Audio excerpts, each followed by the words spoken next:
more lies. It all falls into place. It all falls into place. The mystery unravels.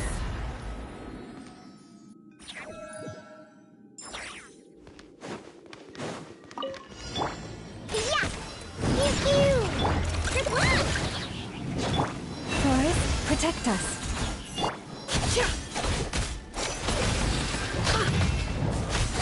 It all adds up. Can't hide the truth. Leave this place. I'm a rock! Look at you! Rush it down! For the everlasting forest. The deception ends here. No more lies. It all falls into place. It all falls into place.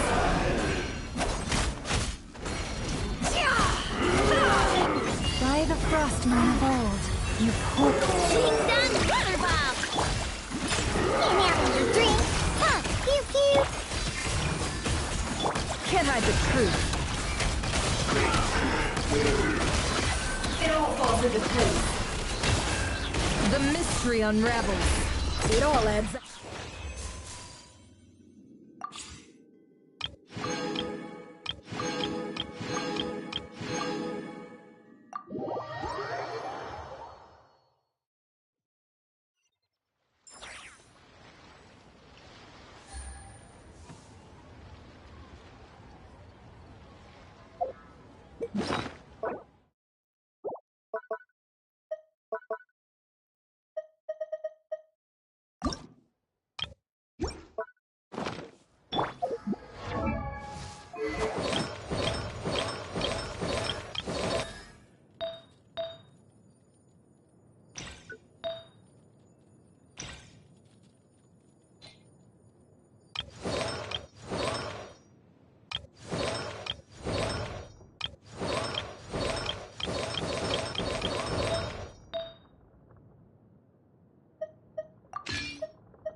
Tea parties are a must for the manner.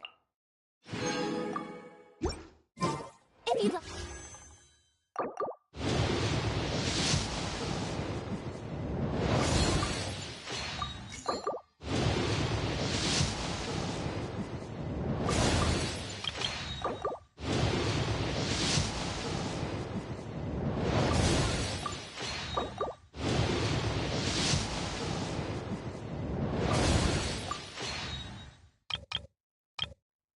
to learn the proper etiquette, I'd be happy.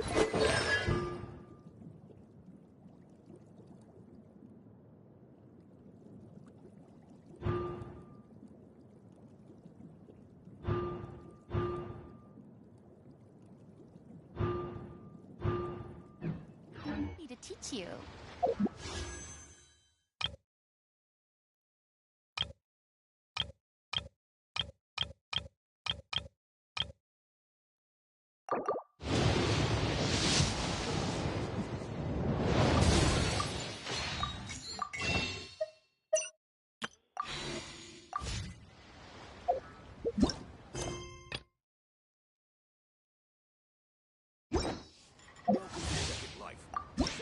Imagine, if you can believe it, a whole other world within this universe. In that world, people found supreme bliss in what can best be described as lucid dreams. Reality became blurred, or rather, redefined. But outside of their flawless reality, the problems of the material world remained. And in the end, the cold, hard truths of the real world caught up to them in the reality to which they had escaped. Deep in the dark ruins, another soul who was fleeing destruction discovered the final remains of this world. These two terminals were once a means for the dreamers to manage the outside world. Now, they form part of the mage's collection. The mage once tried to form a world from things she had gleaned in her eclectic experience, but as the calm observer, she never found that spark of inspiration to bring everything together. Before fate caught up to the wandering mage, she paid one more visit to her wise and learned friends. She learned much during their time together, and although she did not find the answer, her loneliness faded away in time. But as she and her friends crafted other wondrous worlds together, she finally realized the missing piece in the world she dreamed of creating. A vibrant, captivating protagonist. The glorious traveler and their impeccable companion were the perfect candidates. She was filled with hope. The lucid dream of a lost civilization was built anew, and the mage's vast collection now had a world to call home. After sojourning for so long, it was time for her to leave lest the destruction catch up with her. And in any case, a new story had now begun.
Sincerest greetings, Sincerest greetings! Sincerest greetings, Sincerest greetings, traveler in Sincerest greetings, traveler in Paimon.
Sincerest greetings, Traveler and Sincerest greetings, Traveler and Paimon.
Yeah.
Yeah.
It's been a few days since we said bye to the others in Nasha Town.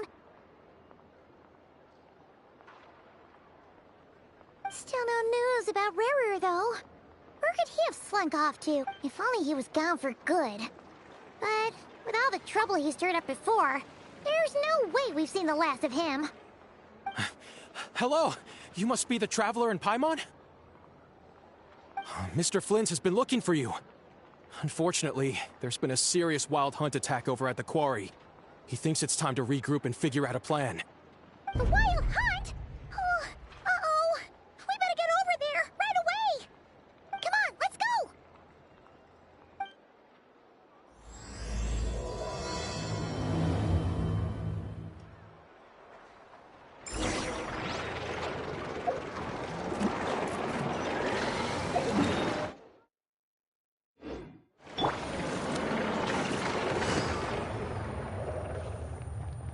Take it easy.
care for a dance?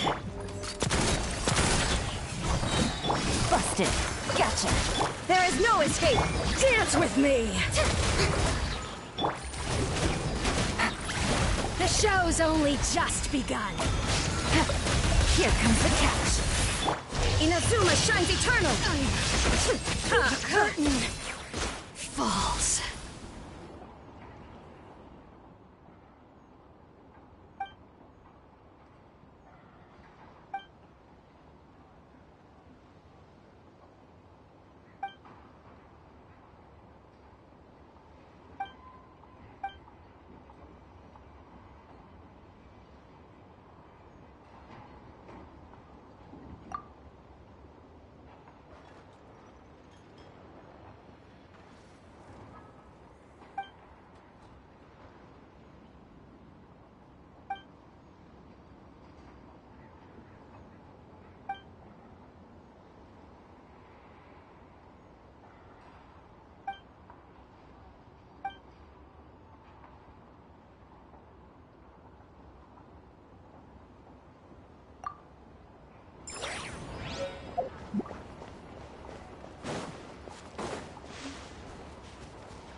I can barely sense any Kuvaki at all. This whole area feels like a soulless husk. Looks like his appetite truly is insatiable. As if the power of that energy cannon wasn't enough. He's not seriously still getting strong. Everyone's here already. We've all been on high alert since we split up a few days back, expecting Rerir to strike again. But it's like he just vanished into thin air. No one has seen him nor found any trace of his presence. That is, until this morning, when a ratnik found signs of wild hunt activity while out here on patrol. As you can see, the Crystonite itself is physically intact, but the Kuvaki it contained is all but completely diminished. And we're sure that who else? He's the only one who could pull off a stunt like this. Kuvaki loss has reached critical levels. Reikir of Solnari set to maximum threat level. Warning, unless de-escalation measures are taken soon, he will pose a threat beyond our ability to contain. The consequences could be catastrophic. Traveler, do you remember when we encountered Rerir just after regaining his body? There wasn't a shred of sanity left. Nothing but... Yeah, didn't he shout out a bunch of names? Then he started raving about how nothing in this world mattered to him. Oh, Paimon gets chills just thinking about it. Oh, but the thought that he's still out there, lurking somewhere in Not Cry, waiting for his chance to strike? Oh. Last time we fought, we were already at a disadvantage. If he had... Yeah, if I were him and I wanted more Kuvaki, Unless something went wrong. The other thing is... how does someone who's completely lost their mind still have the wherewithal? Beats me. According to certain medical studies, insanity does not always entail a complete loss of rationality. It may be that he is simply living in a world of his own. That actually sounds about right. He was ranting away to himself the whole time, like he had zero interest in talking to us. There are many unanswered questions here. He could be right. Besides his name and title, we know little about... Exactly. And we wouldn't even know where to begin looking. I'd be willing to bet that even if we gathered together every scrap of intel in Nodcry, we still wouldn't find more than, like... So, if we do nothing, he'll just keep getting stronger. But if we want to investigate him, we have no idea where to look. Last time we had Marionette and her big robo-buddy to help us, and we still barely held our ground. Oh, Paimon's head hurts just thinking about it. What are we supposed to do against a threat this big? Well, I do have a little hunch about his next move. Given somewhere like the Eye of Krati, or the Pillar of Embla. One thing's for sure. If we just sit back and let him keep absorbing Kuvaki, we really won't stand a chance against him. A perfectly reasonable hypothesis. However, it is worth noting that these two locations are quite far apart. I agree, we should split up. Right now, Rarir's goal... Wait, why Hisi Island? If I recall correctly, your largest goddess statue was carved from Kuvaki rich ore, was it? That's right. Yes, it could well be a potential...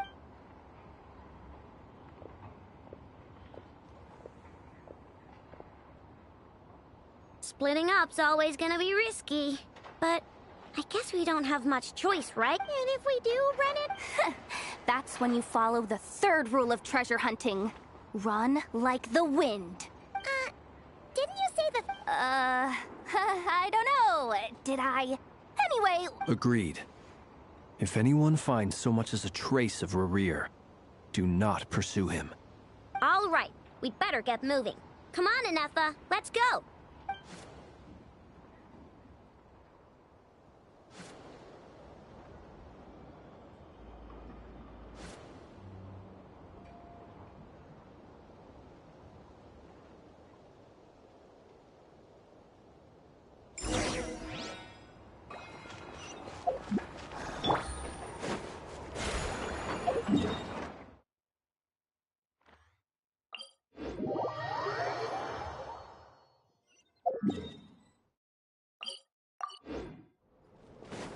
Take it easy.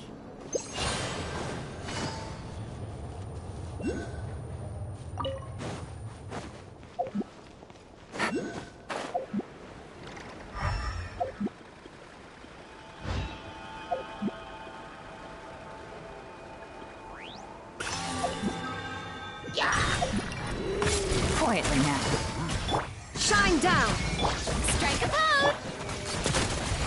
Hiya! Coming at ya!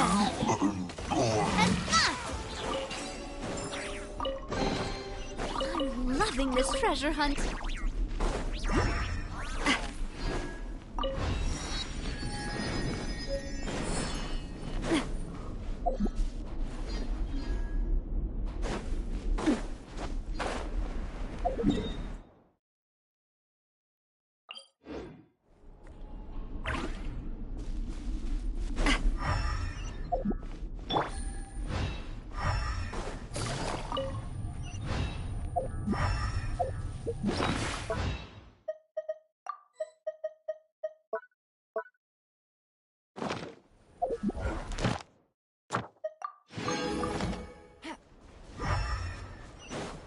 Take it easy.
Any leads? Nope. Diddly squat. No clues to where he might be hiding. It's like he's a ghost. It feels like we're sitting on a powder keg that could go off at any second. Oh, I hate this feeling. I'd rather face him head on than be left hanging like this. So, you guys didn't find anything either? Not loving the word either. How about you? I questioned a few Ratniki and eventually narrowed my investigation down to one suspicious individual, almost as if he knew someone was on to him. Either that, or he's just extremely cautious and doesn't stay in one place for long. He's been biding his time for a while now. The question is, where or what? No idea. Since regaining his body, he seems to have lost all interest in the fragment in my possession. If he did still want it. All we can do now is hope that Aino and Anefa turn up some leads. Wait, he's actually here? I didn't mean it! No, it's Silver Moon Hall. The Lady Kuthar might be in danger. Let's get over there, quick!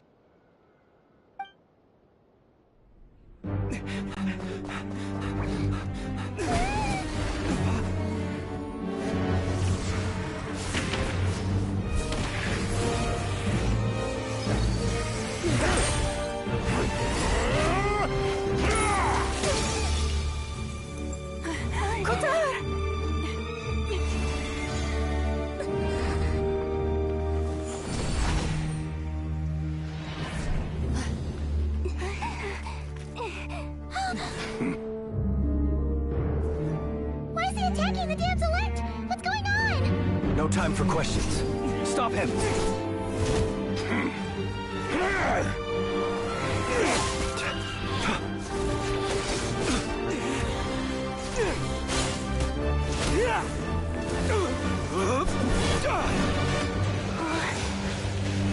This is insane. Yehuda, get Kuthar out of here! On it.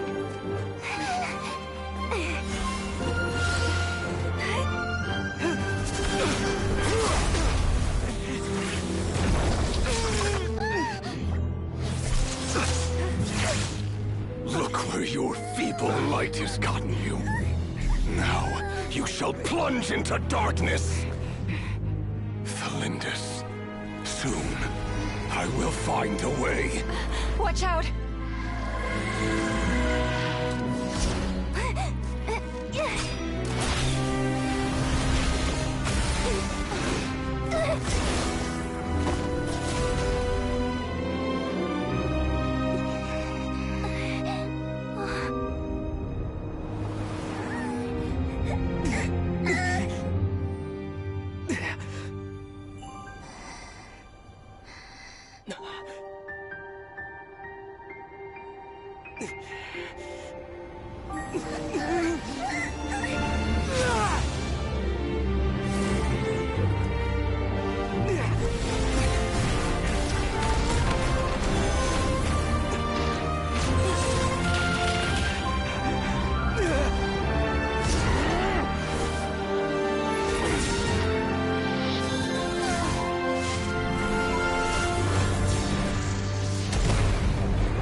Find them.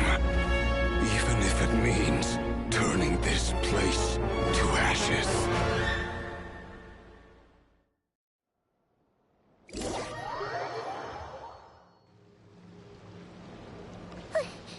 That was too close!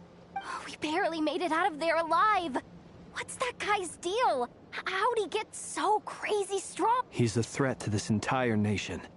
I doubt his strength could even be measured by conventional standards. I have a question. When me and Anefa showed up, we saw him chasing after this lady like he wanted her dead. We weren't there for the whole thing either. They were already duking. Yeah, we didn't see how it all started. Kuthar, can you shed any light on the situation? Kuthar. Cross-checking database. Wait, she's the moon goddess? There are many reasons why people might worship the moon, and just as many why they might despise it. I've never met that person before, but there was no mistaking his deep-seated hostility towards me. Why he holds me in such contempt, I cannot say. But since he hunts the power of the moon... Kuthar. There are many potential motives. For instance, you help the traveler escape his grasp. This could be his way of taking revenge. It is also possible that he covets the Kuvaki inside you, and seeks to take it for his own. The list... But, right now, devising a counter-strategy should be our #1 priority. The likelihood of this location being discovered is close to 100%. A counter strategy? But we don't stand a chance against an enemy like this. Surely our only option is to run. He's not gonna chase us to the end of the world. No, I can't say that. Come on, Yehoda. This is serious stuff. You can't suggest we all just chicken out. Running is our... Huh? You seem surprised. But what other choice do we have? We are facing an enemy we cannot possibly defeat in battle. Well, I mean, yeah, but still. It's not too late. I can distract him, so you have plenty of time to make your escape. Wait, what? Doesn't that make sense? I'm the one he's after. There's no need for you to risk your necks on my behalf. A coyote doesn't stop for bypassers while it's howling at the moon. What is it, Lum? The Frost Moon Scions have already grown accustomed to life without their goddess. My presence here is no longer essential, and this is not my home. We can't just roll over and let him get away with this. Yeah. We can't just call it quits after everything we've been through together. Besides, she pretty much saved my life back there. If I just ditched her now, I'd never forgive myself. We can't overlook that you have saved our lives multiple times now.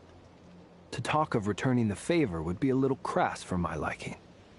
But suffice to say that we are friends. River's true objective remains unclear. Even if we were to sacrifice Miss Kutar, there's no guarantee he would stop. But... Kutar, I know why you left the Frost Moon Scions so long ago. It was because people started treating prayer as a form of trade. They would make self-centered wishes, force you to accept meaningless offerings in return, and then expect you to perform miracles for them, as if that were their entitlement. If it were me, I might have walked away too. But I believe that time can change everything. After much reflection, I've realized that this was never about whether the Frost Moon Scions need you. Any relationship based on need is purely transactional. What I truly hope is that you'll choose to stay, not out of obligation. You were born here, and now you've returned. Who knows? Thank you, Lauma. But my power is on the wane. I'm afraid I will be of little use to you now. Very well then. I'll do as you say. Both times you saved us, we were transported across great distances in an instant. Is that one of your powers as the Moon Goddess? It is, but I find it very draining. Rejected by the world, my power is dwindling. What do you mean, reject? The 3 moons belong to the ancient bygone era in which they came into being. From the moment I was born, the world itself has been steadily sapping away at my strength. The 3 moons are not one and the same. As the goddess of the Frost Moon, I cannot wield the powers of the other 2. Yet moonlight has a way of blending together. Each can reflect the other's glow. So when our fingers touched, I was able to restore my strength by drawing Kuvaki from the Eternal Moon's marrow. But this method of recovery is painfully slow. It's the Wild Hunt! Even faster than we expected. Well, See how those Wild Hunt creatures are running away from us. They're likely... Then what are we waiting for?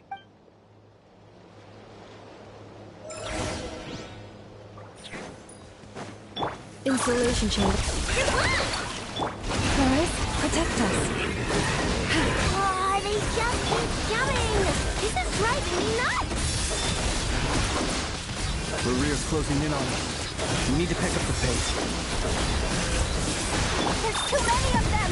And this time, we can't fall back on Kutar's help to escape. This goes on much longer. Everlasting forest.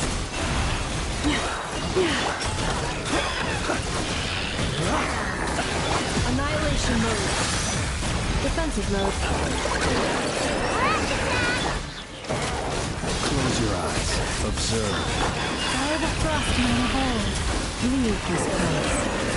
Beware creatures of the night. Preparing for dust up. Cleanup sequence initial. Look! Rainbow! Be silent. With one heart, we pray.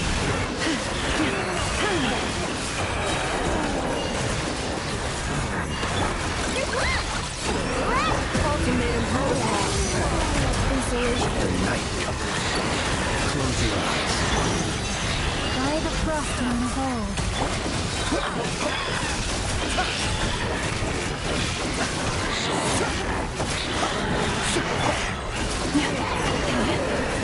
Chorus, protect us. Annihilation mode.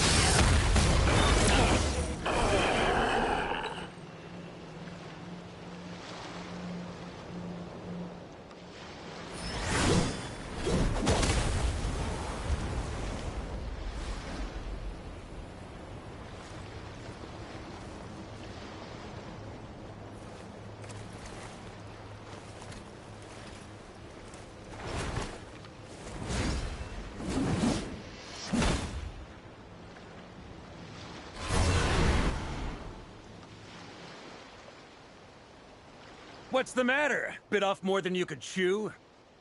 Hold up! How are you, Uncle Varka? You're back from Amsvartnir? Whoa! You're Varka? Grand Master of the Knights of Favonius? We could save the intros for later. Right now, let's get you all out of this hellhole. Follow me. I know somewhere you'll be safe. Oh, is that where I think it is? That's the one. Come on, move! There's no time to waste.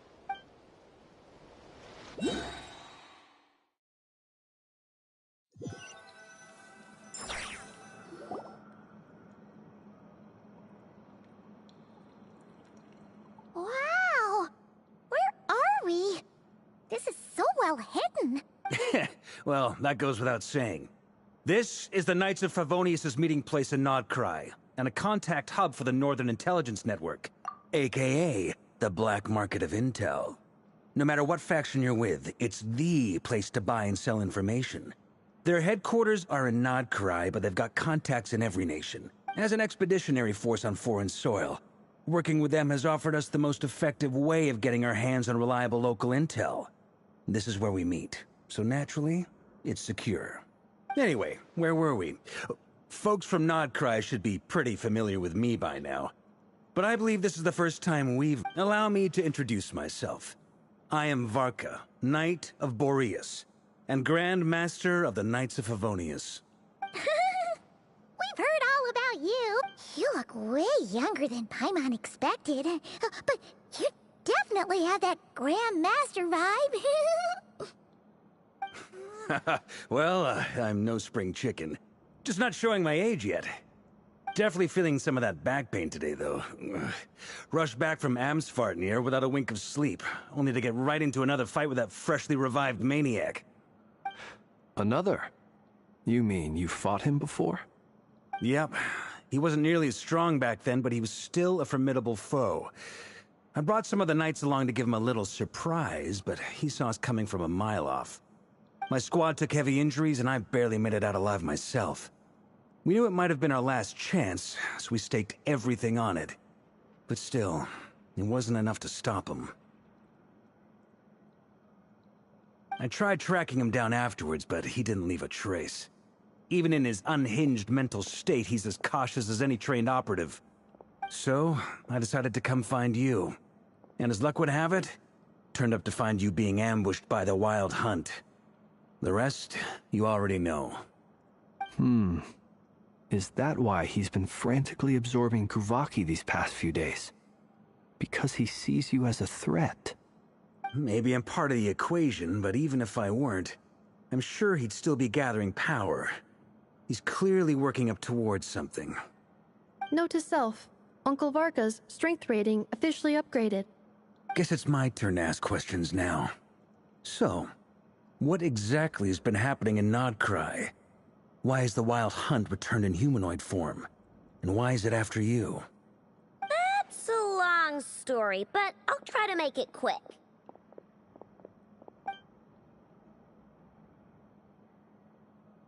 Wow, I had no idea so much had happened.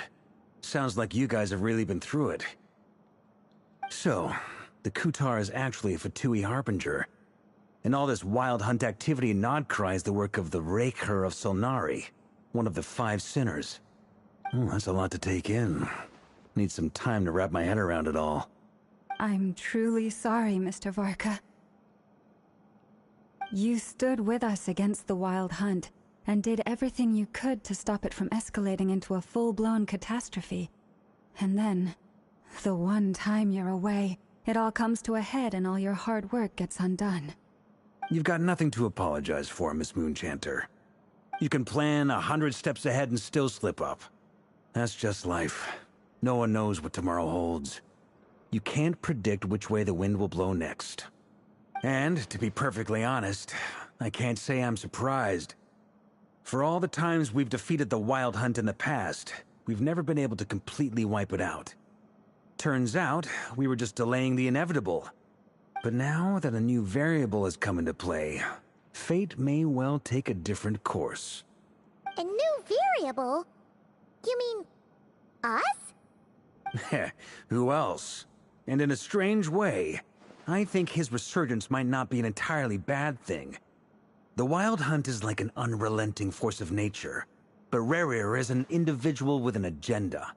That said, while I know I was explaining everything just now, some of the points that Mr. Flint's added caught my attention. You mean about our mystery ally?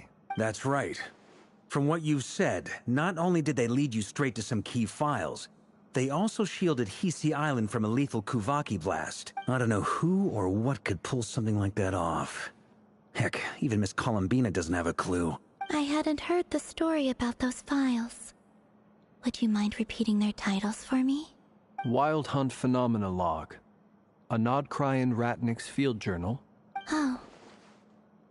No. Still doesn't ring a bell. Another dead end. Guess all we can do now is hope that our mystery ally keeps showing up when we most need them.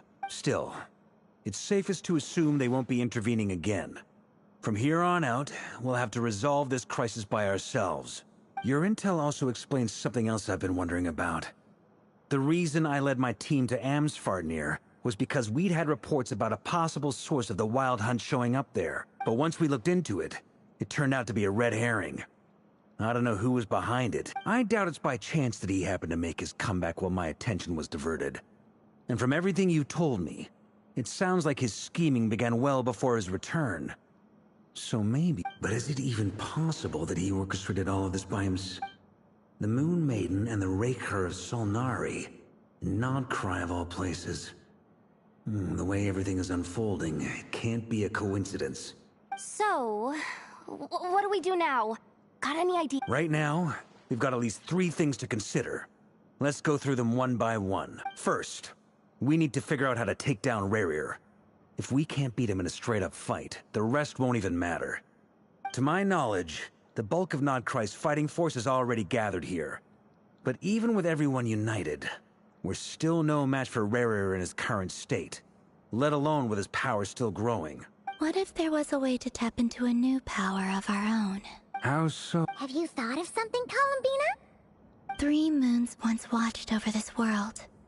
The Eternal Moon was the largest. They say that back then, the 3 moon... I now bear the Frost Moon's power, and the Eternal Moon's marrow resides within the Traveler. Hold on. Are you suggesting... The iridescent moon. That's right. If we can find the iridescent moon's marrow... The 3 moons are said to stir the tides and illuminate all things. According to my analysis, the solution is feasible. However, I know a way, but... we will need to visit the Fatui's experiment... The experimental design? Yes. It's a long way from here to the Experimental Design Bureau. There's a high chance you'll be spotted. You shouldn't... Then that's settled. Next up, our second As you saw for yourselves, when he was still in his Wild Hunt form, everything he did was for the sake of recovering his body and resurrecting himself. His first act since then, after laying low for a while, was to try and assassinate this. People's obsessions often reveal their greatest vulnerabilities. There must be a reason why he despises the moon so deeply. Perhaps the Wild Hunt has plagued Nodcry for centuries now. If we want to stop... It's true. If Kuthar hadn't given us that lead, we wouldn't even know his name. But where would we even start? I doubt even the Intel Queen of Nodcry has a clue, and she has info coming out of her ears. Oh?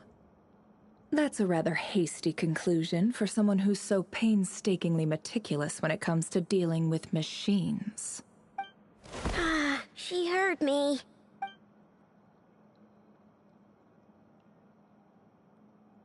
Boss! What are you doing here? I'm now asking myself the same question. I received a letter from a humble knight of Favonius, requesting a meeting to discuss a major business deal. But it looks like this humble knight had something else in mind.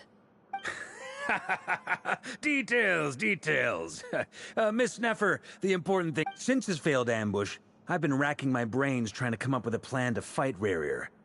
Given the severity of the situation, I think it's fair to say that our only chance lies in uniting as one. And I'm talking all the... We can't do this without the Curatorium. But I knew it'd be a tough job to win you over. Wait a sec. How did you even hear about this place? Didn't you say this is meant to be the Knights of Favonius' meeting spot? And You really think he could have gotten settled in Nodcry without my help? Besides, I'm the one running... Allow me to introduce the current head of the Northern Intelligence Network. If it's intel... Please spare me the flattery. Let's cut to the chase. Well, this certainly qualifies as an unforeseen crisis. So you're just going to sit there? Why should I get involved? What if we told you? Oh? Then I'd say... I can't put a price on something like this. It's just not in my nature. But then again, if you insist on compensation, I will pay you. Consider this a formal commission. You just don't give up, do you? Too bad. I know you well enough to know you can't afford my prices. The riskier the job, the more it'll cost. And a Moonchanter's stipend isn't exactly generous. Unless you're planning to start passing the donation box around among the faithful. Boss, just a thought. If they come up short, maybe you can take the difference out of my next few paychecks. Things got really dangerous during the fight with Rarier. If this girl hadn't saved me, I'd be ley line fodder by now. If there's any way we can make this work, This is why I'm always telling you never accept favors. They are the hardest debts to repay. You have to be careful who you get involved with, or you invite all kinds of misfortune. Very well, Yehoda, I will help. But just this once. Don't count on this happening again. Flynn's, that fragment that Rarier was after. Of course. Let me borrow it. Wait, you actually... Shh. This is top secret information. I get it. We all have things we'd rather keep to ourselves. Plus, I know we can count on you. And that brings me to the third and final item. I'm in for this part, no matter what. Count me. Come off it, you two. Quit playing. I'm way ahead of you here. Nefa did a scan of the Moon Goddess's Kuvaki signature, and we're gonna use it to make some decoys over at the Kramkake craft shop. Once they're ready, we'll deploy the decoys across Nodcry. So as long as the rest of you keep moving, I like it. No biggie. All right then. We'll split into 3 teams. Once your team has finished their mission, return here and wait for the others. Dismissed!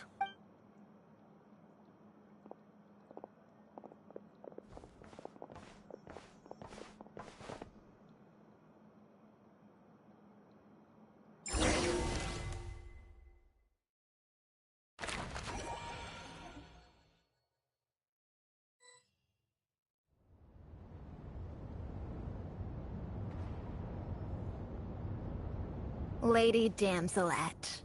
Wait, we've been doing our best to mind our own business lately. But if you're just gonna waltz up... Huh! You really... We're not looking for any trouble. Do I need to remind you that, out of consideration for our former ties and the crisis... Let them in. But... No. Sandrone seems to be in a good mood. Must be maintenance day.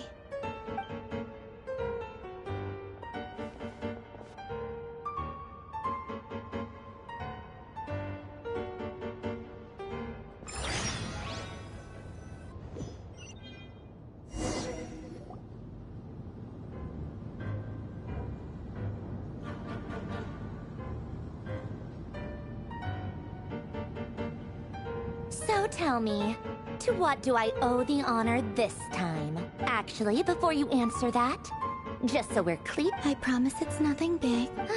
It seems like you've gotten the wrong idea here. The only reason I let you in was because I was bored. It seemed like a way to kill some time and satisfy my own curiosity. Whatever miscalculations I may or may not have made in the past, I haven't lost the plot enough to even consider sticking my neck out for your sakes. I'd like to speak with Arlecchino. What? Huh? You mean... I'd like to speak with Arlecchino. No, she's not. Once the work on this facility was completed, she went back with the Rooster and Regrator. The only ones in Nodcry are me and... Rerir is hunting me. If I'm going to face it.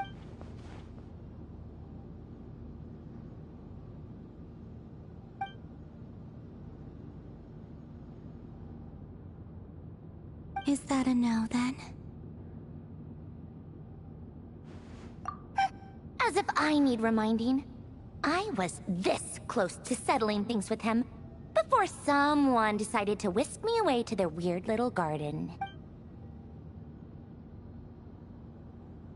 Have you held any tea parties lately? Tea parties? Yeah, obviously. You don't seriously think we'd pack it all in just because you aren't here. If anything, they've been more eventful than ever. Just me, Arlecchino, and a bunch of insolent and sensitive guests who won't stop asking where you've gone. Oh, they've been a real joy. I bet you served them the worst tea you have. Just like you... Who cares about how good the tea is when there's no one around to drink it? I keep losing people. First Rosaline, now you. I'm running out of people who can make me laugh.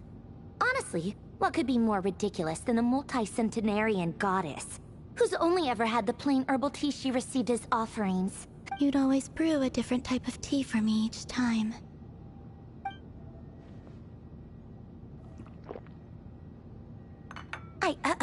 Well, duh. Why else? Watching you squirm was practically my only form of entertainment.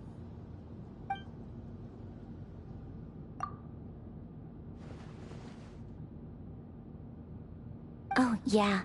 And Capitano sometimes used to bring Tartaglia around, too. But I guess we won't be seeing him again. Well, I guess we are overdue for a get-together. Polonia! Have Favronia pass a message to Arlecchino for me. It's time for tea. Will suffice. Pass along a message for me, too, if you would. My body cannot contain the marrow of two... Excuse me? Who said you were on the guest list? If my tea meant that much tea back when you were under the Tsaritsa's protection... But that protection didn't come for free. In fact, I just got tired, that's all. I never wanted any part in their grand ambitions, and it brings back memories from the old days, when I was still worshipped as the moon goddess. Centuries on. I figured you'd leave eventually. You didn't have as much of a reason to stay as I do. The Tsaritsa gave you shelter and protection, but that was it. Nothing more, nothing less.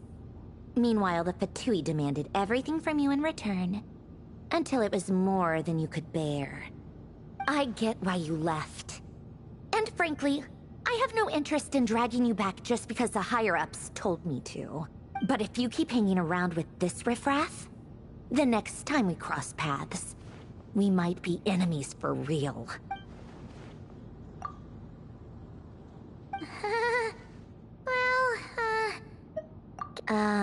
That might be your plan. But it sounds like someone else wants you to stay a little longer. Huh? Listen.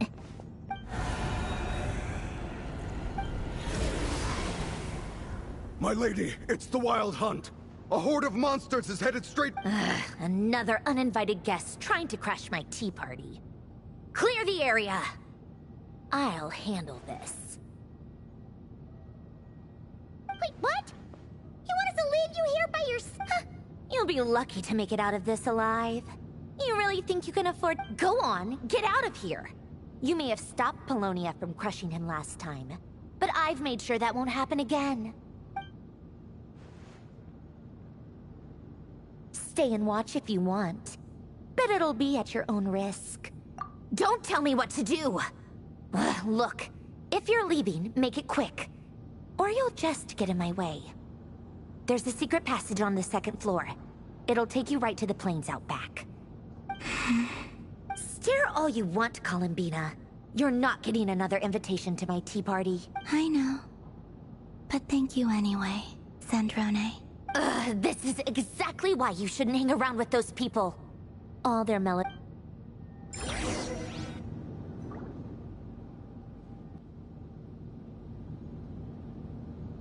Come on then, Mr. Ray here. Let's pick up where it's your Wild Hunt monstrosities versus my beautiful creations. Let's see who comes out on top.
Polonia! Get him! I've upgraded Polonia again since our last encounter, and uploaded every last scrap of your data. So let's finish this, once and for... She's not here. Where did she go? Hey! Over here, you big— Curse it. Moon. Go. Keep searching. She cannot have gotten far.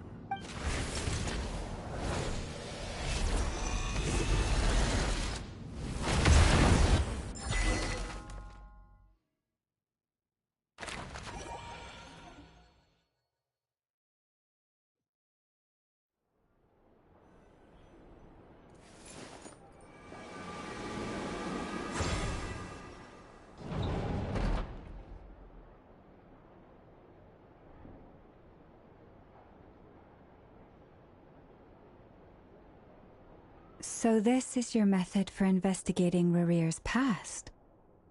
It almost looks like some kind of... Good deduction. But it's quite a different affair from what you're used to with the Frostmoon Scions. Whoa! First time I've ever been in here. Oh, I guess this must be Sumero decor? That's where Boss is from. And that... I'm not sure exactly what you've got planned. Whenever we wish. But for some reason, I've never faced Rarir myself. I, on the other hand, am just an ordinary businesswoman. Our paths should never have crossed. If you ask me, you're about as far from ordinary as it gets. So what are you saying? You're getting cold feet? Once I take a job, there's no backing out. Still, and also how to make sure I come out of this alive if things spiral out of control. Death is the one thing we can take for granted. It is the great equalizer, however fortunate or unfortunate we may otherwise be. So it's important. Come on, boss. Lighten up. Quit talking about death. It's bad luck.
For once, I agree with you.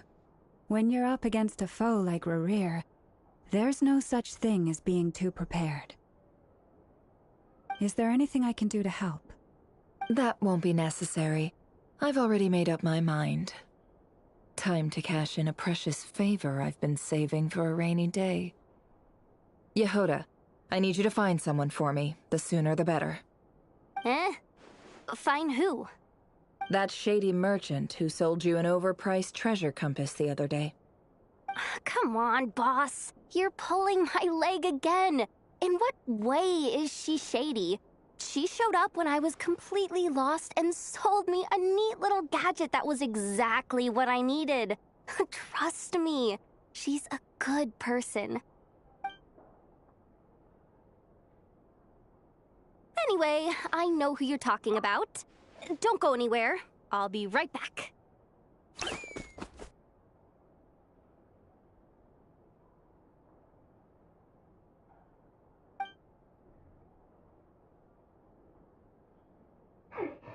Quit grabbing me. I genuinely can't run any further.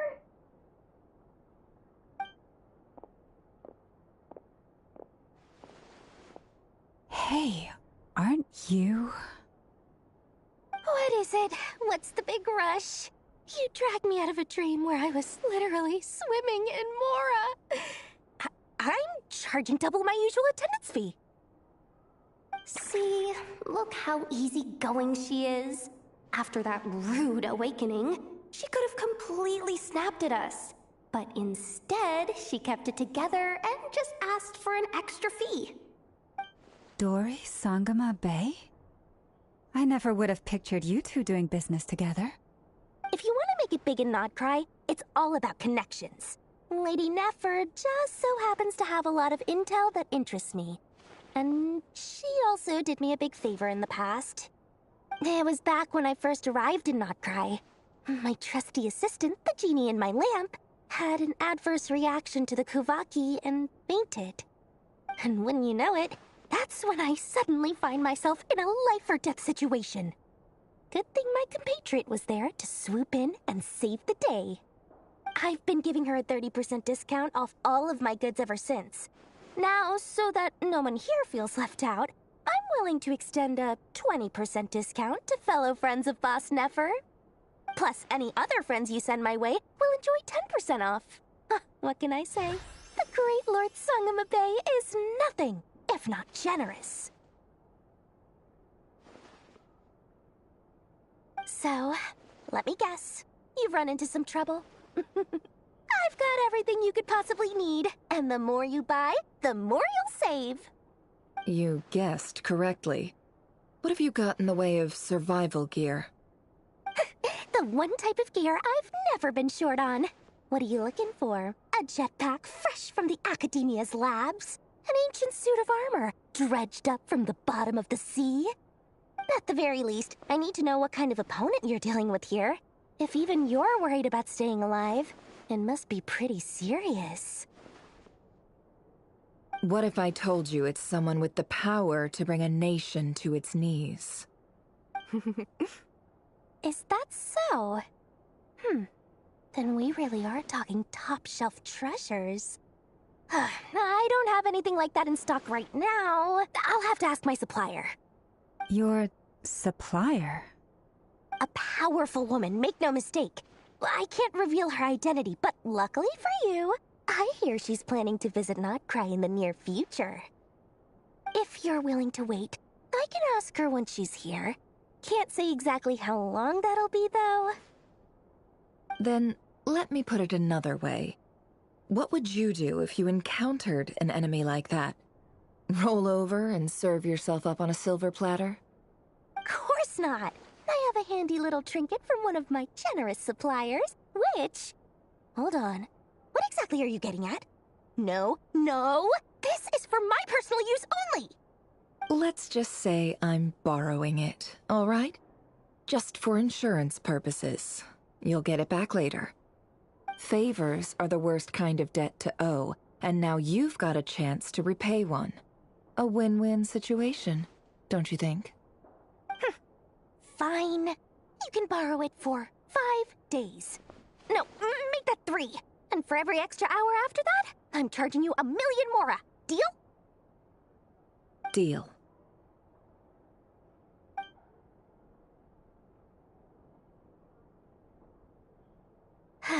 What a way to start the day. Now, was there anything else you wanted? Or can I go back to bed now?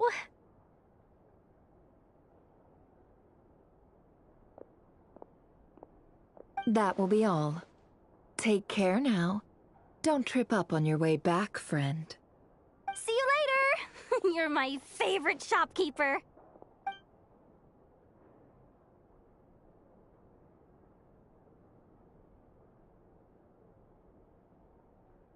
Excellent.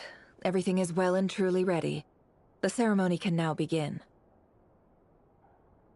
After initiating the ceremony, your minds will follow me wherever I go.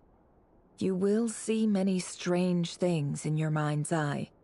So remember, don't be frightened, and don't make a sound. Now then, let us peer into the Raker of Solnari's past.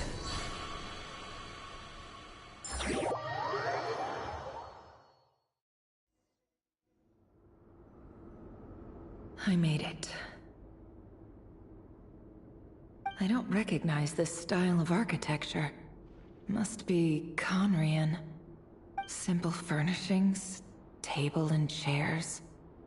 It's a more ordinary house than I might have expected. Looks like the fearsome Raker of Solnari came from surprisingly humble beginnings. Unless this passed for luxury in Conria. Unlikely. It was said to be a very prosperous nation in its heyday. Anyway, I'll keep exploring.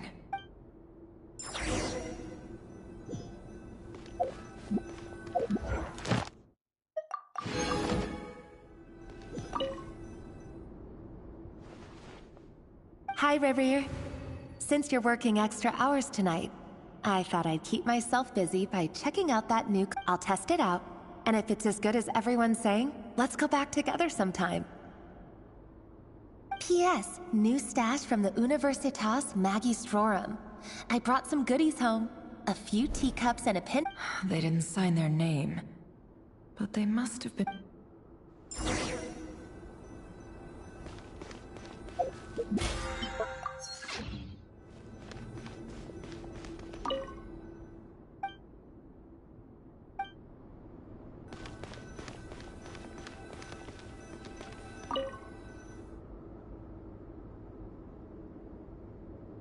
I went over to Joseph's for drinks today. They have a fine collection, but I went alone. Felindis was tied up with something and couldn't make it. Joseph asked why I came alone, but I didn't really have an answer. He then went on to ask about other things. If you ask me, someone who asks that many personal questions is too nosy for their own good. But if he invites me again, chances are I'd still go. Felindis. That's the same name Rerir mentioned. Grain imports keep falling. If things don't pick up, we'll soon be back to meat and mushrooms only. Honestly, I'm not a huge fan of that new type of mushroom everyone's been into lately. Didn't it start out as a lab-grown variety? I heard it's even mildly corrosive. Seriously, I don't care if it's an impressive feat of alchemy. Grain has to be imported, and they're eating a diet of mostly meat and mushrooms. Could it be because Conria is underground, so it doesn't get much sunlight? That would explain why they use so much stone in their buildings. They even use alchemically modified strains for food. Seems like the people of Conria don't have many options when it comes to dining. I've just about saved up enough now. Time to buy it and keep it somewhere safe. Making a big purchase. I wonder what it is.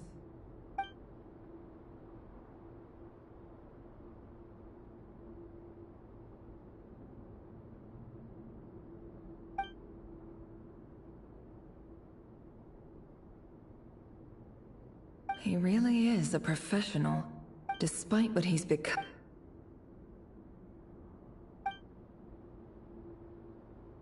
Did Riri rip it out him?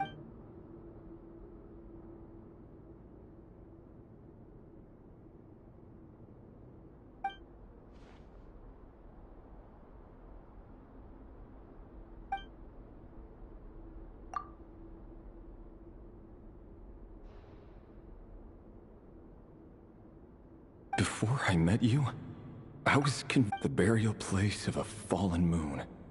A withered, windless grove where the waters rested forever unrippled.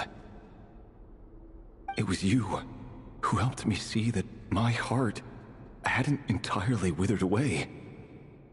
That it could still beat to the rhythm of love. This is just trivial sentimentality from the looks of it. Why would he go to the trouble of hiding that? The burial place of a fallen moon.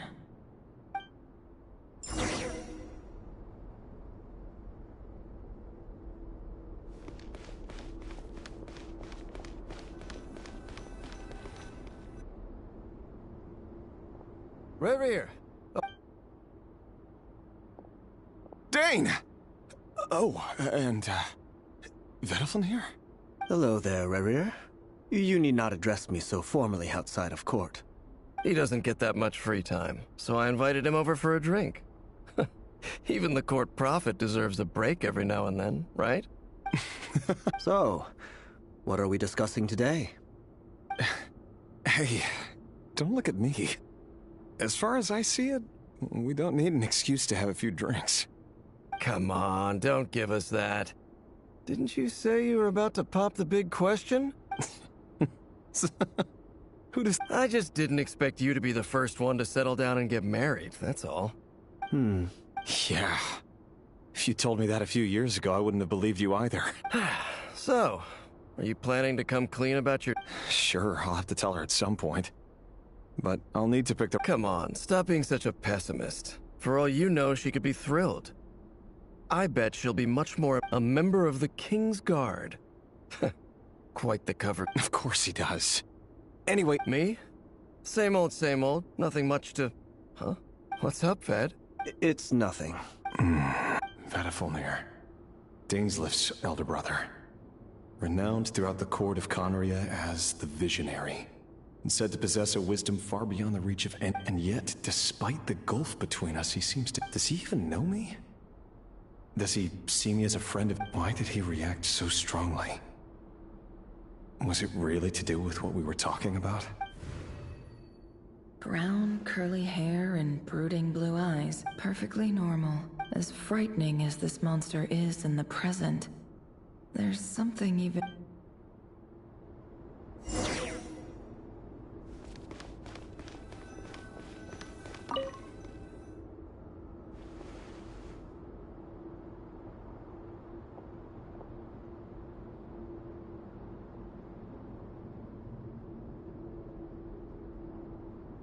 Felindis?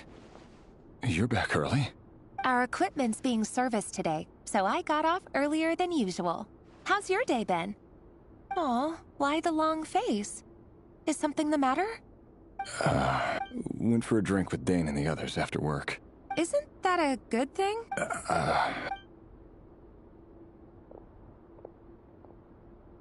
Vediflin showed up today, too.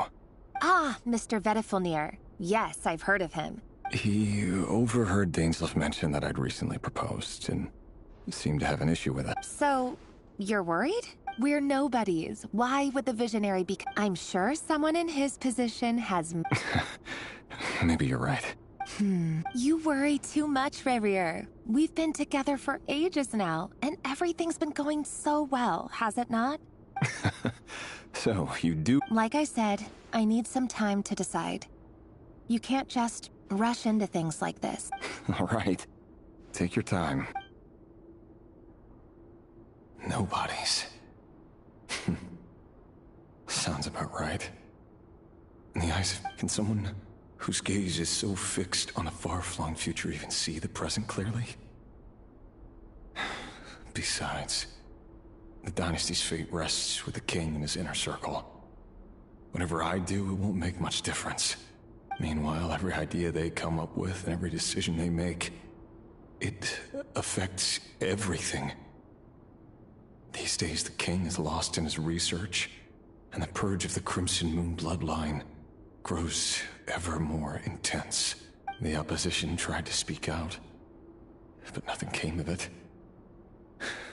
A man can have 1,000 reasons to carry a sword, but there are few good excuses to use it. Yet the king has never even... What becomes of someone who kills on another's behalf? Can he...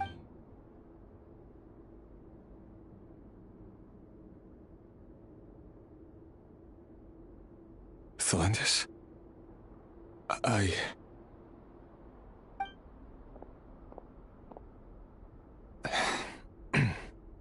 It's nothing. You were right. There's no reason we can't keep living happily together, cherishing the simple joys of each day as they come. See? You just need to stay positive, Revere. I can feel your warmth. Just seeing you makes me happy in a way I can't explain. And that's something that no one could ever take away from me. So smile, my love. Let go of that frown. You're right, Felindis. That's better. Getting caught up about things like this will only ruin our evening. Speaking of which, all set for the ball tonight? I need to go get ready. You go ahead. I just have a few things to take care of, then I'll come join you. Even busier than the big shots, huh? Fine, I'll go get started. But don't be late. If you keep me waiting too long, I won't be a happy bunny. Relax. I'll be there. Seriously, though, you drive a hard bargain. You're really gonna leave my proposal hanging and still expect me to take you to the ball? Well, that goes without saying. I already told everyone I'd be coming with a dance partner. Besides, they're two completely different things. Let's take it one thing at a time, all right?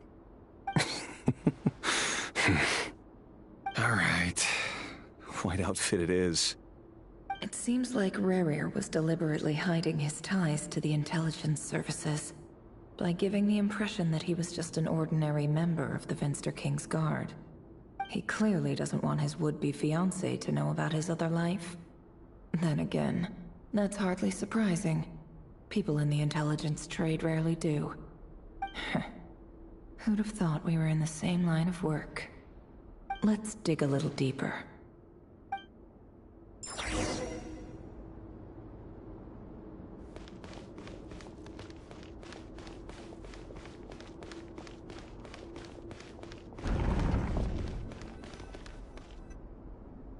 Our last operation was a resounding success, and all thanks to you, Rehir of Solnari. In total, we apprehended 32 dregs of the Crimson Moon, and 67 accomplices. After all these years since the dynasty's fall, so many of them still linger on. Indeed, it cannot be denied. Yet it was destiny that the Crimson Moon should be overcome by the eclipse, and that His Majesty, the all-seeing Venster King, now guides our nation on the path to prosperity. Conria has no further need for a dead moon. But alas, there will always be those who refuse to see the truth, choosing instead to romanticize the past. That's not entirely true. Much about the Crimson Moon era was worthy of remembrance. And that's exactly why they keep trying to see it restored. Many of its secrets remain unsolved to this day. As it happens, that's precisely the field of study my partner is devoted to. You still haven't told her what you really do for a living. Where would I even start? How do you tell someone that you're one of the king's hand-picked executioners? That your hands are steeped in blood? You didn't choose this life, any more than I did. Orphans like us don't get a say. But I'll sure as heck be the one to pay for it. Speaking of which, we need to be more rigorous in the way we identify direct descendants of the Crimson Moon. Someone, it seems, has strong opinions about my future plans. Most likely my marriage in particular. I have a feeling that we may soon become targets of the Crimson Moon's retribution. Your concerns are not unfounded. They've taken out many of our colleagues these past few years, and for that very reason. These are no helpless lambs we're leading to the slaughter. They're wolves in sheep's clothing. Take care, Rehir of Solnari. I look forward to toasting you at your wedding. Thanks, Thorkel. You look after yourself, too.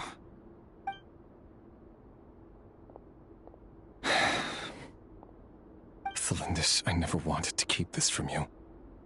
You're the last person I would ever want to lie to. But that's exactly why I can't tell you everything. There are things you shouldn't know. Things you cannot know. The moonlit dynasties are a thing of the past. Yet even now, with the sun shining high in the sky, there are those who would call forth a dead moon's ghost. Could that be why Vedalfnir held back?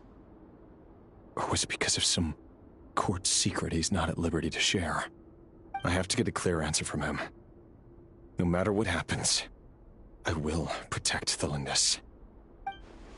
Rerir seems to be very concerned by Vedalfnir's reaction.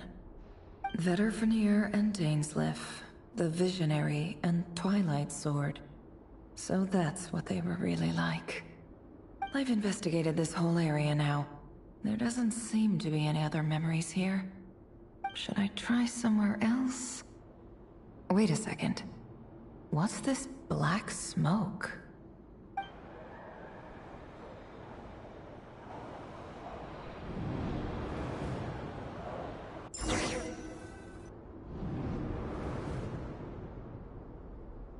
So, he's late after all.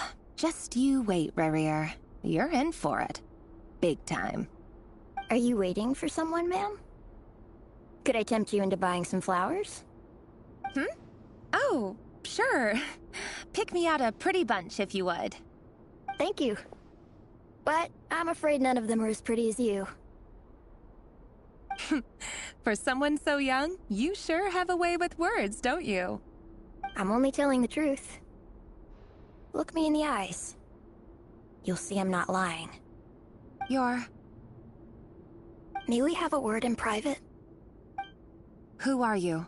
And what do you want? It doesn't matter who I am. Too many of our kind have fallen lately, so I decided to take the risk of reaching out.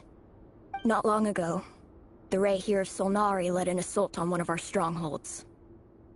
We suffered many casualties, and many who came to our aid lost their lives as well. Sorry, I don't know why you're telling me this. And I don't want to get involved. Wait, hear me out. This time we finally got a clear look at his face and learned his true identity. His name is Rerir, and he claims to be one of the King's guards. What did you say? A cruel irony, isn't it? The man you're set to marry leads a double life as a brutal executioner. But surely, you must have caught a whiff of the blood on his hands. Why are you telling me all of this now? Simple. It's because... How strange. Rerir was nowhere to be seen in that memory. It clearly belonged to the Lindis. Rerir couldn't possibly know what happened if he wasn't even there. Why would her memories appear in his fragment? The ceremony won't last much longer. I think it's time to call it a day.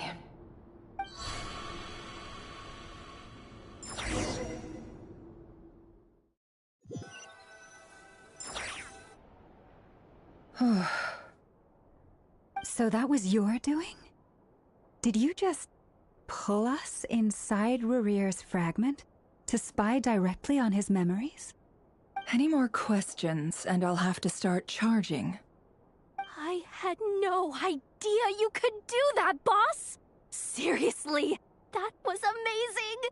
We're not worthy. We're not worthy! I gotta admit, though, I'm itching to see what happens next. Feels like we barely scratched the surface. I'm just as curious as you are. But the ceremony only allows for limited time inside. That's all we can see for now. Luckily, we managed to learn quite a lot. So far, so good. I just hope the others are doing okay too. Especially the group with the Traveler. Their mission is a risky one. Let's hope it's all going smoothly. If you're worried about them, go see how they're doing. If I know Boss, she's gonna need some time to write up all the details and make sure it's all coherent. I'll stay behind to lend a hand, but feel free to head back and meet up with the others.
Add Astra.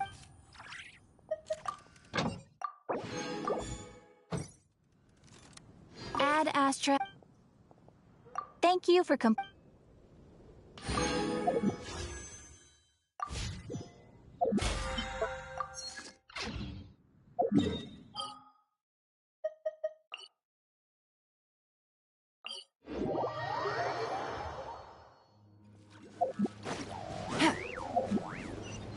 Take it easy.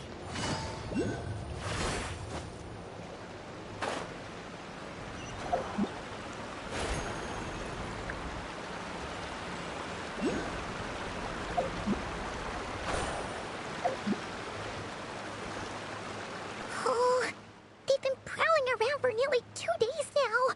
These things just won't quit. Oh, they might not have seen us yet, but them constantly sweeping the area, oh, that's never gonna work. If they spot us, they'll run straight back to Rare. And once he knows we're here, yep. Oh, guess you're right.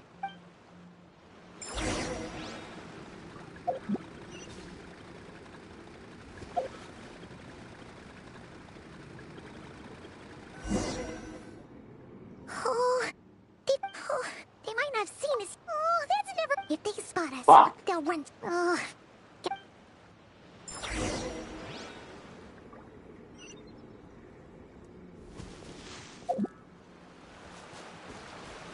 Hide! We almost got spotted.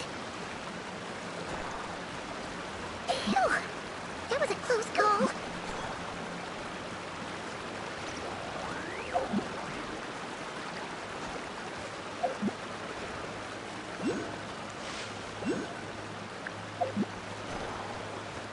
Watch out! He's coming this way! Keep going. We're nearly there. This is the final hurdle.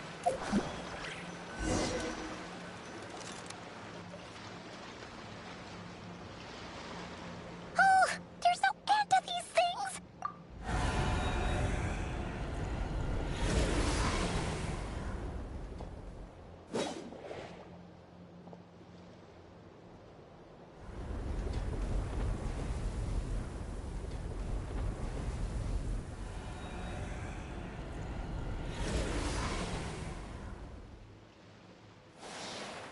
Fire.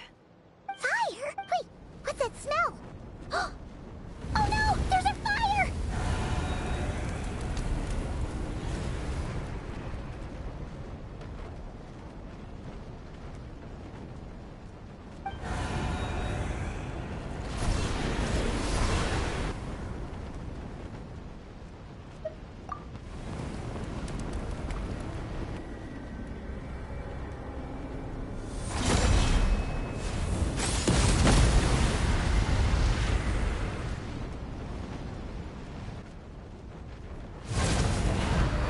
Sandrone was right. You look weak, Columbina.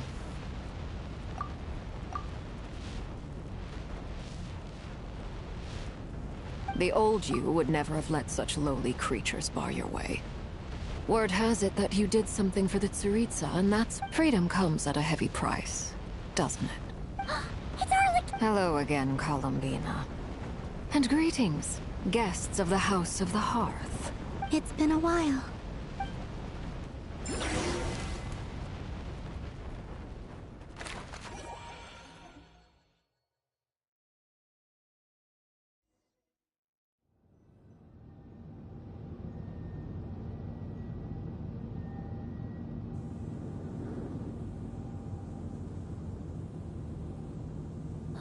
stupid right here of stupid Solnari. Ugh, whatever. I've got all the data he sure doesn't pull his punches. Excuse me, do you... You can do me a favor by staying out of my way. Wait a minute. Hello, Miss Sandrone. Father sent us over to help. Huh. How considerate of her. Hey, Fremine, get over here and help me fix this. Lenny, you do your thing. Just keep your sister away from my machines. Nearly every machine that cat girl touches ends up going haywire. Go put her on cleaning duty or something.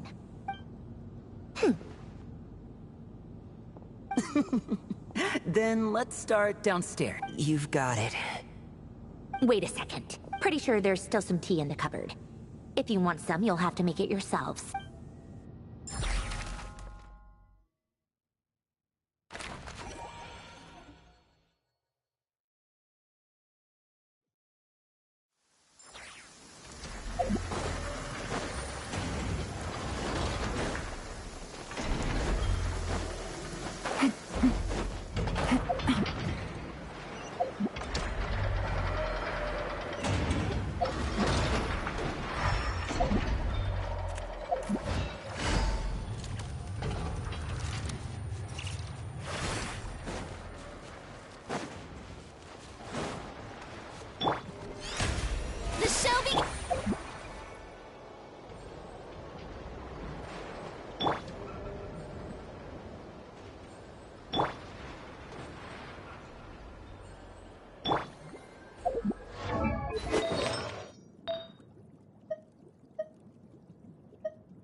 Worthless!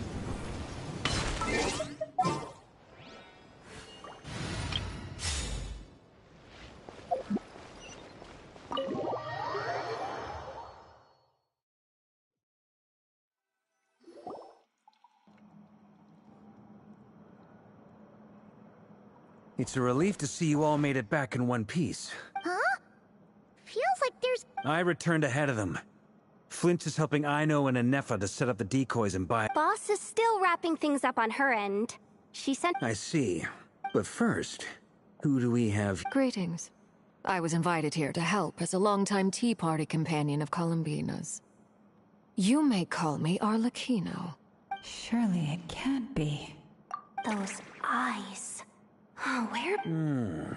The only Arlecchino I know is the fourth of the Fatui Harbingers. So either you... You're well informed, Grandmaster. A man from Mondstadt living all the way out here in Nodcry, and yet the people and affairs of Snezhnaya seem to hold a special place in your heart. Oh, the feeling's mutual. Sounds like you know all about who I am, too. A Fatui Harbinger. The atmosphere in here just got really tense. Guess we can't just start trusting for... I must admit, though, I'm a little curious. Seeing as the moon goddess no longer... Nor does Nodcry belong to Mondstadt, Mr. Varka. Yet still, things don't always have to have a tangible payoff. Sometimes, stopping things from spiraling out of control is a higher priority than chasing the spoils of victory. Of course, I can't say there's nothing in it for me at all. But that's between Columbina and myself. Forgive me. I don't mean to doubt you. We have our own way of doing things here in Nodcry. But I know there's been a lot of bad blood between us in the past. I've done my utmost to avoid friction whenever I could. But sometimes that's why I'm here solely in a personal capacity. This has nothing to do with the Fatui. As a gesture of good faith, I'll be frank. I can help Columbina track down the iridescent moon's marrow, which will help her restore more of her power. Anyway, what else is on the agenda? Let's begin. She says she'll be frank, then completely skips over the details. But she clearly wants to change the subject. It'd be awkward if I tried to bring it up again now. I guess we'll just have to go along with it. She's the fourth of the Fatui Harbingers, after all. One...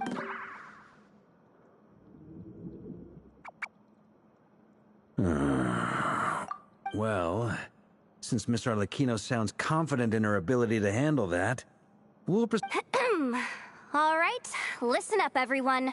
First, we now know that Rerir was originally a Conrian secret agent whose primary mission was to hunt down and assassinate the so-called Dregs of the Crimson Moon.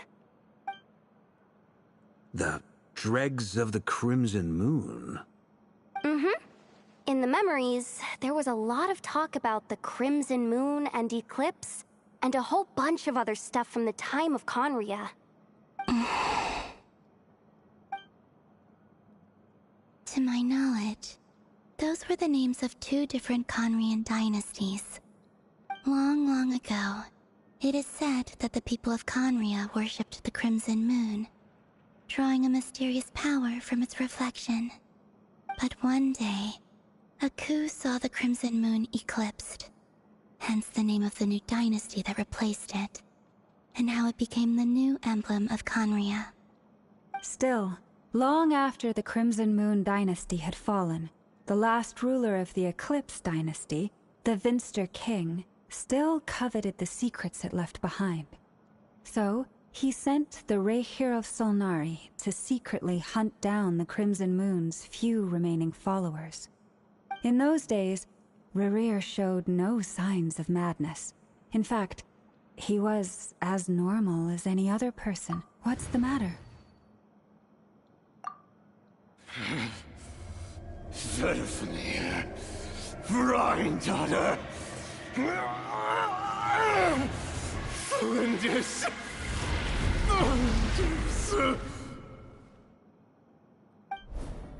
Interesting. Anything else? What about this would-be fiancé of his? Do we know? Well, she was a researcher at the Universitas Magistrorum, but it felt like she was hiding some kind of secret. Oh, and one more thing. For some reason, Rerir's fragment also contains some of Thelindis' memories. Well, no shortage of potential leads, I'll give you that. In any case, it sounds like we can conclude that while Thelindis was still around, Rerir appeared to be lucid and quite normal. Thelindis, it seems, must have been the one thing in this world that he couldn't let go of. Why do you need to know that? Hold on. If she was a pure... Oh yeah! Just like how it... If we could somehow find her... It's possible. But it would take that merchant who Nefer knows, Dori Sangama Bay. Maybe we could hire her to... Alright then. Traveler, Paimon, Kutar, and Miss Arlecchino. As for the other... On the way over here, I noticed that the Wild Hunt monsters had grown even more frenzied in their... At this rate, the people living here will be in grave danger too. I'll head back to the curatorium and... Feels good knowing we've all got something to be getting on with. Given that the Wild Hunt has been a lot more active lately, the Lightkeepers have likely begun their own operations too. If that is the case, someone will need to pass the news on to Flint's. I'll hold the fort for now. Then discuss our next move with Flint's, Aino, and Anefa when they get back. Well, the clock's ticking. If that's everything, we'll be on our way. We'd better get moving too. We'll try to buy you as much time as we can. Relax. Just do your thing. I decided to call in some... Stay safe, everyone. Dismissed.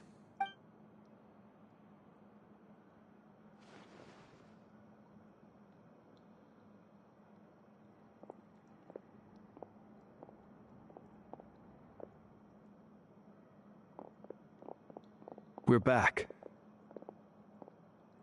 Did we get here a little early? A tad late. The others have already set off. To summarize, our resident everything going smoothly on... not great. I don't know how long we can stall them for. I'm gonna make some more later, but I need a timeout first. I'm so tired right... Oh, right! Inefa, could you... Sure. Uncle Varka. You previously told us about how when you went to investigate a source of the Wild Hunt in Amsfar, but according to Flint's intel, several outbreaks of the Wild Hunt had already occurred in Nodcry in the period leading up to that. That was before Rerir had regained his body. when he was far from regaining his full strength. In other words, in theory at least, he still lacked the means to act in two places at once.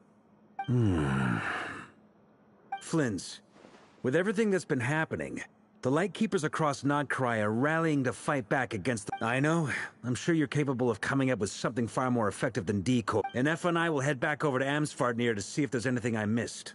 I told you Uncle Varka would say that, didn't I? Database updated. Reliability of Aino's predictions What does that mean? They were betting on how you'd respond after hearing their intel.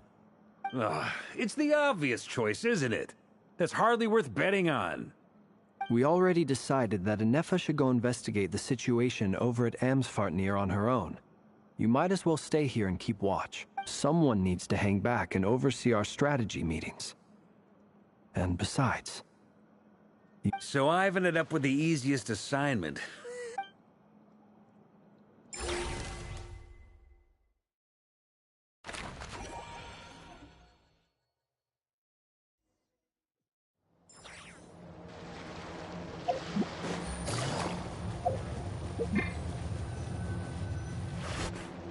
Here, this will serve as a good spot to cross over. Arlecchino, hold up a second. Since you brought us all, we still haven't got the slightest idea what's going on here. Simple. Because I am an inheritor of the royal bloodline of the Huh? Are you serious? Isn't... Your surprise is understandable. I was also taken aback when I first learned of it. But the more I thought about it, the more I realized. When I was young, I discovered I could wield a very special kind of fire. What's more, whenever I experienced strong bursts of emotion or drew too deeply on this power, it was like some... Exactly. That is why my hands are like this, too. At first, I saw it only as a curse. But once, together with my own investigations over the past few years, there are several... For instance, take the so-called Crimson Moon. In truth, it is nothing more than the shattered remnants of the iridescent moon, fused with the abyss to prolong its lifespan. Since this blood flame was bestowed upon me by the Crimson Moon, it is a fusion of the iridescent moon's former power and the corruption of the abyss. You all understand the nature of the abyss well enough. I draw upon its power, and in return, it hungers for my soul. This strange blackness is the mark of corruption it has left behind. If I recall correctly, you once told me that of the corruption. Yes. And that's the reason I'm always careful not to push my power. Anyway, the rest of my story can wait. Is there anything else about the Crimson Moon? Paimon has a question. So, the Crimson Moon, does that mean that the Conrians were to the Crimson Moon as the Frost Moon Scions are to the Frost Moon? So much of that history has been lost. We have no way of knowing exactly what they were like. But I would suspect that the Conrians weren't as devout in their moon worship as it might appear. The iridescent moon's remains simply served as their link to the abyss. Later on, perhaps someone discovered a way to make direct contact with the abyss. Or maybe there was some kind of ideological divide. Either way, a dissenting faction staged a coup and drove out the royal heirs of the Crimson Moon dynasty. Still, even with the dark sun looming high overhead, the Crimson Moon's glow never truly faded. If you want living proof, it's standing right before you. The first time we met, I sensed something familiar in your presence. When I looked at you, I felt I could see that mysterious red moon in the corner of my eye. In your flames, I saw its broken image, surrounded by a strange black aura. Well, I appreciate that you kept it to yourself. Much about the Crimson Moon is still a mystery, and I'd prefer not to end up as the object of an... Anyway, time is against us here, so if there's any other questions, they'll have to wait. I just want to make sure I've got one thing straight. In her letter, Sandrone mentioned that since you are unable to contain the iridescent moon... That's right. For now, it's the only way I can pay you back for your help. The iridescent moon is already part of who you are. So with its marrow in your... Deal. Then let's get started.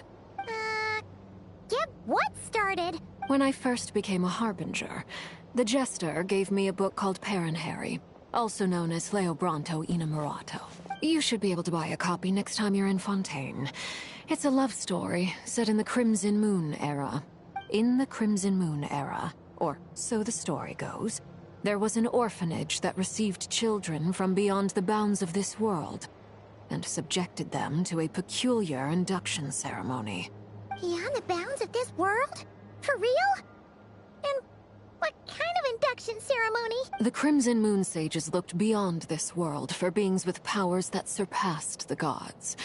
But fearing they might lose control, they subjected these children to a process of refinement.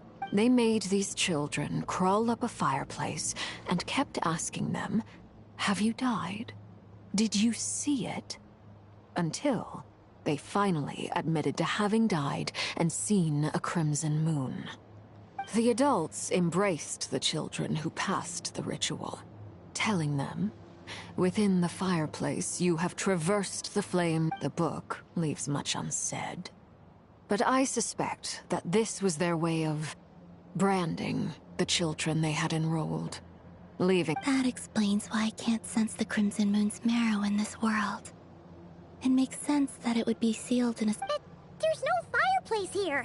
Do you see a chimney anywhere? That won't be necessary.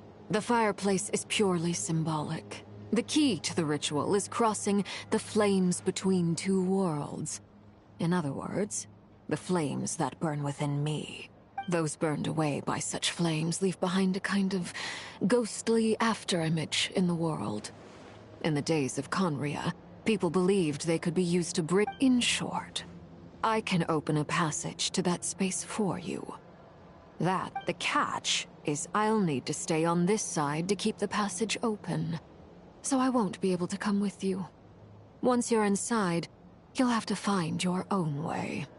Very well. Then I'll open it up. Traveler, spare me a little more moonlight.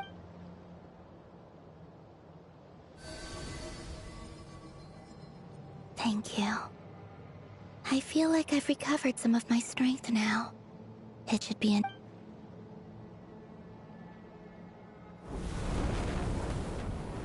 Mistress of the seven hues of ages past, great mother of the present, crimson-clad sovereign of the two realms, by fire severed, by fire renewed, I offer myself now and beseech your descent.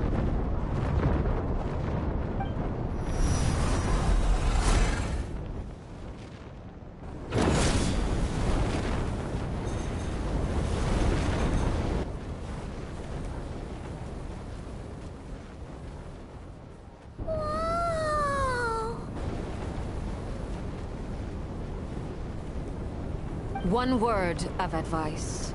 As you're crossing over, no matter what voices you hear, do not answer. Got it! I sense a sinister gloom inside. I feel that I am about to meet an old friend.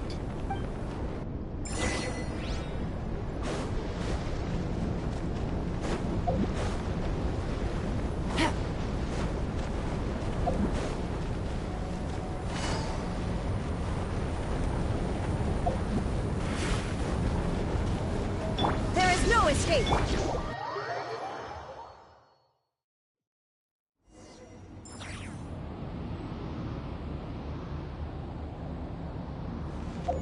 I sense your presence, and death and rebirth.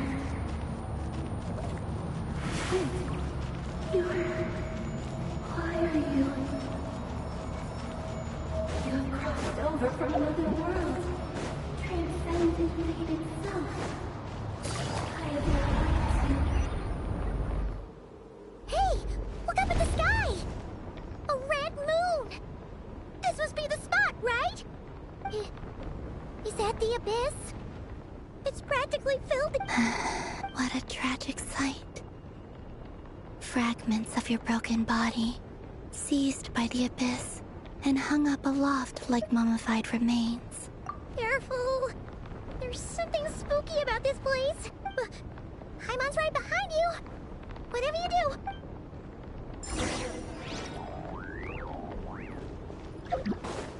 By the way, Columbina, didn't you tell us that the iridescent moon had shattered into pieces? The moon up there looks pretty whole to Paimon. How is that possible?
Take it easy. Take it easy.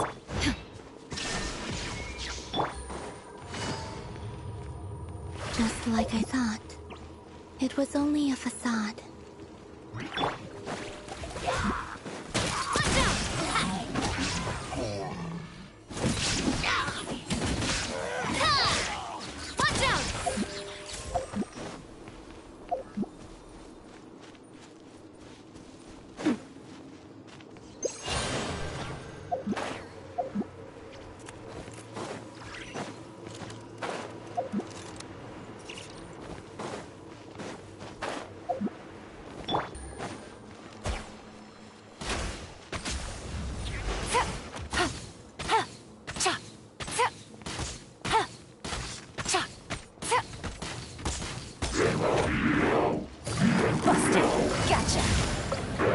There is no escape! Hey there! Hey there!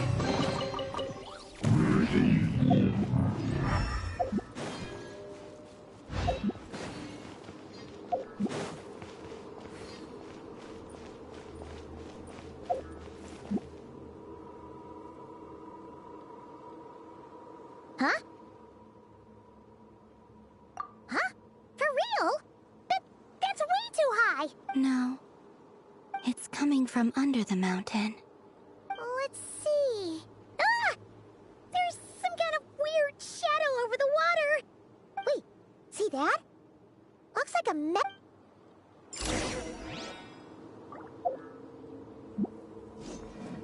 Yeah!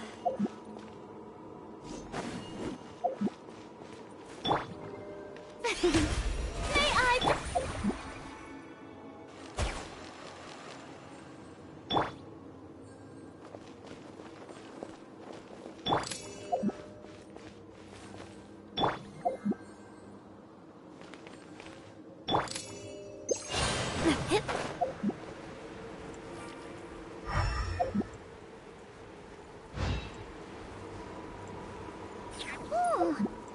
Looks like a device from the time of the colony. Maybe people once came here to study the Crimson Moon's domain, and they left this behind. If we can activate it, we might find some clues.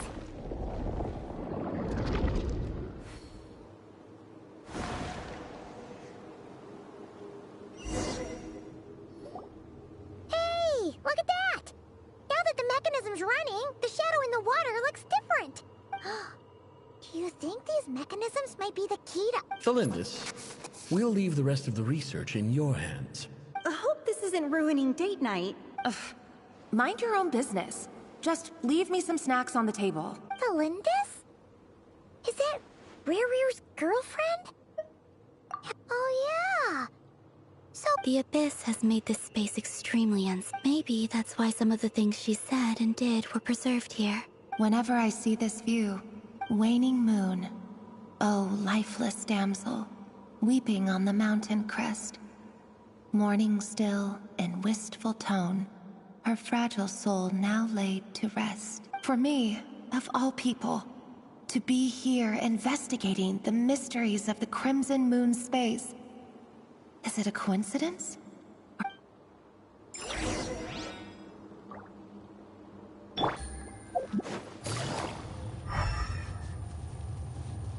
Yeah! Shine down!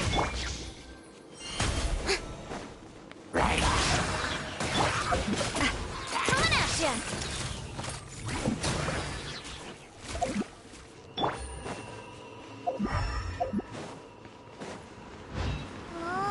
Looks like the Abyss has messed up this mechanism. We need to find a way to get it working again. Let's see if there are any other devices here. Coming at ya! Watch out!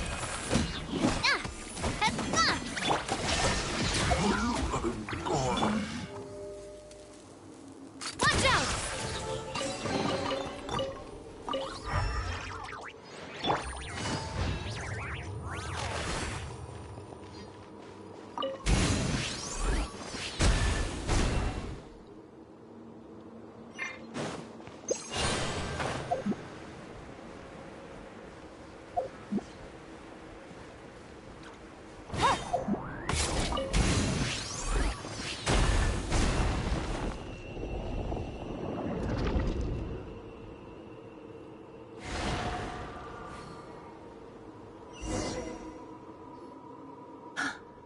I see. So the moon marrow, or rather the power of the 3 moons, is the key to unlocking... if it really does exist.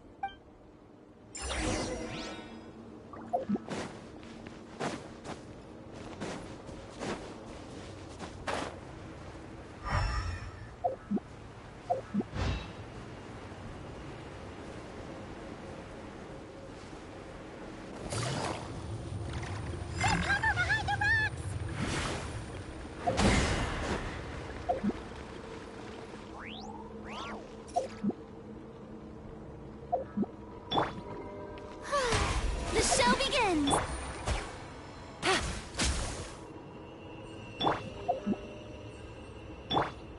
Illusion shattered!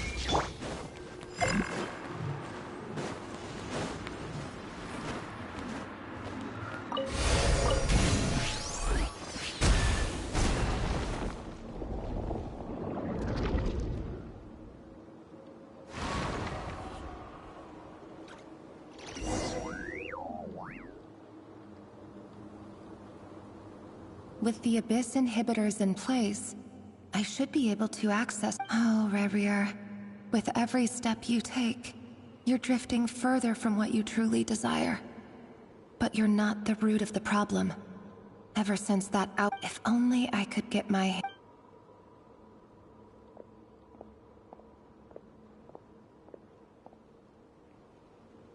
look!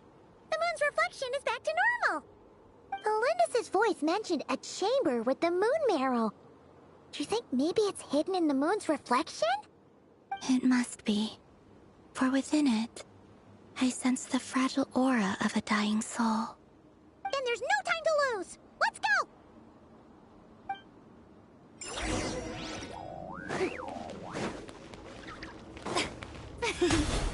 Strike a pose!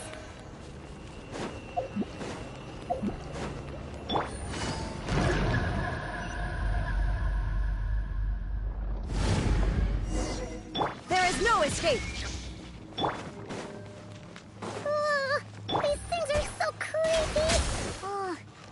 Looks like we'll have to destroy them if we want to get to the iridescent moon's marrow.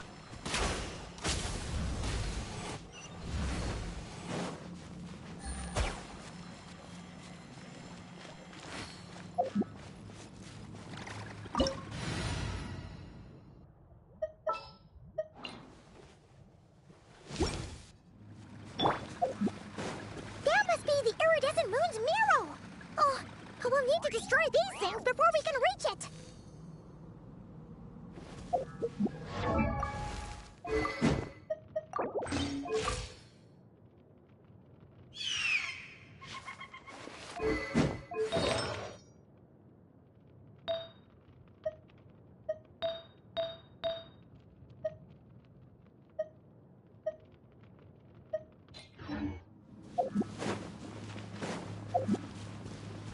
Shine down!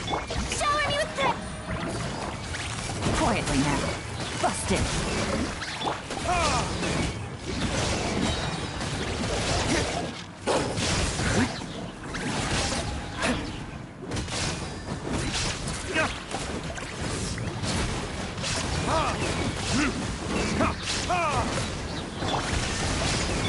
Gotcha!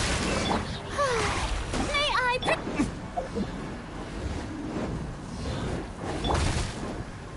The thunder falls.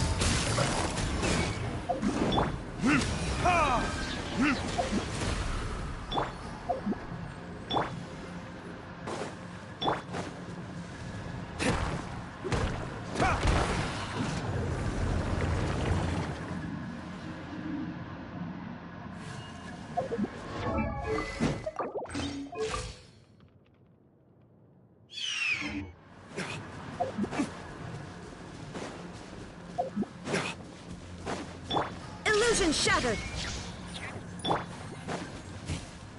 Ah, yoo-hoo! Busted! Quietly now.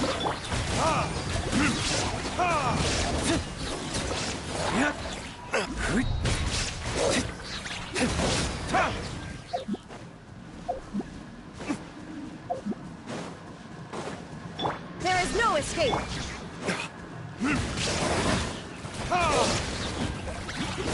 Shower me with the... Busted!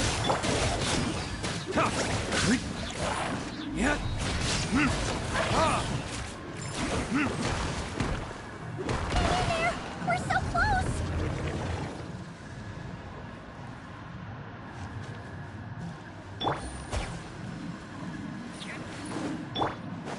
Shine down!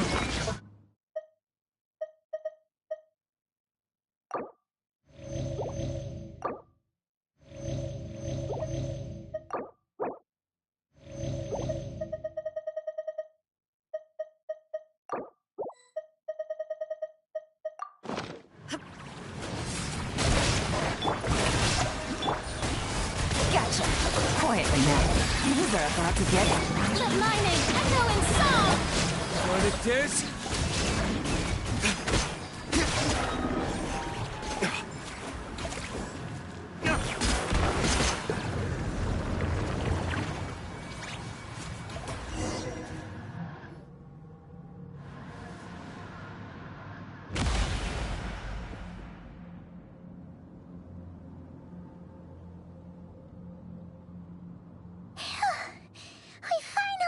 The iridescent moon's marrow, still burning away like an undying flame. If we can purify the abyssal power within,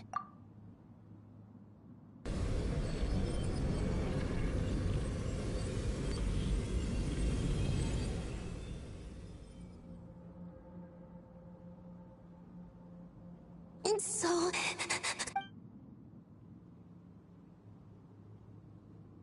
Is it you? Huh? At long last, I can see you once more. I'm sorry. I lied to you. Even knowing what was to... The moment the moon shattered, my body began to split apart piece by piece. Like I was being cut into pieces by 1,000 blunt blades. Tell me, what was it that brought you to us all that time ago? You look so... But trust me when I say...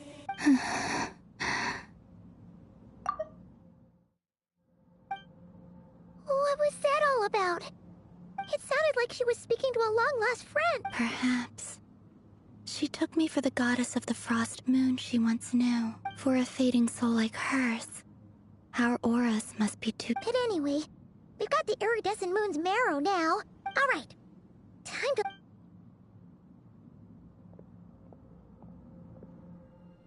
That's odd. This place looks different than when we came in. Waning moon. Huh? Oh, lifeless damsel. Oh.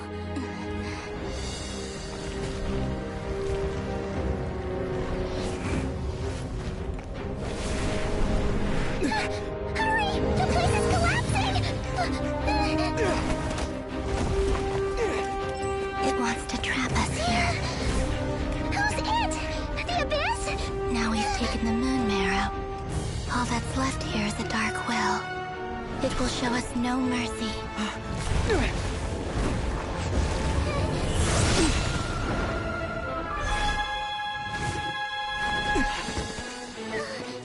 Give it back!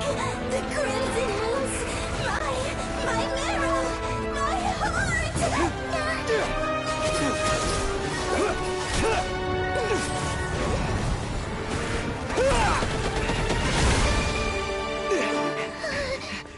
Finally!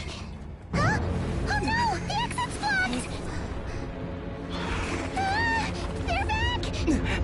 Now what do we do? This is where you fall. Witness my rise. Hey, What are you waiting for?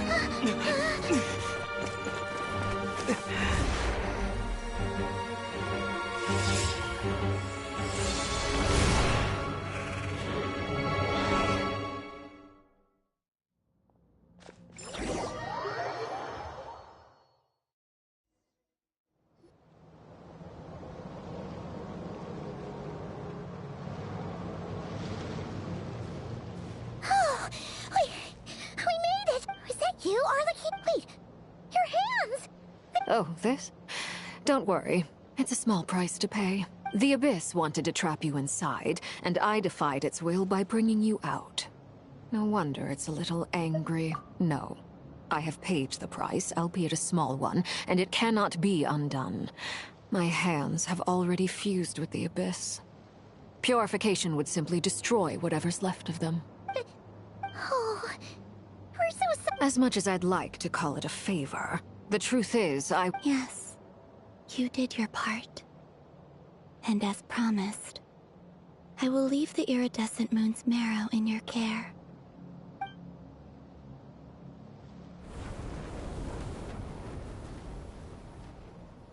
I'll take that as a blessing. Now, Columbina, give me your hand. Accept this moonlight I offer in return.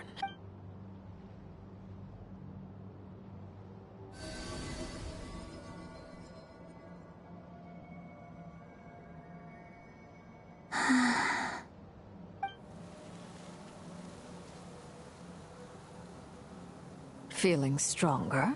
Hey, Columbina! I'm fine. By the Frost Moon's authority alone, wielding the power of the other moons was always going to be a stretch. Still, I think it's fair to say that your strength has returned. At least to the level it was at as Third Harbinger. It's still not enough. Just one more ray of moonlight, if you will. It's okay. I can take it.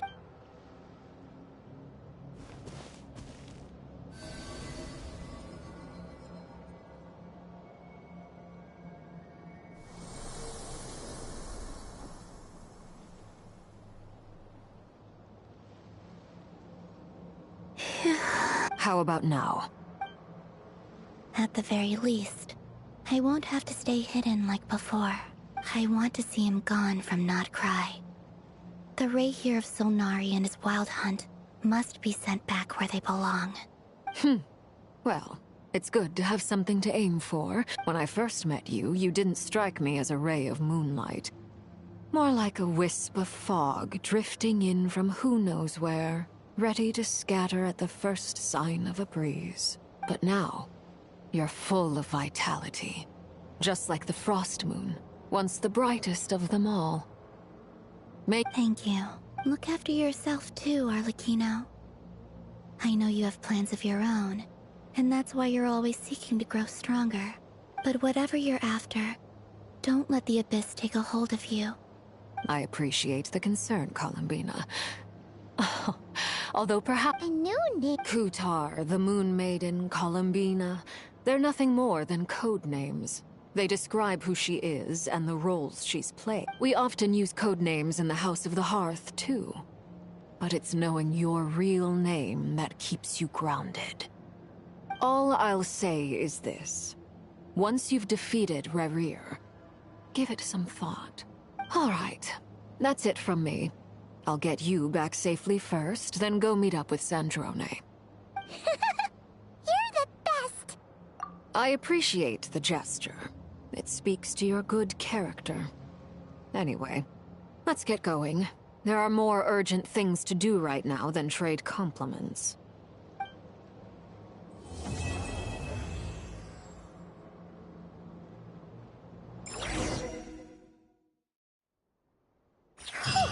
It was a close call, but we got the iridescent moon's marrow and restored Columbina's strength. And that's all that matters. In other words, mission accomplished. Paimon wonders how everyone else is doing.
Yes?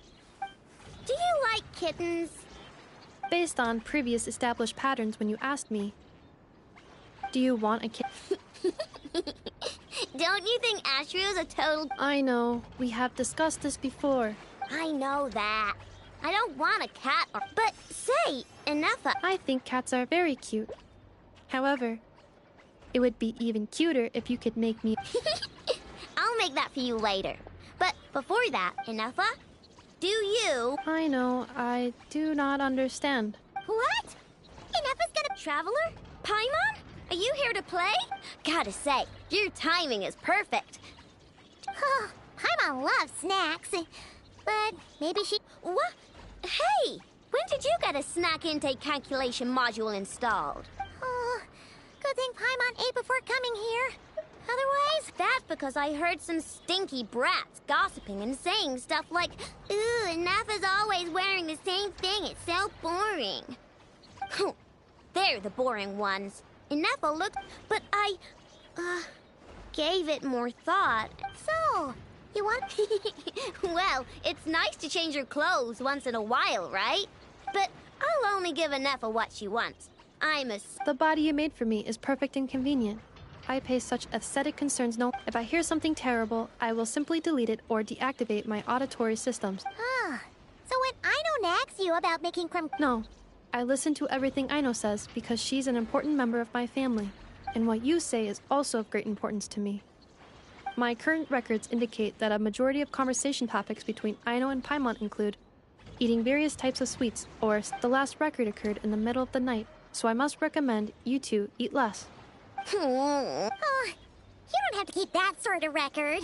On the other hand, the traveler's speech is divided between commissions, caring for and helping friends. As a traveler, I recommend you rest more.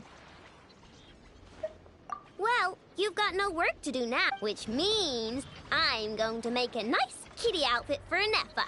Help me out, Paimon.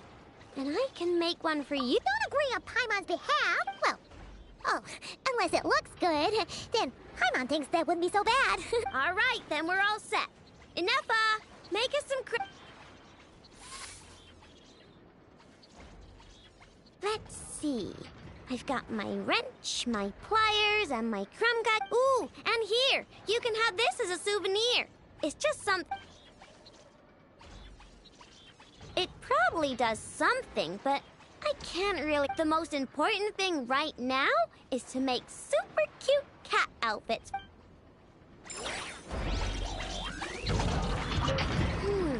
What color should I? Never. Do not worry. Aino is an excellent craftswoman.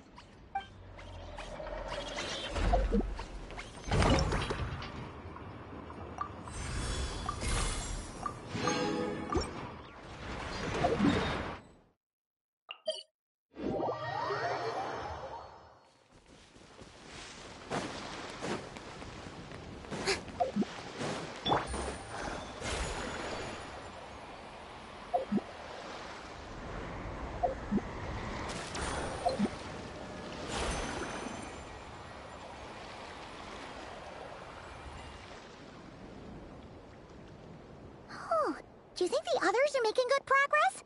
Hope it's all going smoothly. Oh, hey look! Big Flint's! Lama! How did it all go? All is well, thank you. Nefer and Yehoda had to stay at the curatorium to... I ran into Miss Nefa and Miss Aino on the way back. Their work is still in progress, so I suspect they won't be back for a while either. You seem rather cheerful today, Mr. Flint's. I certainly am. I achieved what I set out to do and came away with more than I bargained for.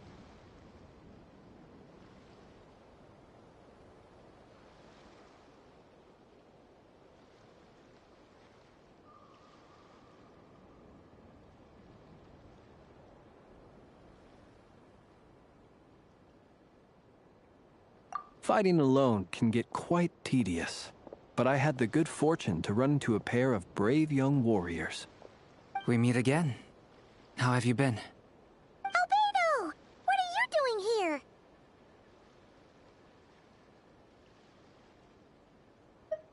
That would be a natural assumption to make. It's also the correct one. These two courageously lent me a hand while I was fighting the Wild Hunt. When they told me they were Servarka's colleagues, it all made sense. And given how people of outstanding talent tend to cross paths, it's no wonder you're already acquainted. So, who's your travel buddy, Albedo? Why don't you come and introduce yourself?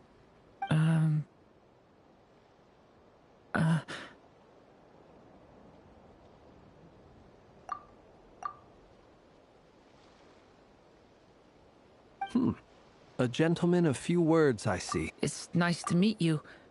Again. We've technically met before. Wait a sec! You're That's right. It's me. I'm glad to see you again. By the way, He says it's okay if you drop the... Yeah, I'm not as mini as I used to be. Interesting, isn't it? The first step towards blending into human society... Wow! You look so different! Thank you, Paimon. And although you're as mini as ever, I understand that diminutives don't always convey endearment. Wow! You're such a smooth talker now. Paimon could get used to this. Personally, I think our little Paimon is the perfect size. When people call her little Paimon, it's just because she's so adorable. You're absolutely right, Miss Lauma. My brother still has a long road ahead of him when it comes to understanding human relationships. Anyway, speaking of long journeys, didn't She's been catching up with old friends. Uh-oh. People are... Judging from your expressions... It's getting crowded here. I'll go grab some chairs. No need. This is a job for an alchemist. Thank you for your hospitality, ladies and gentlemen, but I was merely... I'll be meeting Zendrone shortly, as we still have some things to discuss. It's been a pleasure, everyone. But this is where I'll say goodbye. We really appreciate your help. Oh, come on. Spare the formalities. I'm just glad I could help out some true friends. I understand. Oh, this place is hopping. It's probably a good thing one of us left. Otherwise we... Are you saying we're about to run? As a matter of fact, I am.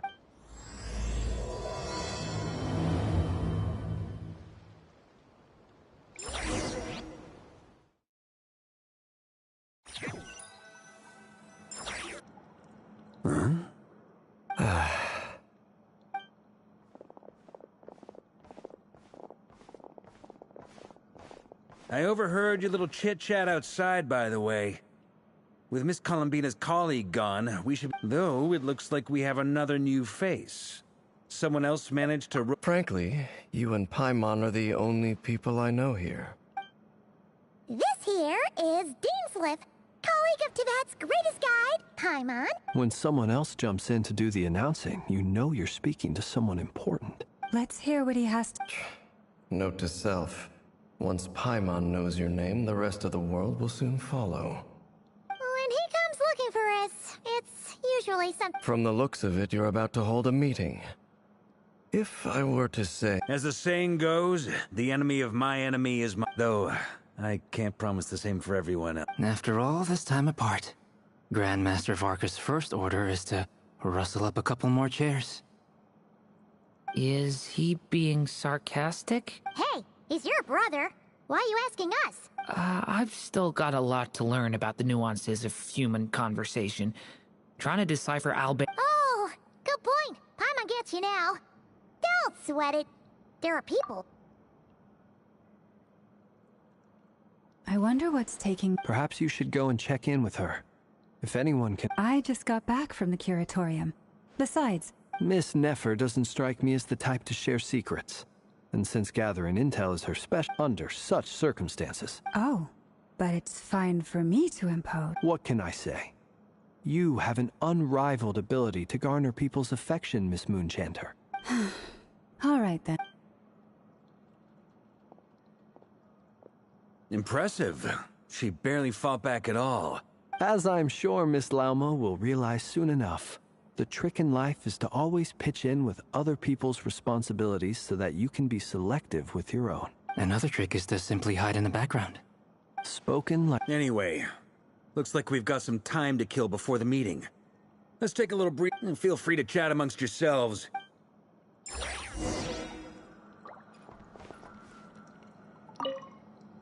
You're both awfully quiet. Have either of you ever had your portrait painted? That sounds like a lovely idea.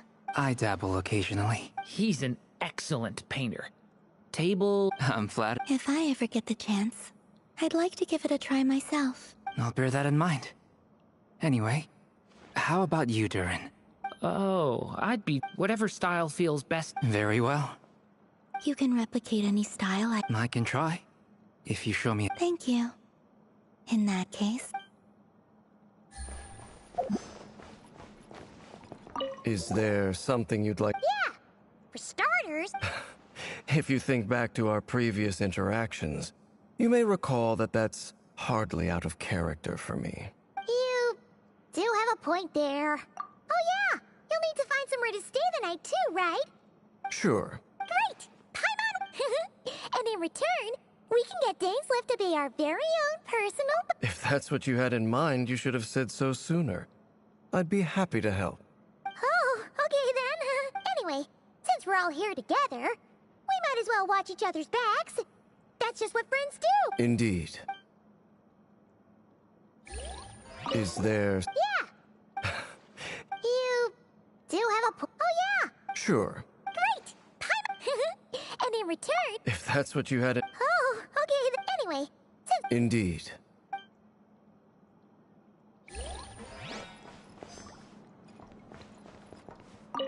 Truth be told, I can't remember the last time I was in a meeting with so many people. You're not alone there, my friend. The Lightkeepers... I don't doubt that. I've only ever met two Ratniki, one being... Itlua's a good apple. I'll give him that. He's kind, honest, and regularly delivers supplies to my lighthouse. So you're what? A fake Ratnik? Come on, why the awkward silence? Sorry. I'm not even gonna bother trying to hide it. No. Let's just keep this between ourselves. Probably best if Itlua doesn't know, huh? That goes without saying. Gotta be careful what you share with youngsters, after all. Anyone else in the know? Let me guess. The Traveler and Paimon? It's dangerous being too sharp for one's own good. Then, in the name of the Animo Archon Barbados himself. When we went for drinks, you said that you and Barbados were practically best buds. Of course. Just as long as you don't go spreading around the fact that I'm close with Barbados, all right? Fair enough, then. Nothing like a bit of mutual leverage to see.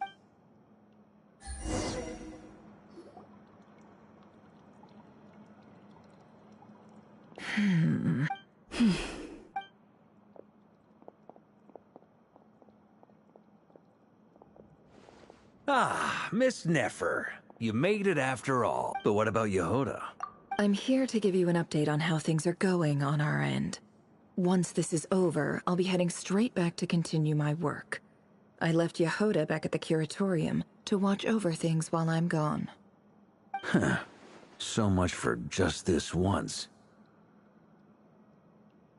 Shh! Not so loud!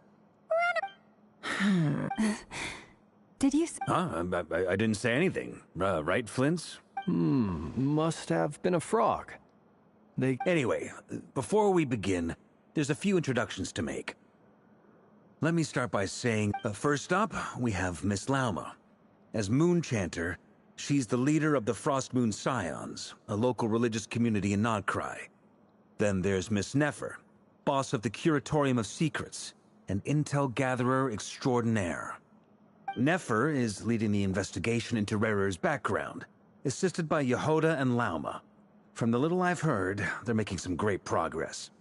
Over here, we have Mr. Flintz, a Ratnik and guardian of the abandoned lighthouse. In our last operation, he courageously distracted the wild hunt to buy time for the rest of us.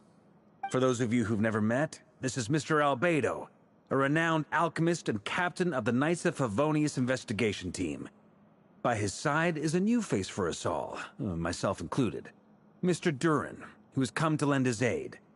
Next up, we have the Moon Maiden and former Fatui Harbinger, Miss Columbina.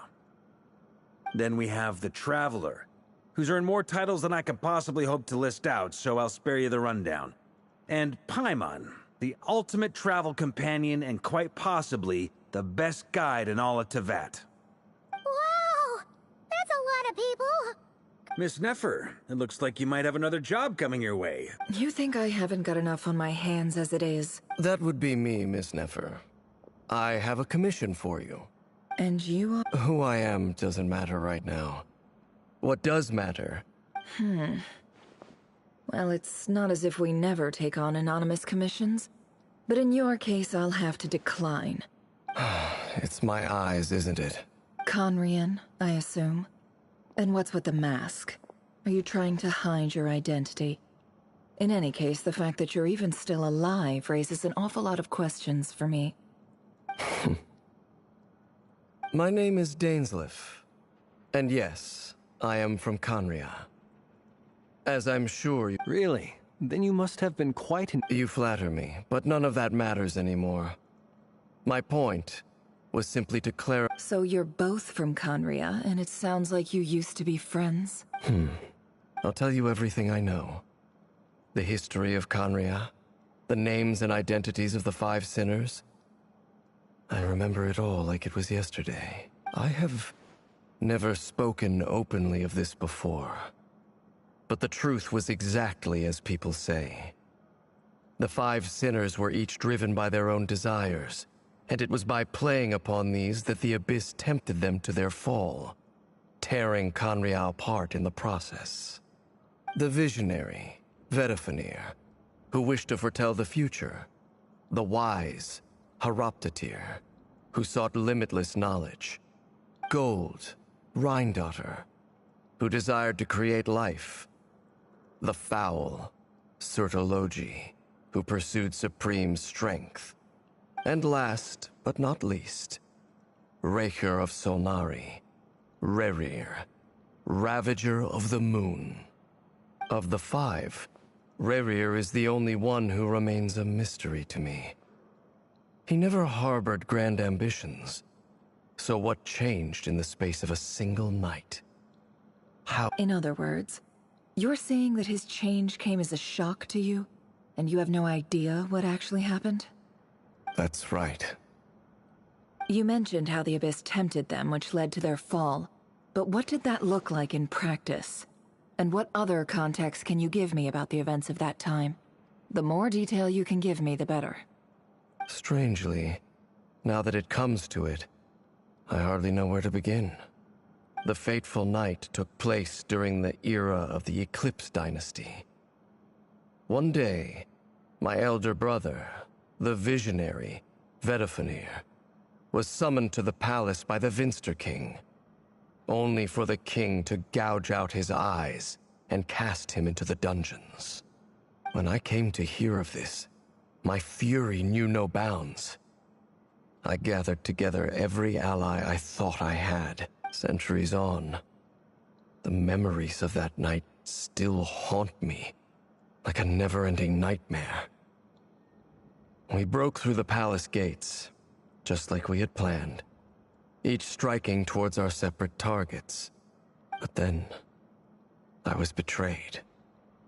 Even Vedifenir, the very person I had come to rescue, abandoned me and partook of the Abyss's power. So, it's personal after all. Then tell me, Mr. Dainsleif, what price are you willing to pay? You, of all people, must know that nothing comes for free. I cannot say what price would be worthy of such a commission. But know this. Uncovering the truth of Rerir's past is the only way to unravel this mystery. But before you decide if you will accept my commission, I will tell you more about him. Enough, I hope, to help you plan your next move. Sounds pretty good to me. Feels like we just flagged down a random passerby, only to discover he's actually a master strategist who— Can I borrow your halo? It could be useful in the lighthouse. Hey, enough with the wisecracks! Besides, isn't that lamp of yours bright enough already? Relax. It was meant to be a compliment. If that was a little over the top for your liking, I'll make sure to tone it down next time. I'll give your proposal some serious thought, Mr. Dainsleif. Let's speak in private once the meeting is over. Before that, there's a few things I'd like to share.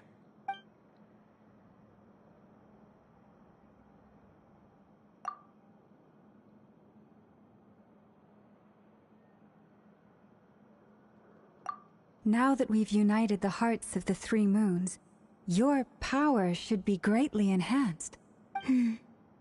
I believe you've done so much for me, so I want to be completely honest with you all. Even though I'm doing a lot better now, the truth is, my recovery will likely be an ongoing process. From the moment I was born, my power has been slowly ebbing away. And that is because Tevat has never accepted me. Even with the moons united as one, it seems, so far, I have yet to find a solution.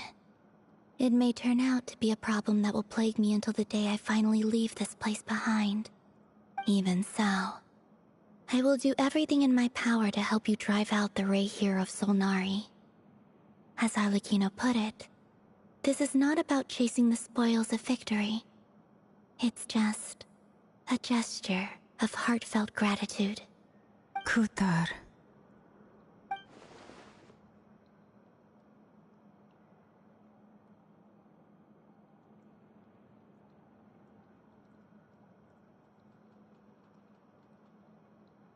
Defeating the Rayhir of Solnari will be no easy task. While my strength slowly recovers, we'll also need to gather more intel. Naturally. We should take all the help we can get if we hope to defeat him. We've considered several viable plans now, but our choice hinges on the answers to a few key questions. Is it even possible to kill Rayhir? What experiences shaped the person or monster he became? And what's he really after? Given Albedo's expertise in alchemy, I think we should leave him to try and answer the first of these questions. Understood. As for the other two, I'm afraid we'll have to count on you again, Miss Nefer. Believe me when I say, it's not my wish to burden. So you're placing all your hope. We can't thank you enough. You sure have a talent for changing your tune, Miss Moonchanter. Timid like Yehoda one moment, then flint. Ladies, please. I must object to your portrayal of me. I almost don't want to leave this room. I have faith in you, Miss Nefer. Oh? And what makes you so sure of that? What if this isn't about the money? I can sense that you've got a deep-seated distaste. Look at them getting along so... And I'm the one they accuse of insincere flattery. Miss Lauma, you have to understand something. Unlike you... Is that right? Well, maybe the fact that I'm willing to put my hopes in other people says more about me than you. But the fact is... Anyway, we've got our plan, so let's get moving. Mr. Dainsleif, let's talk. And Traveler, once we're finished, if you've nothing else planned, I'd like you to come with me. This whole experience is teaching me a lot. For instance, I now know that when other issues come up in the future, I'll have far more luck getting Lauma to convince Miss... Hate to say it, friend, but that's one of the funniest things I've heard in a while. Why? You think I've got it wrong? Quite the opposite. But what makes it so hilarious is how long it's taken you to realize.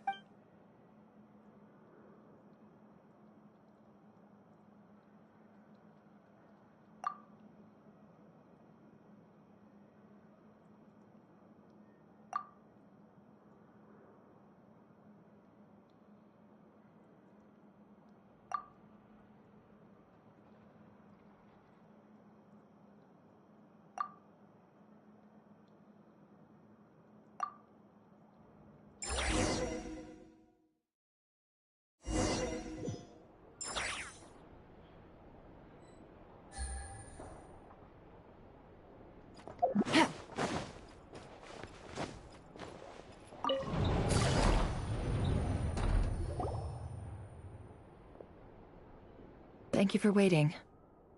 It's okay. We actually used the time to help Dainsleif get a room at the hotel. That's very considerate. Now, I trust you share my curiosity about Rarier's past, and you seem fairly familiar with Mr. Dainsleif already. We spoke at some length after the meeting. He was the one who suggested I should invite you to join this operation. He feels confident that these secrets will be safe with you. Dane has a lot of faith in us, that's for sure. Likewise. I appreciate that you got right on board without interrogating me about why I invited you. That's because we know what you're capable of. We appreciate you too, Nefer. You might have been forced to help in the beginning, but this time, it was your choice. That's one way to put it. Another is this, that once a decision's been made, it's set in stone. All right, so here's how it is. I'm going to access Rerir's thoughts again using my confidential method. Now, I'm sure you've seen things. The reason I've gathered you all here is to ensure my safety during the proceedings. I plan for us to enter the... Think of this as a diving expedition into someone's brain. If I'm the diver, you are my safety equipment. Once the ceremony begins, we will all be spying on privileged information. But in the interests of safety, you must remain absolutely silent at all times. We will discuss... Lastly, any individuals of a weaker constitution are advised not to partake in the ceremony. Well, good luck, everyone! Sounds like all There's a little more to it than that. I was being serious when I said you have a job to do.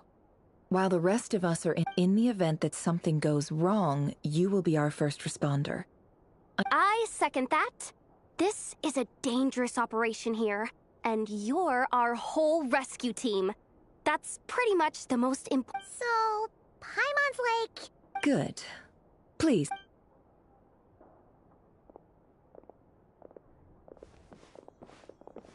So, did Mr. Dainsliff tell you anything else? He told me that he believes Rerir kept some big secrets in his life. He's not sure that they were the cause of his eventual down. But surely you're not planning to go through... If you think that, you'd be overestimating me. I'm a businesswoman, not a mercenary. But I do have my own professional reasons for taking this job. You think I'd turn down the opportunity to get a first-hand glimpse? Well, as long as you don't let morbid curiosity get in the way of safety concerns. You're such a killjoy.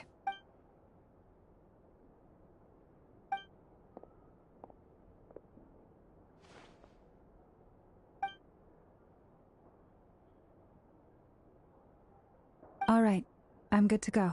All set over here, too. Promise, Paimon, you'll be extra careful. All right. Let your whole... Close your eyes.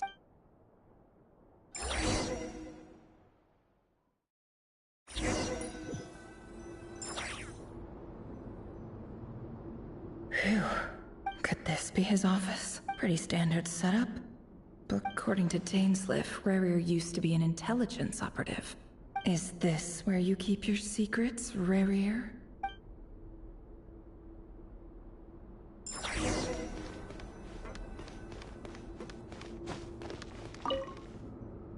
Bookshelves full of documents. Looks like these are all files, packed with the person. The Crimson Moon Dynasty preceded the eclipse. Since Rerir worked as a secret agent during the latter, it stands to reason that he was tasked with purging remnants of the old... Yep. Lines up. Truth. No more lies. A file tucked inside a folder. It's... But at this stage, I have no... He looks even gloomier than last time.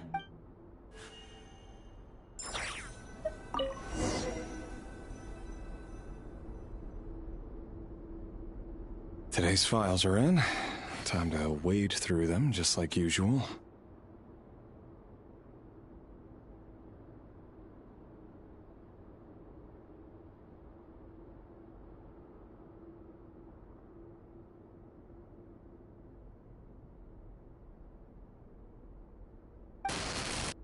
Male, 51.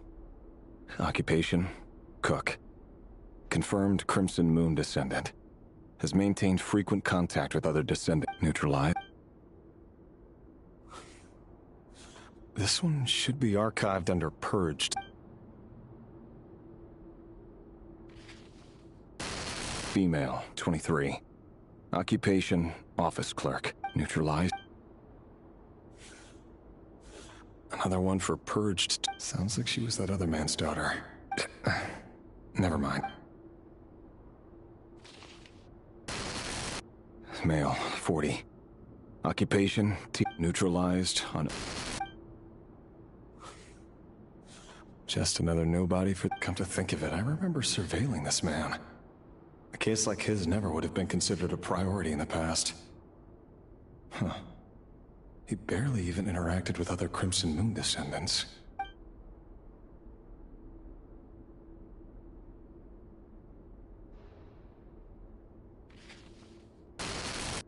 Female, 16. Occupation, none. Orphan, neutralized. Filed.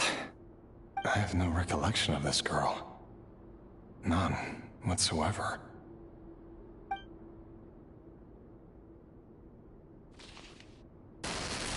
Female, 13. Occupation, none. Orphan and confirmed neutralized. Filed.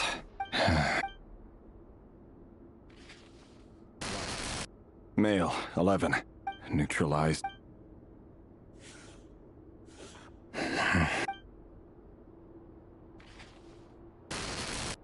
Male.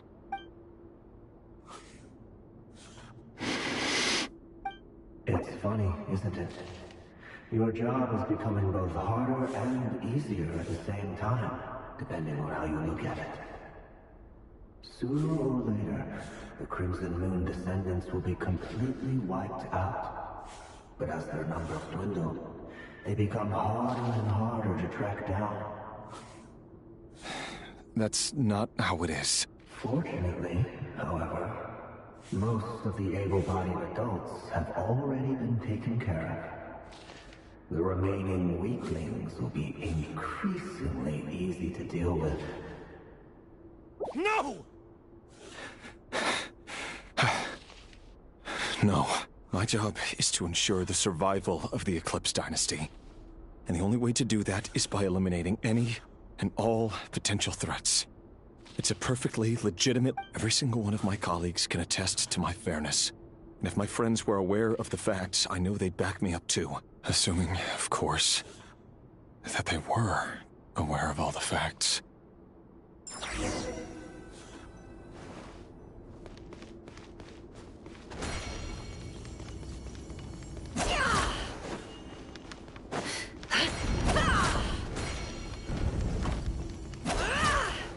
It all adds up. Can't hide the truth. Mr. Vedifalnir? It's been... Rerir, I trust you're here because you have something important to discuss. Forgive me. I wasn't tuning out, it's just, I noticed you didn't even tell me. Does someone in your position ever feel the need to ask questions at all?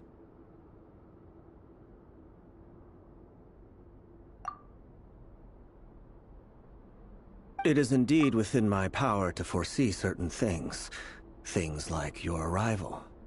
I was just thinking. It won't be long before I'll be inviting both you and Dane to my wedding. That isn't a lie, but nor is it a fact as such. It's a wish, isn't it? No fooling a prophet, is there? Ever since that day we met for drinks, I knew it was only a matter of time before you came looking for me. Does it feel good? Knowing how the future will unfold. I'm afraid the notions of good and bad fail to capture the complexity of what such a power entails.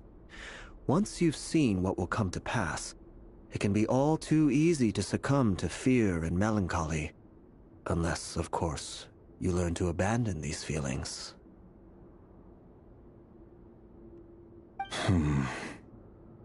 You fear my silence, and long to hear the words I left unspoken that day. That's right. You must have noticed my reluctance to broach the subject, and the reason is simple. Because the truth could never have lived up to your hopes. For both our sakes, such words are better left unsaid. The burden of prophecy was never meant for your shoulders. So who exactly do you deem worthy to hear your prophecies? None but our exalted king? Or rather, our king as he once was. You're closer to his majesty than I am. You must know better than anyone how much he's changed. You say that as though it is to my benefit. Yet precisely because of that, I dare not speak rashly. A king can turn out to be the most virtuous of rulers, or a tyrant more terrible than the most vicious of dragons. You are so wise and far-sighted, yet still you would have me live in fear of the unknown? You make a fair point. Especially given my silence alone was all it took to send you spiraling downwards. Very well then. Let me offer you some advice. And I say this not as a prophet or a visionary, but simply as the brother of your friend. For many reasons, there is very little chance of your marriage ending in happiness. If happiness is what you seek, you should find another fiancé.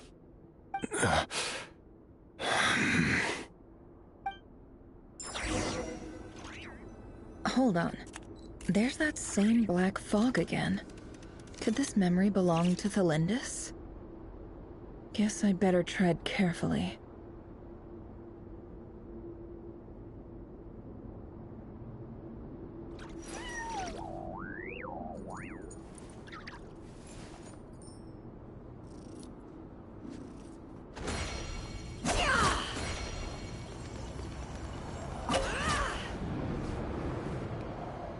Wait. Hear me out. This time we finally got a clear look at his face and learned his true identity. His name is Rayrir. And he... What did you say? A cruel irony, isn't it? Why are you Simple. I want you to kill him. You are the only person he would never suspect. No, absolutely not. I would... So you'll just stand by and watch him slaughter us to the last? Do not forget that the blood of the Crimson Moon flows in your veins, too. The blood of the Crimson Moon? What does that matter? You think that alone is reason enough for me to throw away everything I have? Why wouldn't it be? You too were once a child of the Crimson Moon. Just like me. Don't... As long as you promise to abandon this pipe dream of restoring your dynasty. Persuade the Vinster King? Do you even know why he's so obsessed with hunting us down? Why he keeps the Vinster King? A blind fool. His eyes clouded by powers from beyond this world. A petty little man with a miser's heart. And he dares to sit upon the throne? Mark, if you can't bring yourself to do it, so be it. Just you watch. It won't be long before calamity descends upon us all. The Rayrir of Solnari. That really is quite a secret you've been keeping from me, Rayrir. But who am I to talk? Am I really any better? Love should be built on honesty. But ours? Is it really so wrong to hide things that would only make life harder? If we don't cover up the... Vedifulnir must have known all this. And that's why he made his prophecy. But I won't just sit by and watch this disaster unfold. I'll do everything in my power to protect what I cannot afford to lose. No matter who I have to face.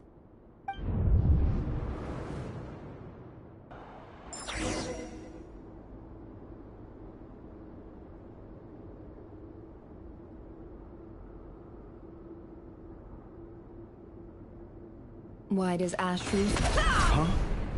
Was that Rayrir who just walked past the window? Doesn't it give you the chills that he still takes the same road to work every day?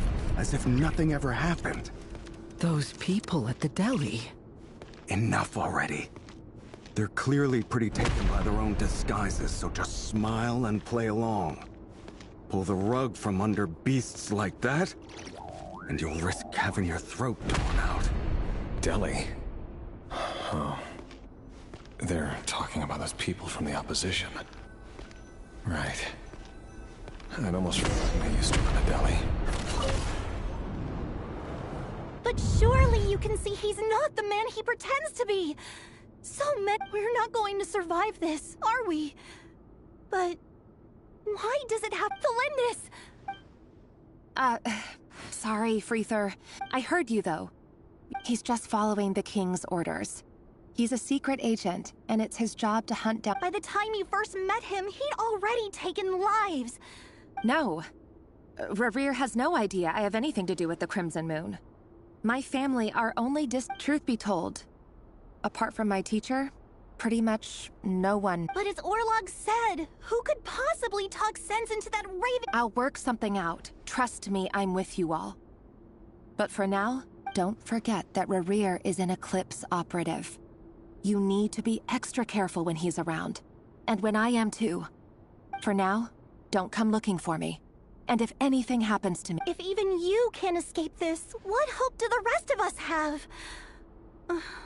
But after all this time together... I won't speak in his defense. Nor can I give you a clear answer to that question. But I'll do everything I can to put an end to this. Here, hold on to this. If an opportunity to escape presents itself, take it. You call that I've got a job, and there's still money coming in. But you can't go anywhere right now. Please think about yourself for once.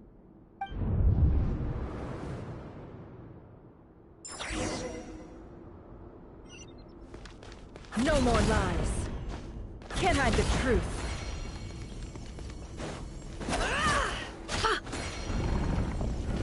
Another day, another round of assassination training. Training grounds just beyond this hidden passageway.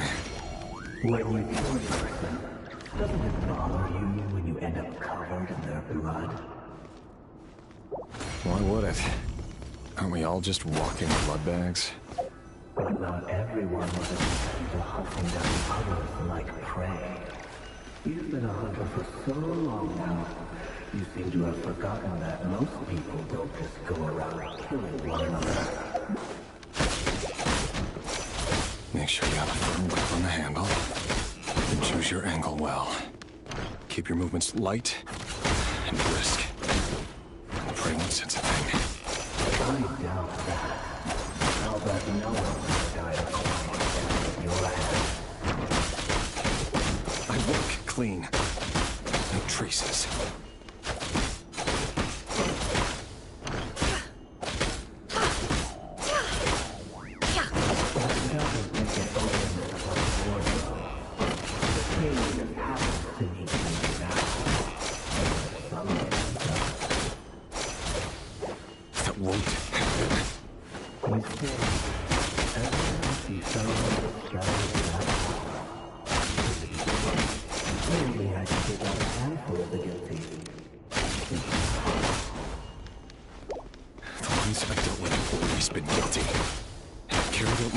Flawlessly.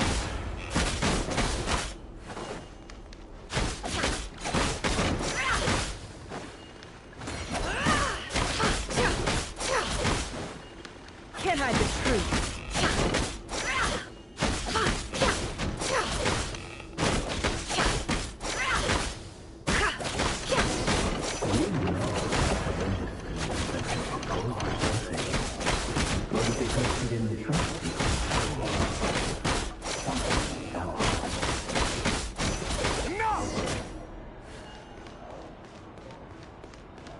No more lies. Delindis, do you still... Orla! The boy who was pretending to sell flowers. You... Yes, we did. What about him? He was arrested 2 days... I just don't get it! After everything he's done, or does it mean nothing to you that people... No, that's not... I need to go now, Delindis. If you ever need a place...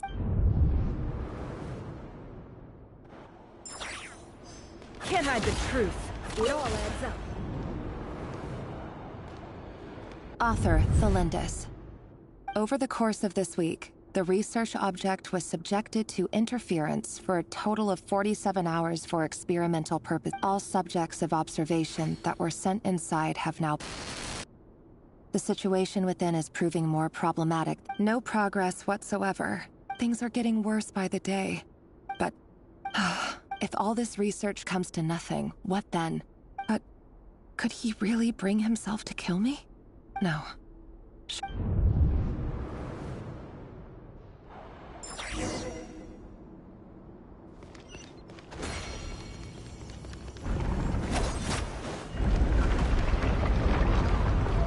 Why won't you just let us go? We don't even know each other. All we want is to live ordinary, peaceful lives. You want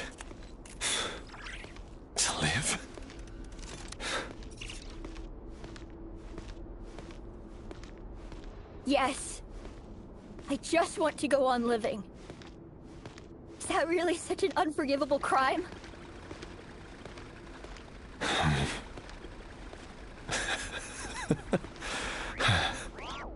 You want to go on living. I want to keep living too. To keep living forever. That's why I have no choice but to continue on the path I'm on. If only some savior would suddenly swoop down and change the way the world is. Too bad that's not going to happen. Imagine that. If there really were such a person, you and I wouldn't be standing here like this, would we? Today's files are in. Time to wade through them just like usual. No, I don't get tired of it. It's my job. And not only am I lucky to have it, I'm good at it too.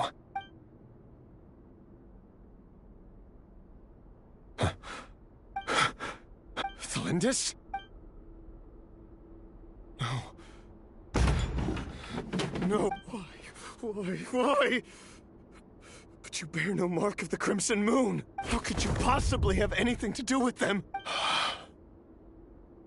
A diluted bloodline. What a fool I've been. Numbing myself with talk of justice. Irminsul. Finster King. How far are you going to take this? From the direct bloodline, today it's the descendants of the Crimson Moon. Who will it be tomorrow? No. This cannot go on. This is where it...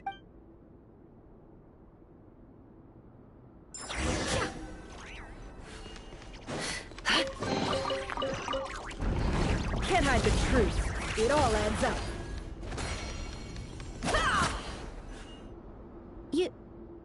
You're... I am.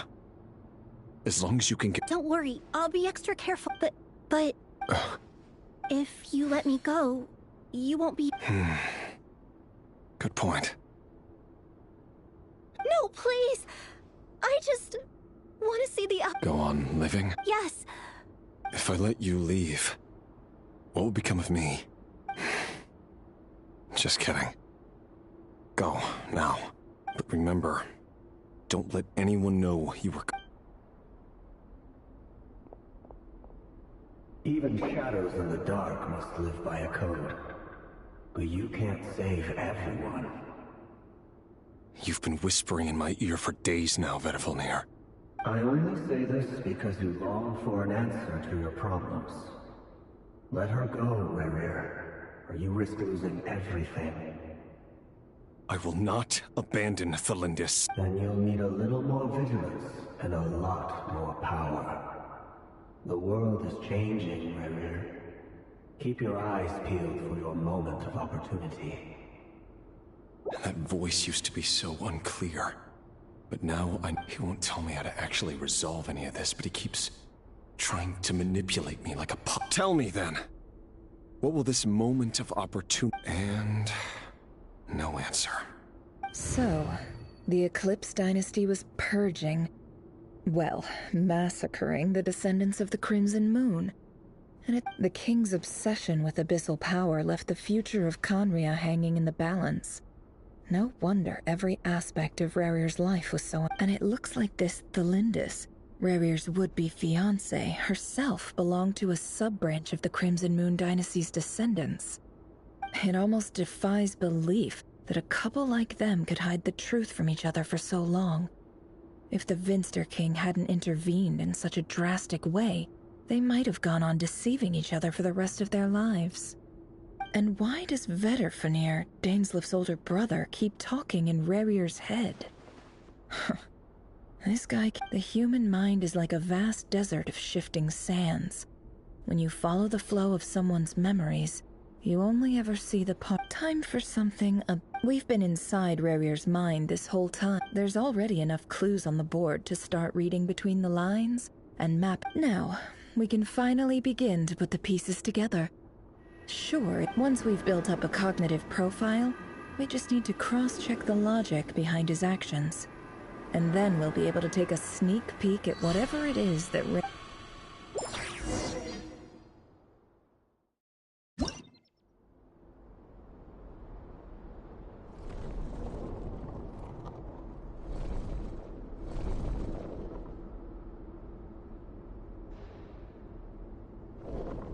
Rerir, are you there?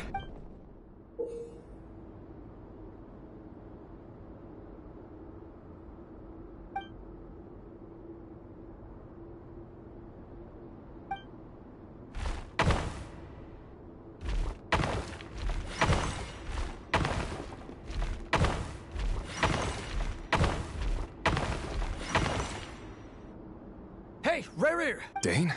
Quick, come with me. I'll explain everything once we've met up with the others. Okay.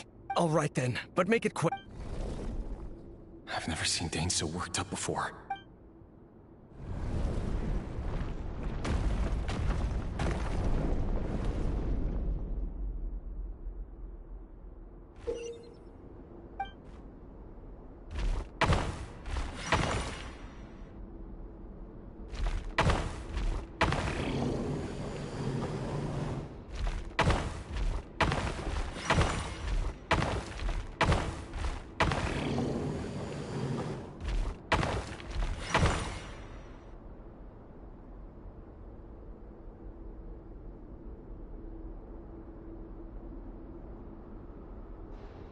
Well, this is a nice change, meeting you all at this hour.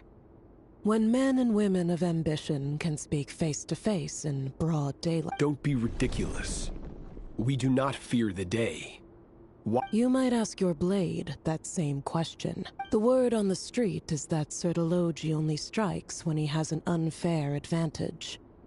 But that is patently false. If this is your way of offering me replacement limbs... Oh, we can certainly discuss that. With bioalchemy...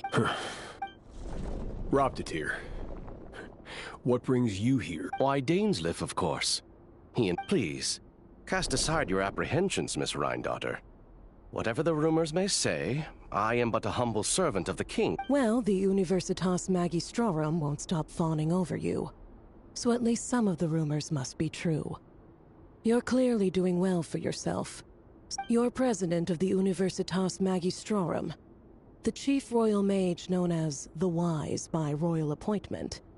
And by far the most... Vice President Veit doesn't even try to hide his envy. My success is the product of hard work and good luck. It's as simple as that. We're the king, of course. No job is without its gripes. Serving a king like ours can be a challenging task, as I'm sure. And as for Efterveit, in missing out on the presidency, he's dodged a mountain of stress. Like everything else in life. You're all here. I apologize for the short notice, but it was...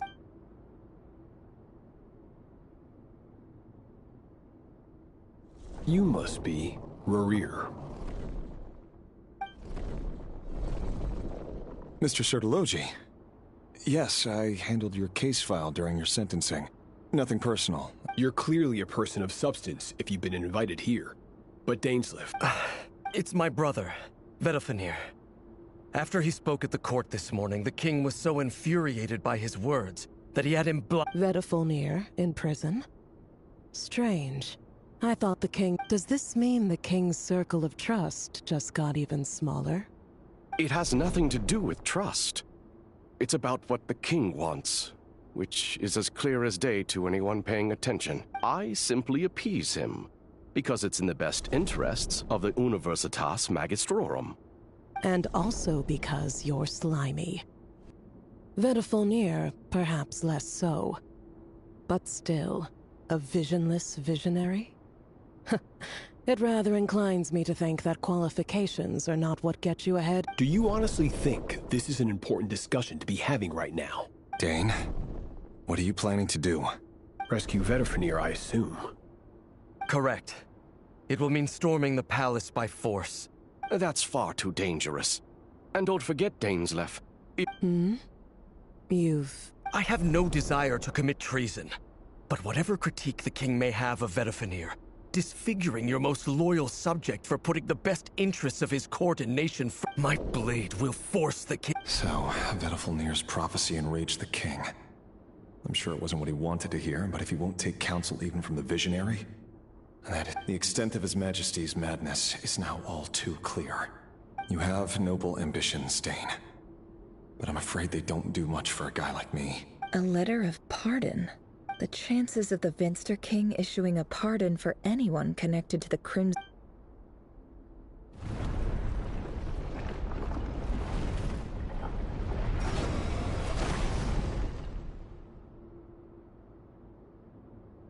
This black fog over the board must have some connection to Thelindis. But why is it another mystery?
Author Thelindis.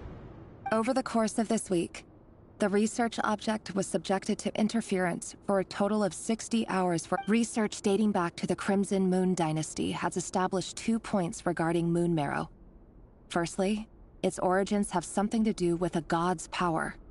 Secondly, it serves as a portal to an as-yet indeterminate location. Moon Marrow can thus be defined as a spatial gateway. However, there are a number of hurdles to overcome before we can answer the question of where it leads to. To start with, opening the gateway requires a specific power source, which the relevant literature indicates. An enormous amount of power is then required to keep the gate open. Currently, the total power output of our instruments remains in the single digits. To make matters worse, I am now the only staff member remaining in the Moon Marrow lab. The Universitas Magistrorum recently decided to move most of its personnel into abyssal energy research, which has stymied all Crimson Moon-related projects. This is not a wise move. I have always maintained that placing all our hopes in a single source of power is risky, especially one as poorly understood as this. As well as making ourselves overly reliant on a single resource, we are neglecting other promising technologies. I apologize if this comes across as disrespectful. But as a Moon Marrow researcher, I desperately want to see the world beyond the gateway. If we really made it there one day, what would we find? And how would we go about taming the unknown? My imagination is endlessly fueled by questions such as these.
This is for you.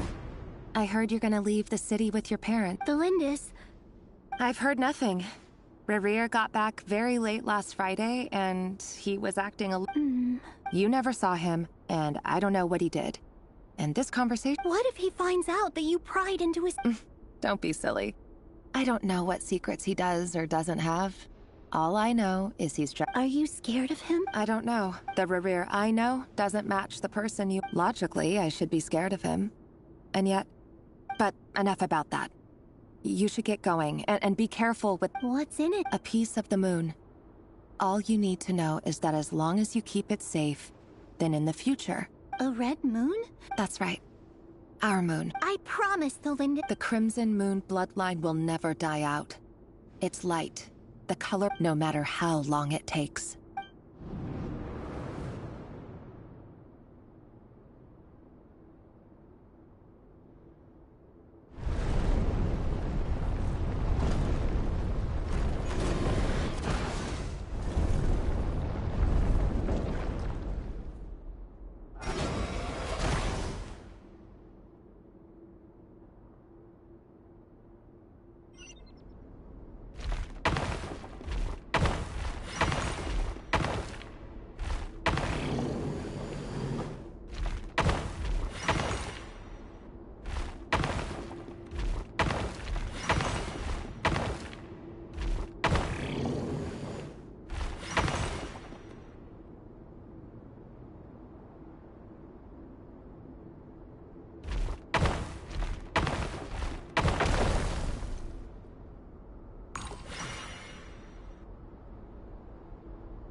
Hurry, everyone, and stick to the plan. Sir Dainsleif, what are you? Is this treason? You know what happens to those who betray the throne. It is the king himself who has betrayed the throne. He has betrayed all of... If you have any love left for justice in your heart... It's showtime. Dane and his group will handle the troops in the palace. Then Hraptatir, my job is to enter the prison and rescue Vedifalnir. Stay... Look after my brother. Draw your blade. It is time for justice.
Hello, Miss...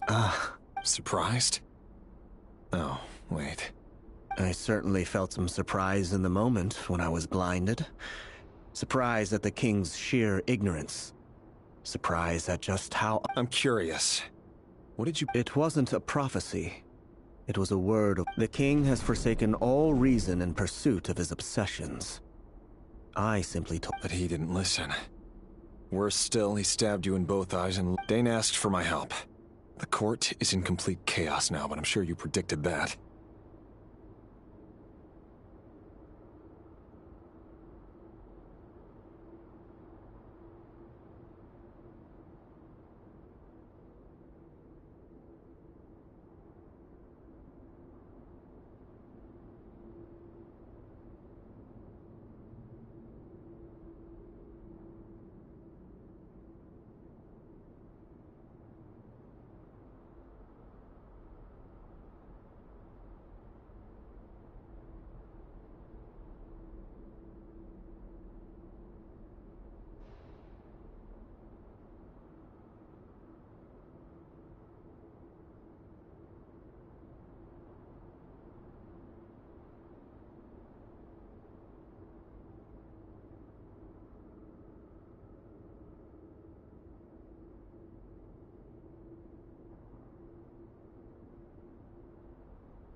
everything is transpiring as I foresaw.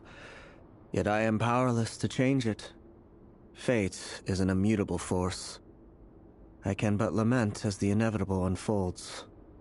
I do wonder whether giving a man the power to see the future does nothing more for him than slowly crush his spirit. Forgive my curtness, Vedafulnir, but the king did not suddenly turn on you today. His suspicions have been brewing. You can't have wisdom beyond the reach of your fellow man without a track. There are things the king does not want to see. So, he doesn't want you having visions of them either. He wasn't entirely wrong. I did Until what? Just now. Well, tonight could go a lot of different ways. 5 of us banded together to storm the palace, also we could rescue you. I sense hatred in you. But also hope. A desperate hope that this is not the end. It is the beginning of a new chapter. There are many men of honor and courage in this world, Rerir. But you are not one of them. Is that a dagger? Interesting. With your abilities, I don't doubt that you were able to recover some of your sight. But I also doubt. Of course not. We could be. You mean your future? Yes. And I know there are bigger things at stake here. A dynasty, a nation, maybe I can't abandon the one I love to save myself. I just can't do it. But you see a broader picture of the future than I. You see the solutions to the biggest problems of our age. So tell me, what is my solution? What's the answer? In matters of fate, answers are either right or wrong. What will be, and what will not. Maybe you are willing to pay a certain price in the pursuit of happiness, but unfortunately, fate does not negotiate. That is the cruelest thing about fate. It is unmoved by your sacrifices. That can't be true. I know it's your voice that I keep hearing in my head, urging me to see how the world is changing, to seek more power, so I can protect the things I love. You show me disaster, but you won't show me how to avoid it? Why? Why are you doing all this? My voice. In your head.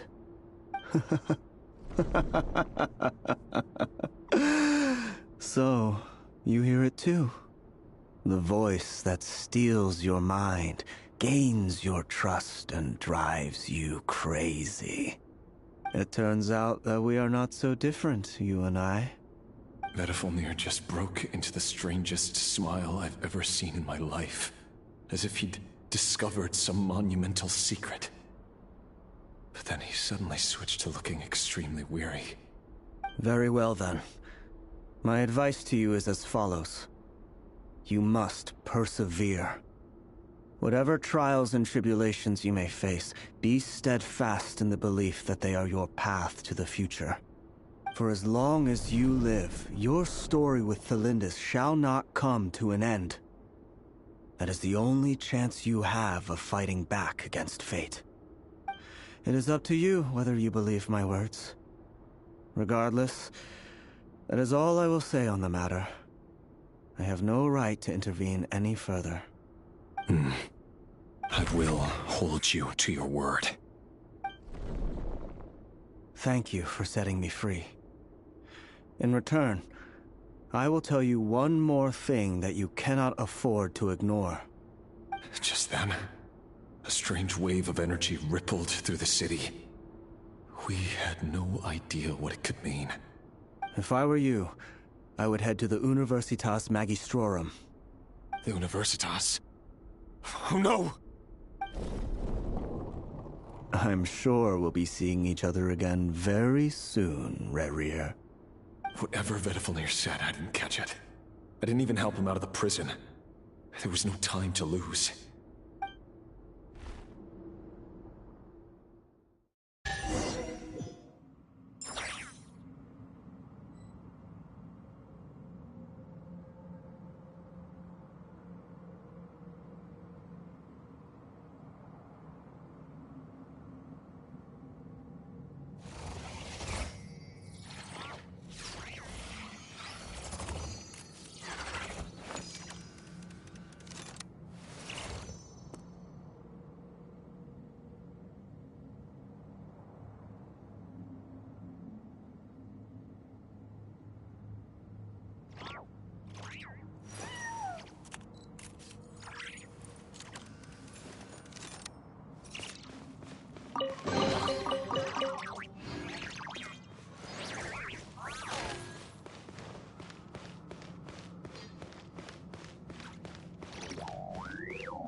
Monsters? Is this Rhindaughter's doing? Or the Universitas Magistrorum? Out of my way! No more lies.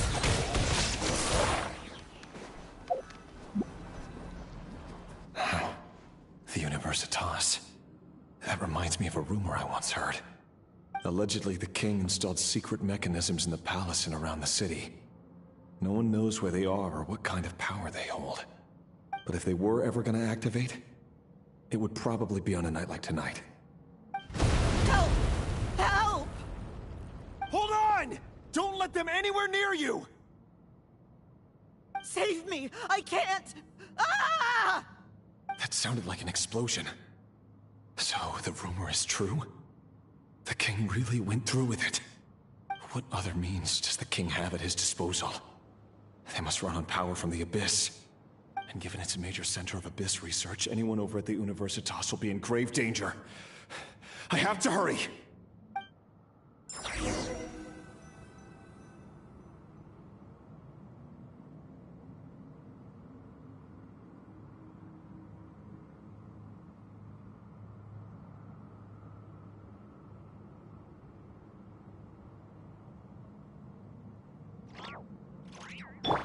There is no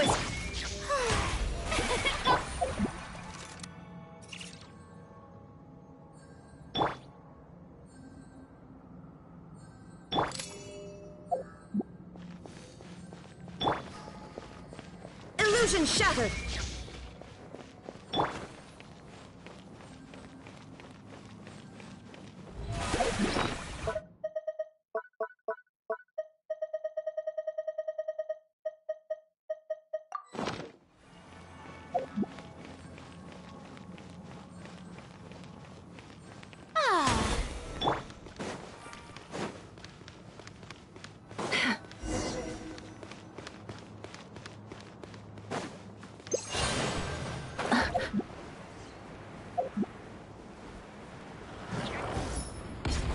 There is no escape! Yoo-hoo! Quietly now. Gotcha. Game's up. Fun's over.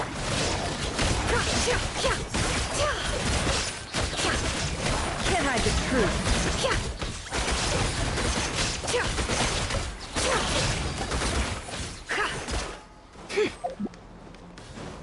It all adds up. The deception ends here. Here comes the catch. Shower me with praise! Let the world come on! What a joke!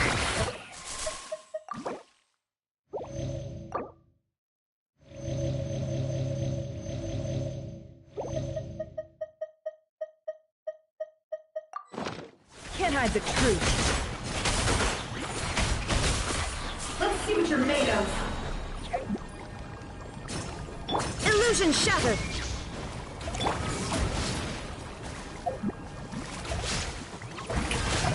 Quietly now. No more lies. Seek within. Can't hide the truth. Let's see what you're made of.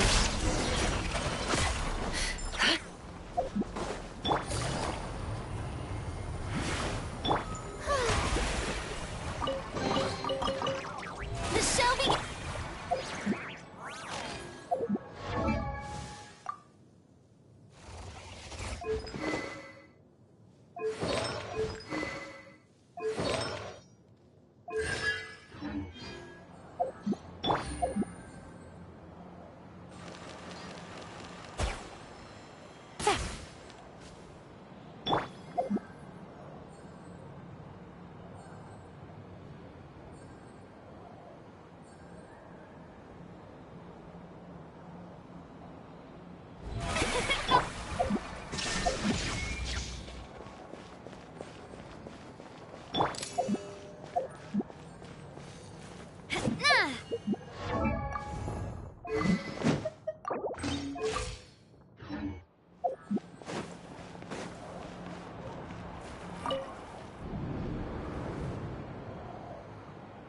Monsters!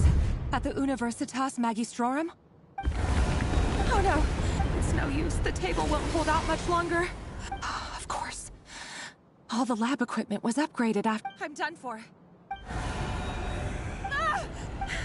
Stay back!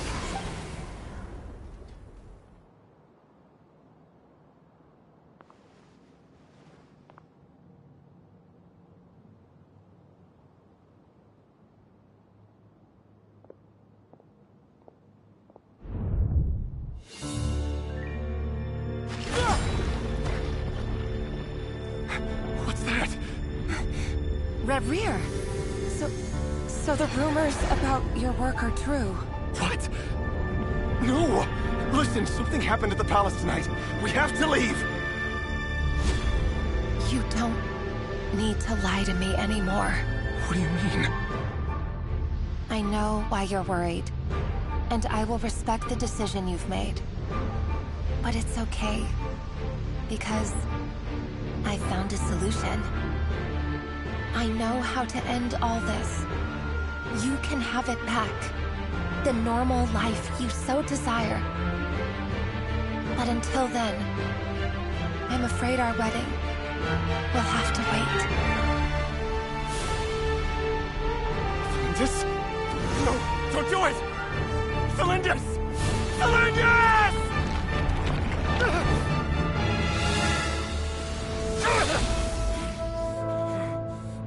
I told you, Reverie. Let her go. You will find someone better. No! No, I won't do it! I have to save her! By what means exactly? A lonely pawn. You lack the power and the strength of will. Do you know a way? Tell me! Come to the palace. Join us.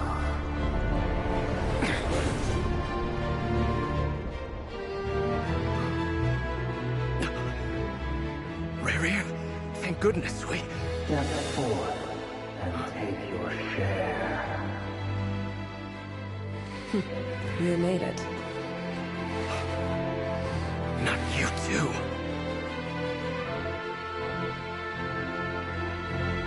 Hatred or grief, despair, desire. We all have our own.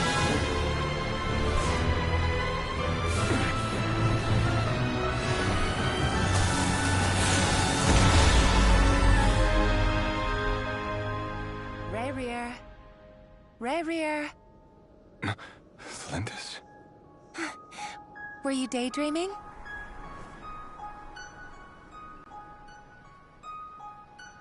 You still remember, Reverie? That question you asked me a couple of weeks ago? Oh. You mean the proposal? Yeah. I'm wondering, where do you think would be a good place to discuss it? Maybe in the garden? Or were you thinking a fancy restaurant? It's your choice.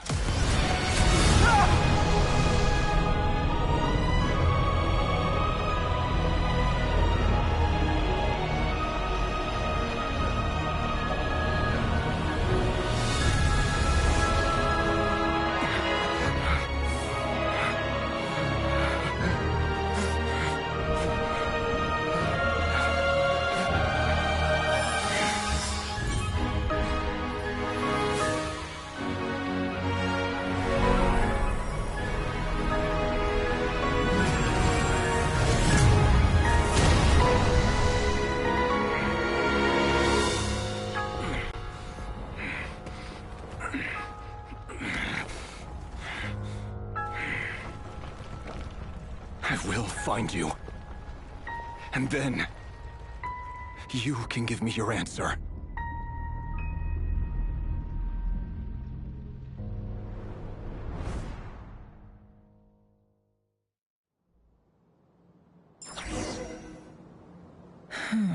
So that's how the Raker of Solnari was born. A monster created by circumstance is a monster. Viewing other people's thoughts for too long can get... In a nutshell, the story of Conria is what happens when the truth falls by the wayside. Everyone tells little white lies, and before... his past is filled with sorrow.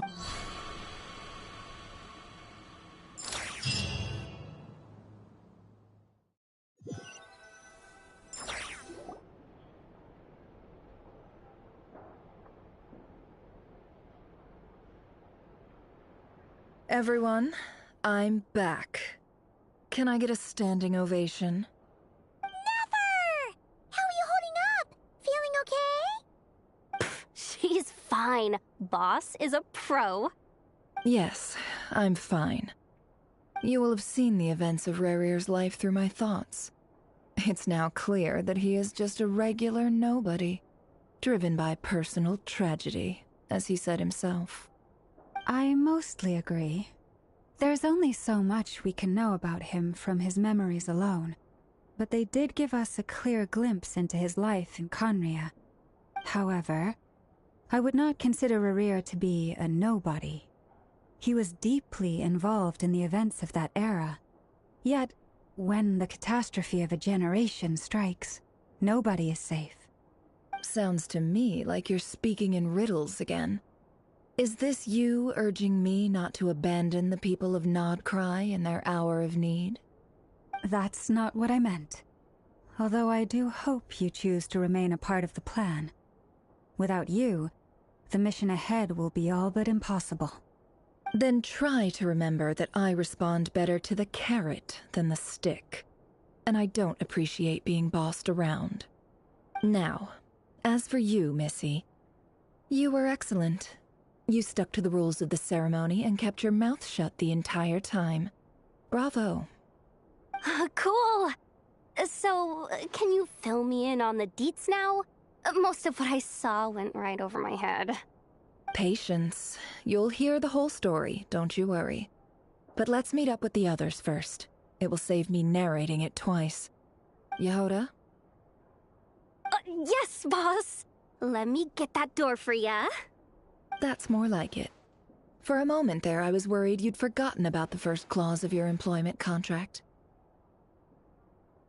Forgive my curiosity, but what does the first clause say? It says I gotta do the annoying stuff that boss is too lazy to do for herself. Like opening the door, pouring the tea, yada yada. Is that right? If something is in the contract, it's because she willingly agreed to it. Rest assured that the Curatorium abides by the very strictest of labor policies. You don't seriously think I'm cruel enough to treat her like my slave?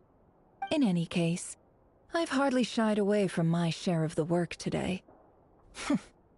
Hope I don't catch Flintz and Varka lounging about in their chairs, enjoying a leisurely cup of tea. There's nothing I dislike more than other people enjoying themselves while I'm hard at work.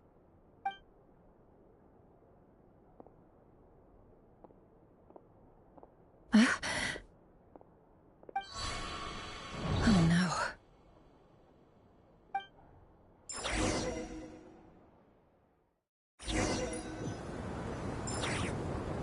Sorry to disturb you, but we seem to have run into some trouble. Evidently so. Don't worry, I'm not about to leave you to fend for yourselves. I'm not that kind of boss. And it would go against the Curatorium's labor policy. I'm sorry. What did you hear me say? I wasn't talking about labor policy. Wait. How long have I been standing here? Not long. You just appeared by the door a moment ago.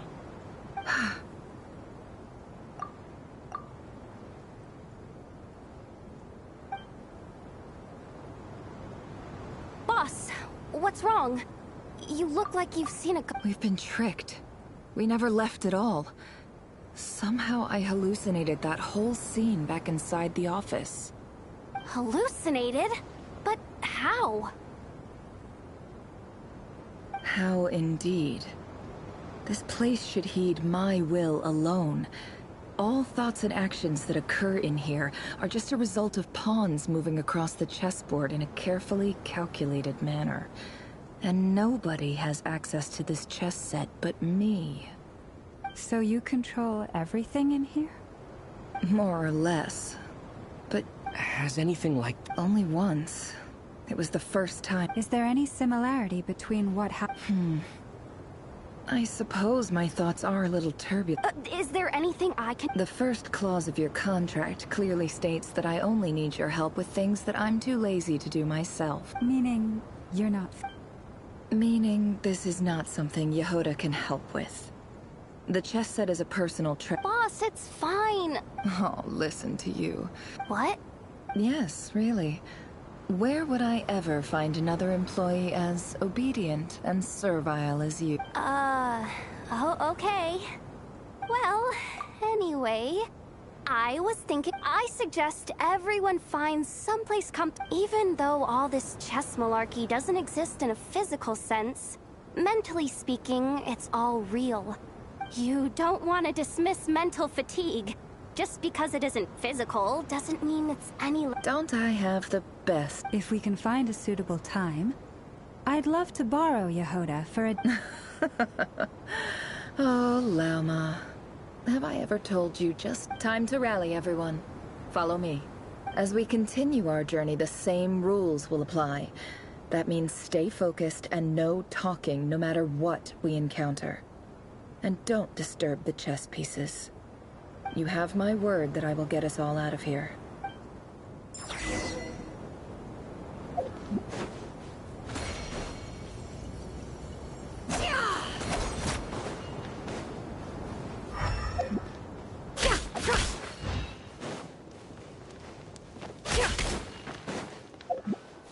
This place looks familiar. That's not a good sign. I wasn't expecting visitors at this... Oh. There you are! Sinue's been looking for you all day. I think he has some news for you. Oh, yeah? What were you doing just now, Uncle Retinue? Hiding away some more loose change? What do you mean, loose change? Oh, come on, I'm too old.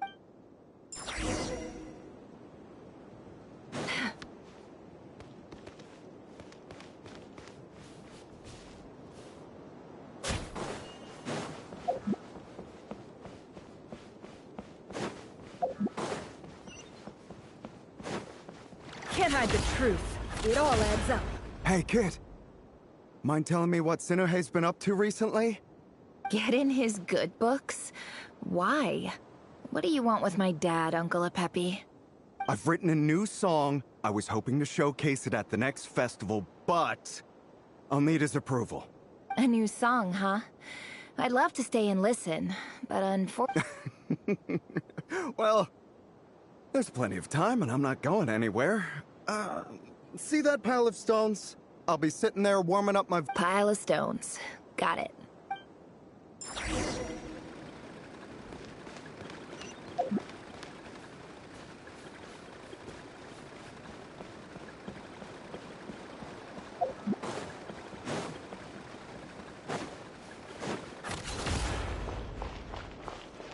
Hi, Dad. Uncle... Ah, there's my little princess. If you'd gotten back just a little sooner... Spoils of war? Who were you fighting against, Dad? It was just a figure of speech. I was talking about our war against thirst. I went out to fix our water supply problem, and now I'm back. We have a well again. That's right.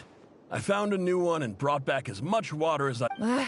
If it wasn't for these blasted sandstorms, our wells wouldn't be... As the chief of our tribe, I'm supposed to be leading us out. You know how prosperous, but things are looking... So you're the Academia's help... Special ambassador, they call it. Think of it, it's nothing bad, okay? We've been isolated here in the desert for too long. So, do you get anything good? Of course. My luck's improving all the time.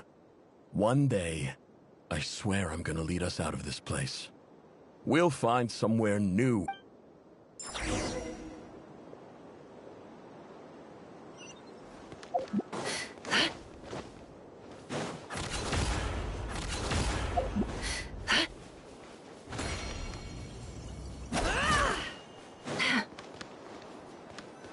Can't hide the truth.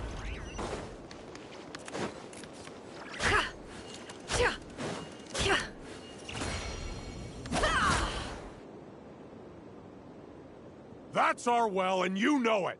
You stole from us. Well, you've gone from chief to thief! Did you really think you could take our water without permission and get away with it? You're either brave, stupid, or both. And that special ambassador act? Yeah, nice try! You're a liar and a cheat!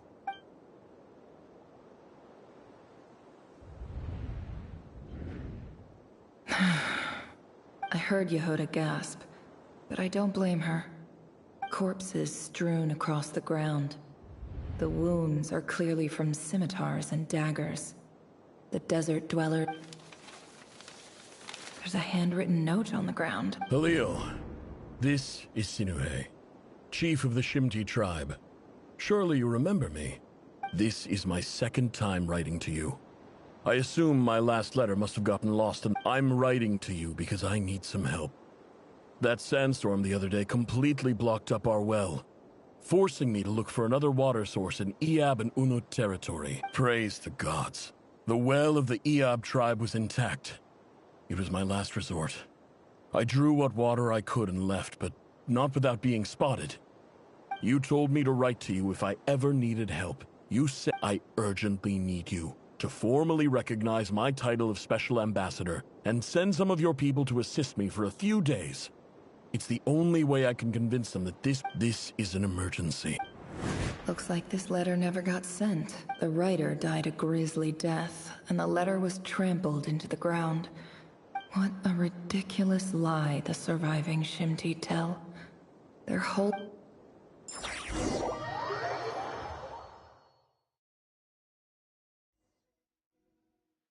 Ah, officer. Welcome. Welcome to our humble village. I thought you would at least have the courtesy to provide some... This is the finest wine Aru village has to offer. I promise.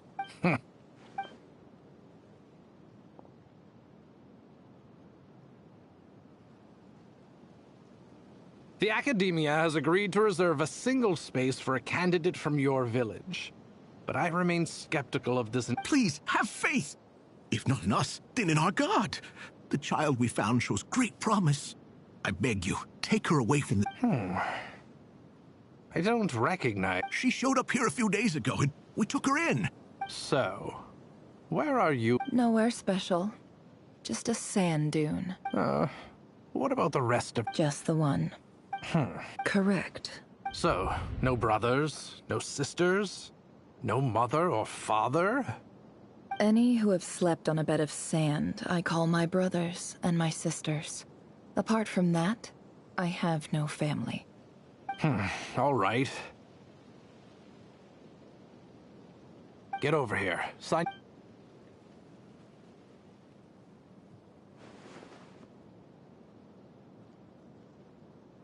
Never? You're rather fair-skinned for a desert dweller.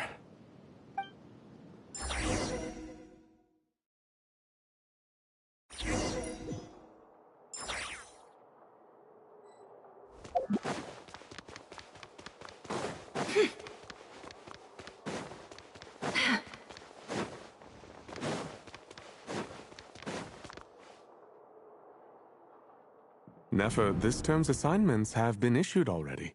Please read through the materials thoroughly, conduct your own additional research, and then write an essay on the topic. Yes, Professor, I'm aware. I just had a couple more questions I wanted to get your perspective on. Oh? Please, ask away. Well, I saw the other students' problem sheets, and I couldn't help but notice that my... A weak student? Goodness, no. I think what you're saying is, a weak student wouldn't have noticed the discrepancy. And if they did, they... You see? Sharp as they come. You see things the way they are. Because of where I come from. I'm sorry, Nefer. Anyway, you said you had a couple of questions? What's the other one? I wanted to check if someone sent me a letter to the... Ah, your family wrote to you. As long as the... Not exactly. It's not even a recent letter. The House of Dana, I expect. I know there's a box for unclaimed mail. Whatever you're looking for... Okay, got it. Oh, don't mention it. Honestly, Hey, you're a great teacher. And you do your best for all your students. It's not just the academia, either. The whole world bends over backwards. Oh, my dear child. I haven't. I just think that if you want to make it in this...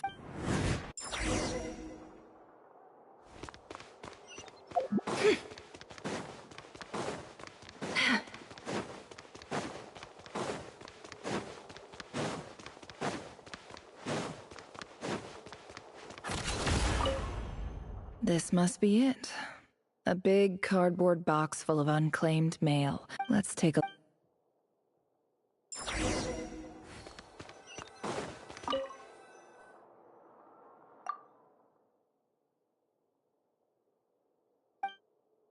A dilapidation survey. This one was never even opened.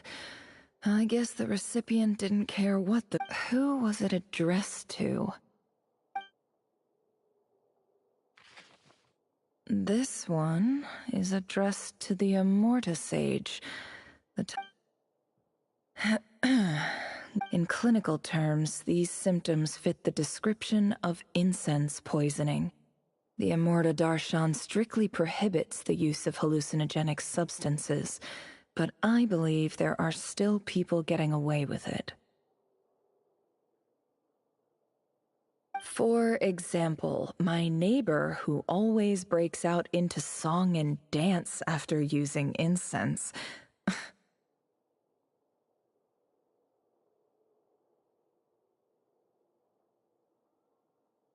This seems like something the academia would want to... Wait, what? The note says, the sender authored this letter while under the influence of mushrooms. I would... This next one is addressed to... A few words of protest regarding recent changes in Sumeru's... In recent years, the academia has taken on a... However, it appears to me that these students have not, in fact, been provided with educational opportunities that are, as well as receiving dumbed-down assignments and perfunctory tutoring. They do not even have full access to the Akasha system. Education is the fundamental purpose of this institution, which should go without saying in a nation whose founding virtues are knowledge and wisdom. I ask you, is the lip service we pay to the policy of education for desert students truly the standard? As Grand Sage, policy decisions are your prerogative. But do not forget your roots. You and I were once students too. I do hope you will give some serious attention to this matter. I encourage you to discuss issues. Great letter. And the sender is... I didn't realize anyone else even knew how bad students like me have it in this... So this is where letters from the Sage of Spontamod end up? Nice one. Whatever. I'm not exactly holding out hope that a letter sent from the desert would even make it here. I can't believe how much discarded mail there is. Must have been years since someone last went through it all. And this is just one... I don't believe for 1 second that any human being has sat down and read through all the documents in this place. Wait.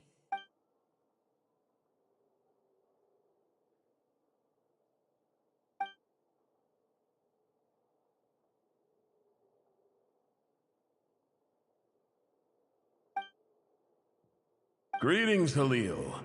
My name is Sinuhe, chief of the Shimti tribe. I don't know how well you remember it now. In my tribe, learning a person's true name is serious business. And I therefore see you all as friends. You were kind enough to leave your contact details, so we could stay in touch. The Shimti tribe lives a harsh, nomadic existence in the desert. You were sympathetic towards my plight, promising to make me a special ambassador of the academia and help us find a way to make a better living. This brings me to my reason for writing. Our tribe has fallen on particular... There was a terrible sandstorm a few days ago, which blocked up the well in our land. To ensure my people the Eob and Unut are descended from the Thamudians, while we trace our ancestry to Tulatala. We worship the Lord of Flowers and have had relatively good relations with our fellow tribes, up until now. I found a well belonging to the Eob tribe. They declined to help us, but I really had no other option. So I took some... When we met, you assured me that you would be my ally in the academia. I would like to take you up on that offer, because I really need your help. That aside, the last time you were here, you mentioned that the academia had started accepting. We have next to no resources here in the desert, and my power and influence are limited. Would you consider enrolling my... From the outset, the academia never took you seriously. Those things they promised were just empty words, and you were so emphatic that your luck had finally changed for the better. You swore you'd lead us to a better place one day. You spoke with such conviction. You liar. You lied about everything. And who fell for it? Which makes you... I think I'll take over from here.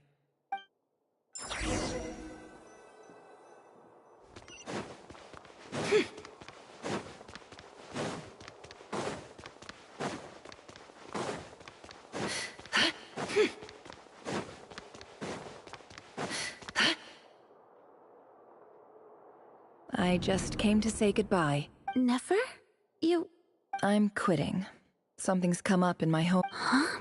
But this was a hard-won opportunity for you. It was. But it doesn't matter. I have more important things to deal with, and they can't wait.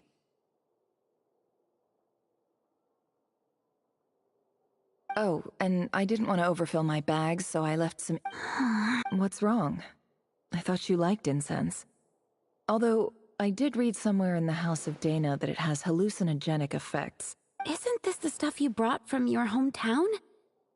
You're just... Yeah, I lied. It's not rare at all. There's this bunch of ruins near my hometown that are... It's not worth much. Keep it. It's fine. But Nefer... All right. That's all from me.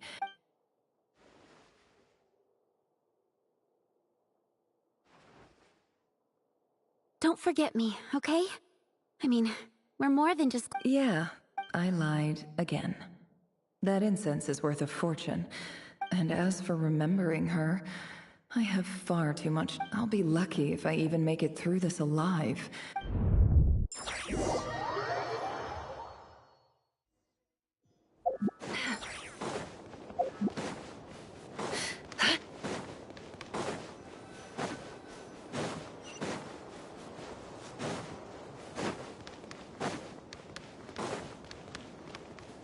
It all adds up.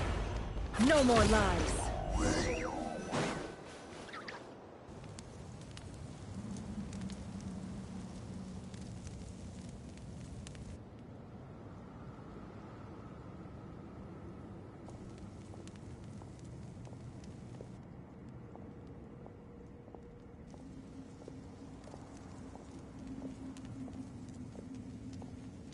It's a pleasure to meet you, Mr. Arif. So, what does the Academia want? Since they've sent their special ambassador, Please, sir, lower your blade.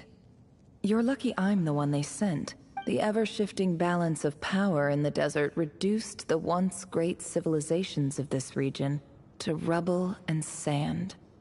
But the story of the Eob has a very different... Huh.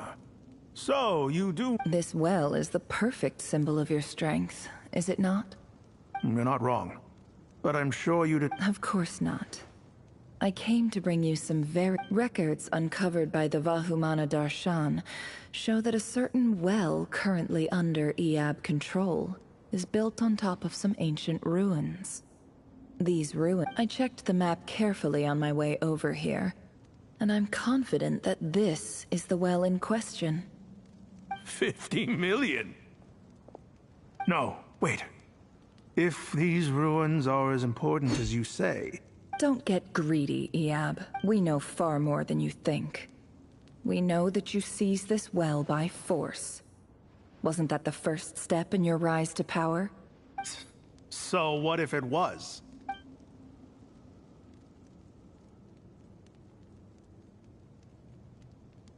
Don't worry.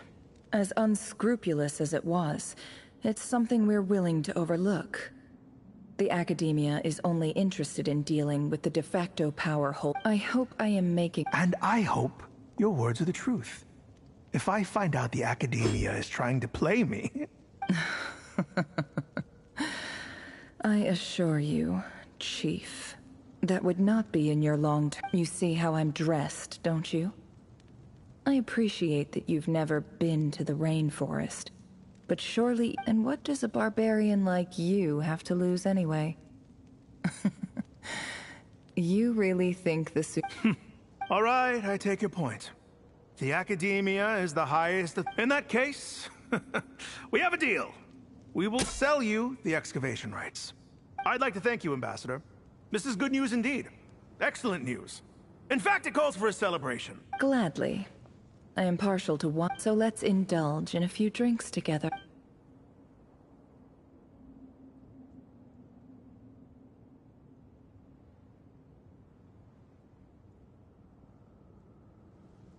Chief! Chief, it's an emergency! It's the Unut. They've... What?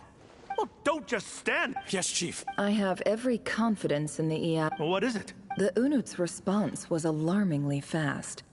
The day after we reach a deal, they seize the well. I don't... I am obliged to remind you, Chief, that the Academia will only deal with the de facto power holders. No! Please, Ambassador, just give me some time. I swear that well... Glad to hear it. If there is a traitor, I will find them.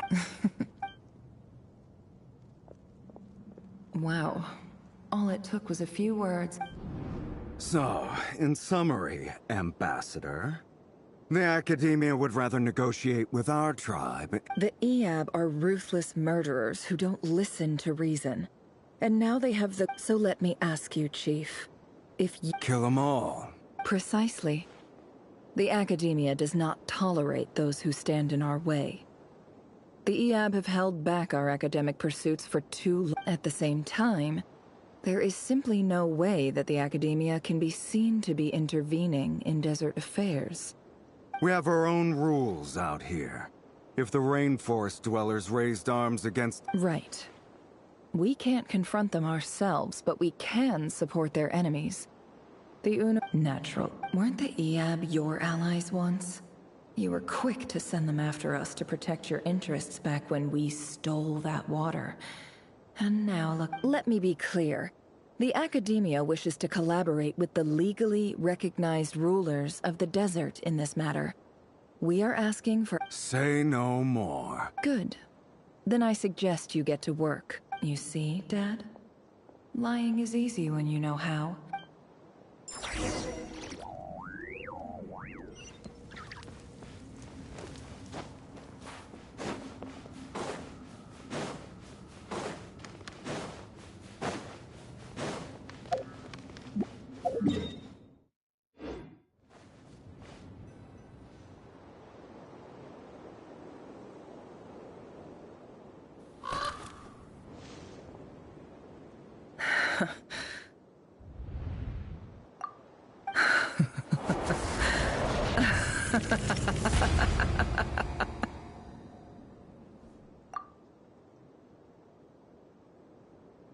Look at yourselves. You may be vile, savage monsters, but your butchered bodies bleed like any others. The monsters who destroyed my home, they're just ordinary I think we're even now. Maybe I've even done the desert a favor. Oh, Sinuhe, my gullible fool of a father. Perhaps if you'd been as ruthless as I was today, but you couldn't do what had to be done. Nefer, it's okay. All of this isn't... I believe I remember you promising to remain silent. Yeah, but... Yehoda, is there anything you can do to ease the tension? Alright, time for a sharp turn onto a cup. So, anyway, that's enough of that. Feels like we've been walking forever. I'm getting pretty tired. Yes, If we can find... It's not far now. There should be a temple just up ahead. Yes. Really? I guess that's how things go in the desert. Desert dwellers can never escape their destiny. Or so everyone said. You mentioned a temple. My biggest... Ah. Then I'm guessing... I didn't know you were clued up. I'm no expert in the history of Sumeru, but since you come from the desert, I would imagine it... Sounds impressive.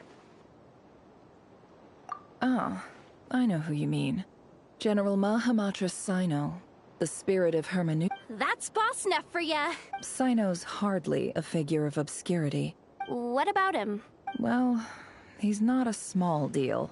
Please, this is the... Thanks for your patience, everyone. I'm sure it's been a lot to take in.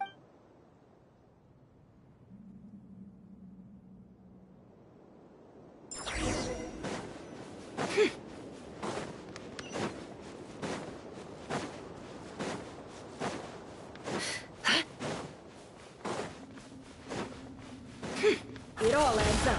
Can't hide the truth.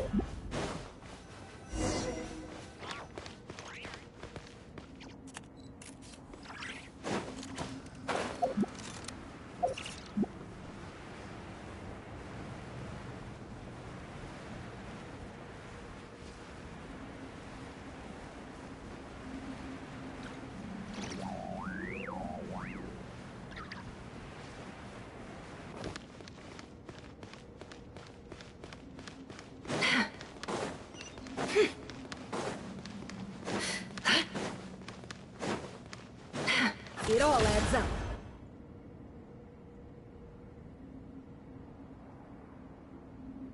Uh-oh. Uh-oh.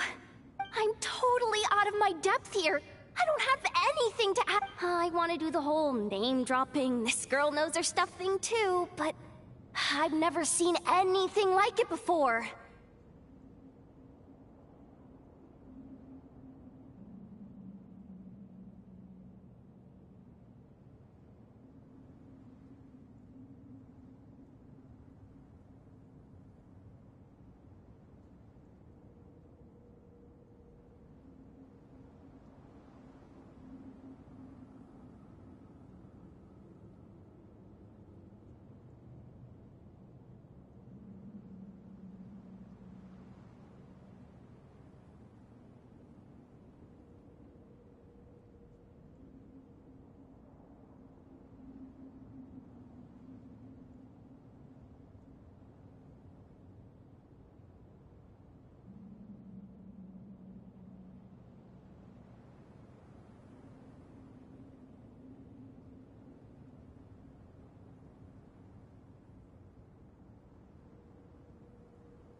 A statue with the head of a bird.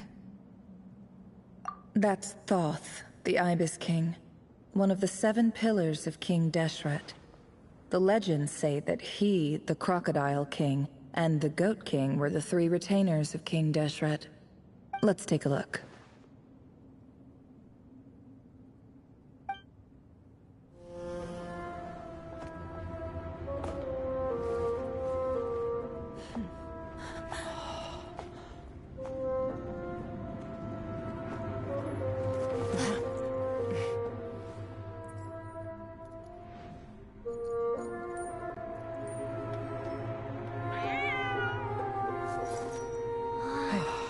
It's just Ashru. So, all is well?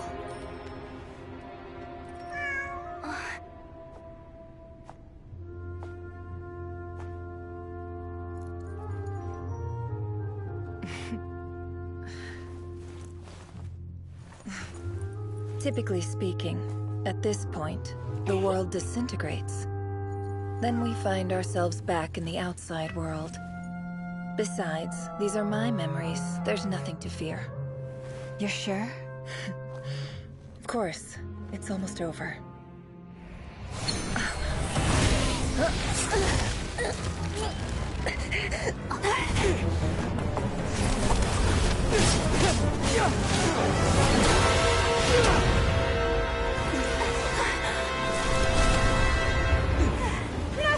Hold on!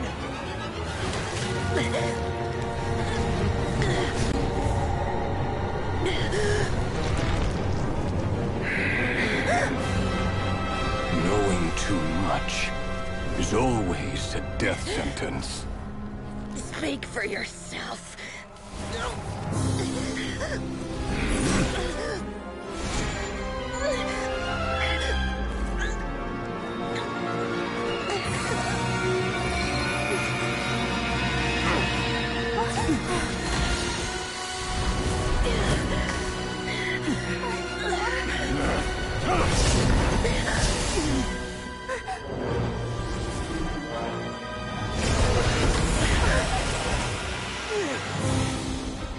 How repulsive.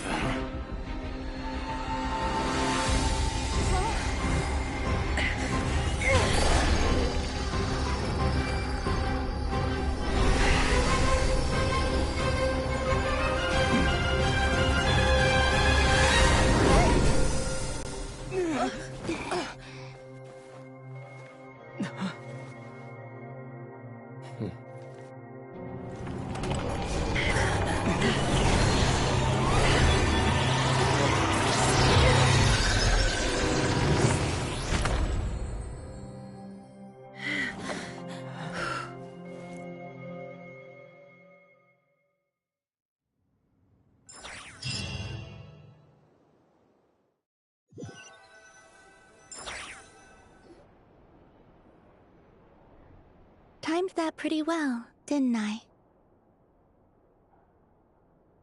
It's okay. I'm just glad no one was hurt. Paimon noticed you doing something too, Dainsleif. Were you helping get them out? Of course. When I asked Nefer to conduct this investigation, I had a duty to ensure. Good to know your sense of justice. I take that to mean that you saw the truth. I certainly did. And thanks to your help, I also... Whoa, really?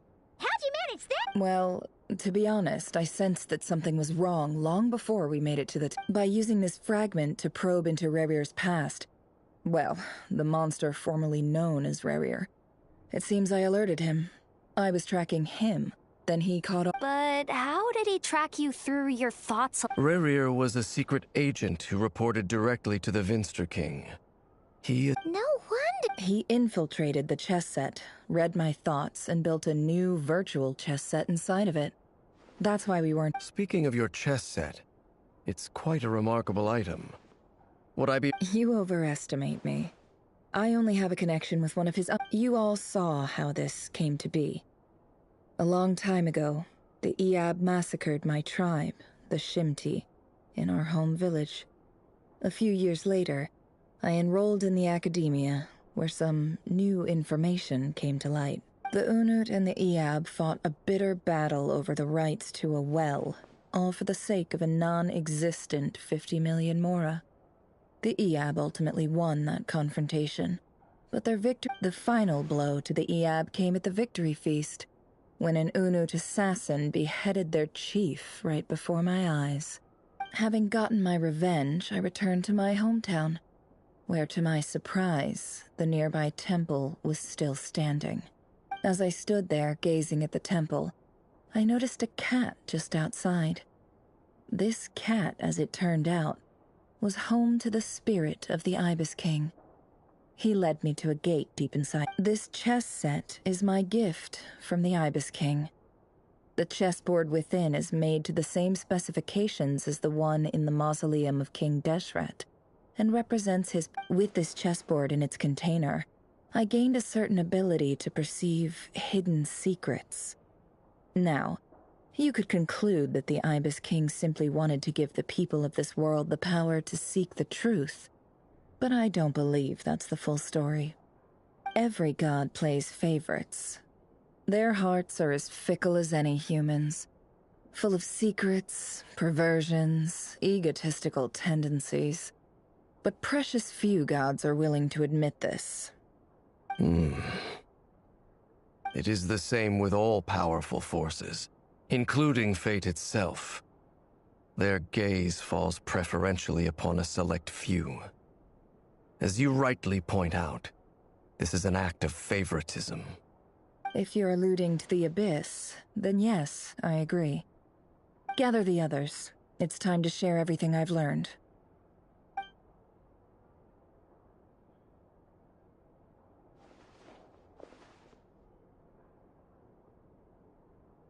Thank you all for being here. As promised, I did some further investigating into the Raker of Solnari's background. I am pleased to report that the investigation has been most fruitful indeed. The Raker of Solnari, real name Rerir, was once a Conrian subject who served the Vinster King. I will now share the important details of his story. Please save any questions or comments for the end.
So that's why he's so obsessed with the moon. A tragic tale, to be sure. But it does not excuse his many transgressions. No matter how much Rerir suffered in the past, the fact remains that he is what we know today as the Wild Hunt, wreaking havoc upon innocent lives in Nodcry. He becomes more dangerous with each passing day. If left unchecked, it is simply a matter of time before all of Tevat suffers the consequences. This is a threat that the Knights of Favonius cannot ignore. A question for Miss Columbina. Forgive me if this is presumptuous, but have you ever seen the spatial gateway that appeared in Rerir's memory? Never. But I have heard stories of something called the Moon Gate, and this seems to fit the description. Miss Lauma, any thoughts on this? In the lore of the Frost Moon Scions, the moon is believed to hold many secrets. Some sources speak of ancient knowledge, others of a gateway to the unknown. The term Moon Gate is one I have heard before, but as is the case with all of our legends, there are no records of any first-hand witnesses. We cannot know whether it truly exists. Then back to Miss Columbina. As a moon goddess yourself, do you have some idea of where the Moon Gate leads to? Not at this stage, sorry. I do hold the power of the Frost Moon, and my strength is recovering well. I can sense that the gate would open at my command, but... But there's more to the power of the Frost Moon than that? Yes. A moon goddess has the right to open the Moon Gate, since it is a path to the moon. But as Nefer mentioned, holding open a spatial gateway takes a huge amount of power. And right now, I need to conserve my energy to fight the Reihir of Solnari. I'm afraid this is one mystery we may have to leave unsolved for now. I agree. Better to save your strength. But if you'll humor me for a moment, I have a bold conjecture of my own regarding the world beyond the gateway. I highly suspect that neither Tholindis nor Rerir made it through unscathed. The evidence pointing to this is the fact that the Reihir of Solnari exists in the form of countless fragments. With the abyssal power he wields, no ordinary foe can touch him, let alone tear him to shreds. And yet, the Wild Hunt proliferates wherever his scattered fragments lie, drawing hordes of monsters to many different locations across the land. So your theory is that Rerir was physically torn to shreds by some powerful force? Hence, why the Wild Hunt is a distributed phenomenon, rather than a unified one? Makes sense to me. Explains why the Wild Hunt is so pervasive, and why he's been trying to piece himself back together. He was whole to begin with, and he wants to be whole again. Without the power of the Abyss on his side, he almost certainly would have perished the moment he was torn apart. But the Abyss, much like a curse, has kept him alive. I could not agree more. The power of the Abyss is most surely a curse. It is a compelling explanation, and one that accords with my present understanding of Abyss creatures. Whether the life form in question is primitive or advanced, if a curse has extended its lifespan unnaturally, it will continue to survive in spite of everything. This raises some interesting questions.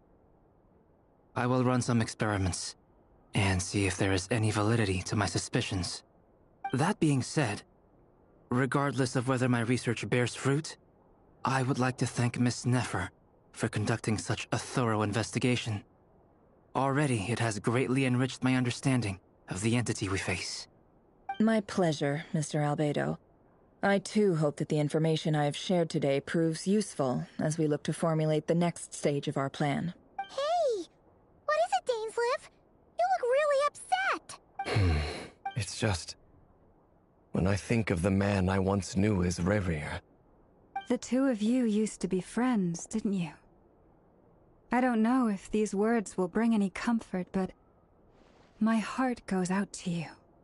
Mine too. We can never know all the hows and whys of the way things are. The moon and stars are full of untold secrets and lies, and the skies are host to many more mysteries than these alone. Yet, none of that can begin to compare with the complexity of human life. Those are the first comforting words I've heard in a long time. Thank you, both. Well, I think this is a good place to end today's meeting. I'm sure Nefer needs some time to recover. She's been through an awful lot today. That's very thoughtful of you, Lama. Of course. Sounds good to me. Take some time to rest and digest before we reconvene to nail down a plan.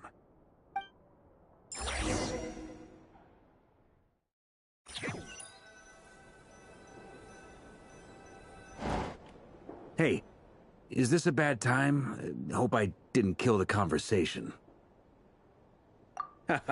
No need. Come on, let's talk outside.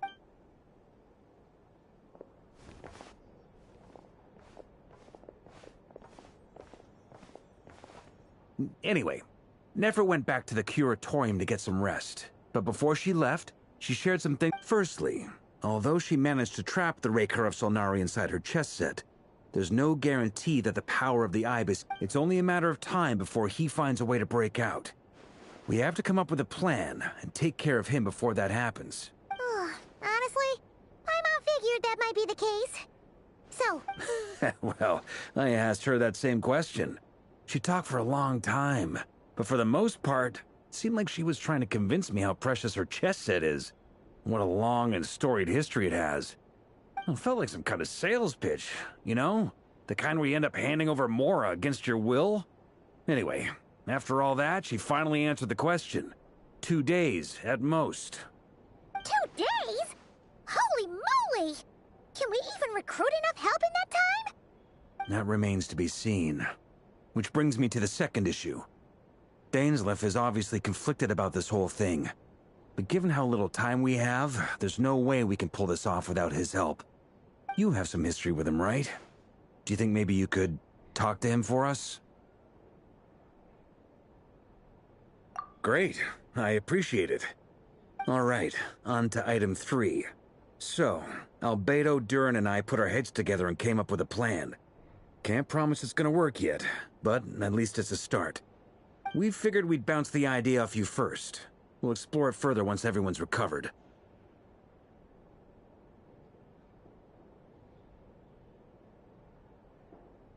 Oh, Paimon's dying to hear this. All right, so here's what we're thinking.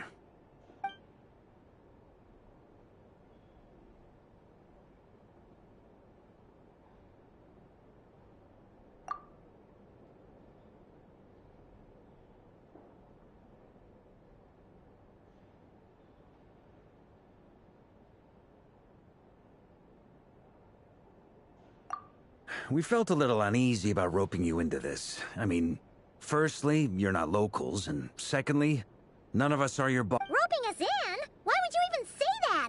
We know the stakes here. It's all of us against the Rayher of Solnari, or none of us stand a chance. I choose my words very intentionally, I'll have you know. I like to think there's an art to striking a down-to-earth tone even when the stakes are through the roof. Sir Varka, I have a few thoughts about this plan. I'm all ears. I think we can be more flexible with how the roles are allocated. In my view, the most sensible lineup would be like this.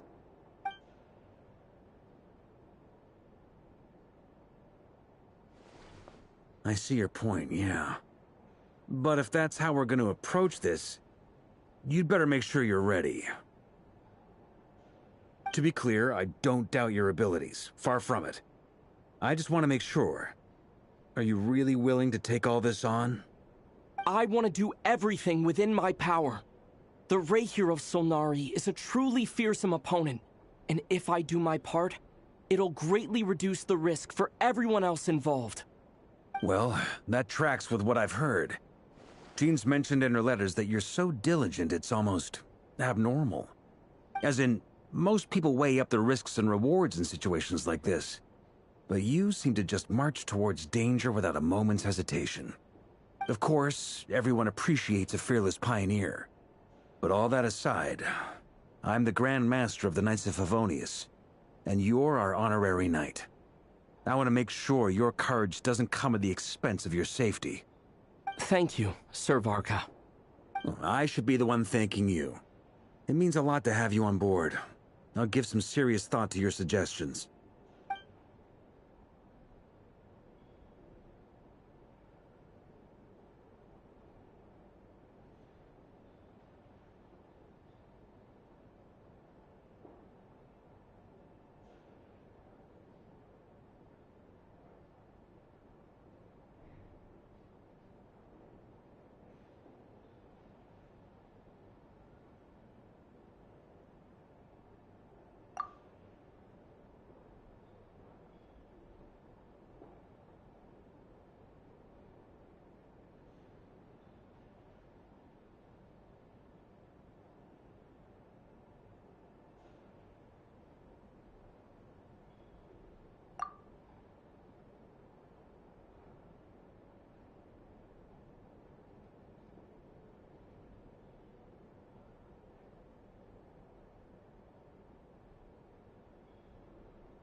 Good roll.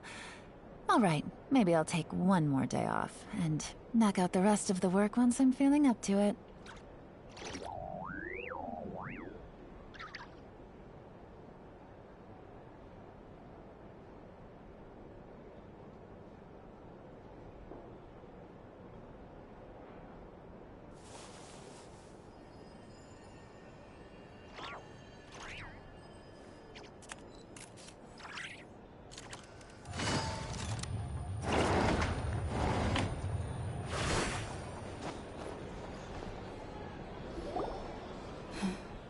This is a thorough plan, but I do have one last question before we take action.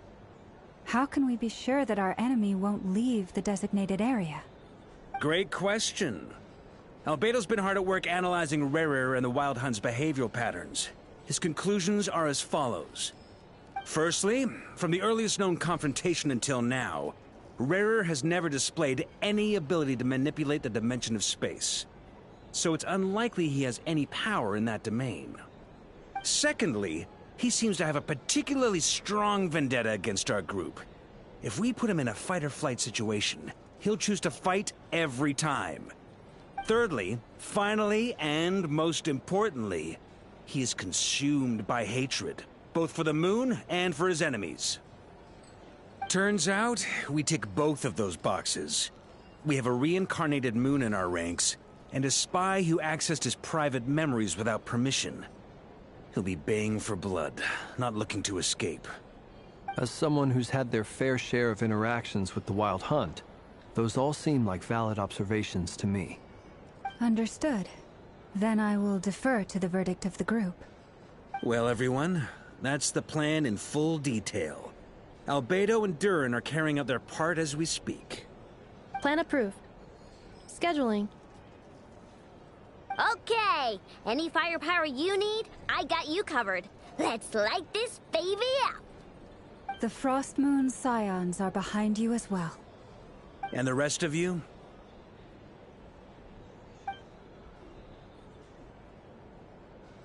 No objections? All right. Then it's settled.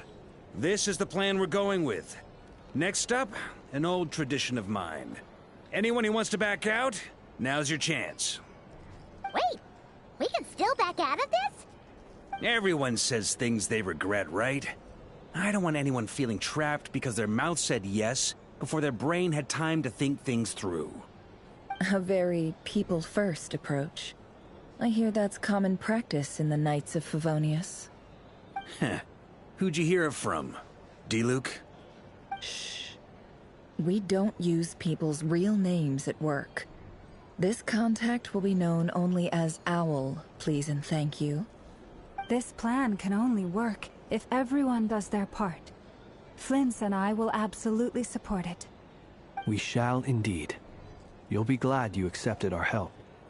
Also, you are the last person I expected to see here, Miss Dory. It's not often I get called Dory in a work context. My peers usually call me Lord Sangama Bay. So, the longer your name, the higher your net worth. Is that the idea here? In that case, Mr. Flint's here must be worth a fortune. That's right, I know your full name. It's... The walls are thin here. I'd appreciate you keeping that a secret. Okay, fine. Ugh, I'm actually only here as a favor for someone else. Do you have any idea how much it would cost to hire me otherwise? Oh, does this mean someone out there actually has the power to boss Dory around? It most certainly does not. We have a long-standing and mutually beneficial business partnership. She's actually the mom of a friend of yours. Said mom supplied me with a great little trinket, but now that lady's ruined everything. If I don't start building a little goodwill now, my whole business in Nodcry is gonna go down the drain! Okay. So what exactly is so special about this pendant? It's a lucky charm that a great mage made for me. We have a business relationship, and she was worried that something bad might happen to me. So, she wanted me to have something that can store power to protect myself with. I finally got it all fully charged up with Kuvaki, and then never went and used it all up at once! Never lost so big in my life! You're right. It was all my fault. I didn't mean to drain all the Kuvaki in the pendant, but I'll make it up to you. You will? Well, in that case, how about you give me your chess set, and we call it even? I knew you'd say that. Well, it's yours if you want it. In fact, take it now, and I'll even throw in a free Raker of Solnari. Deal? You're putting me in a difficult position here. It's a very useful thing to have around, but I have a funny feeling it won't be around much longer. I guess we'll see in a couple of days. Looks like bankruptcy for me. Hey, don't be so pessimistic. See this through and you never know. You might find a new business opportunity on the other side.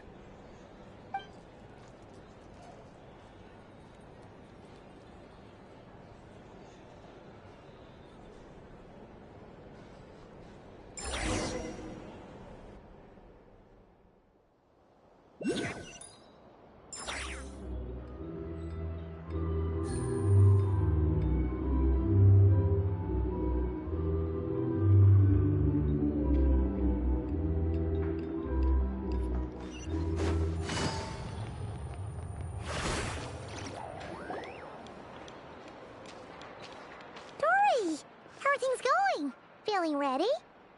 Oh, I was born ready. We only have 2 days. You think Lord Sangama Bay would let an opportunity like this slip by? Don't forget, when something's in high demand, the people with the goods on hand get to charge the highest price of all. Even higher than the sellers taking advance orders. Ta-da! See? It's right here. Ah, it's so pretty. Did you make it?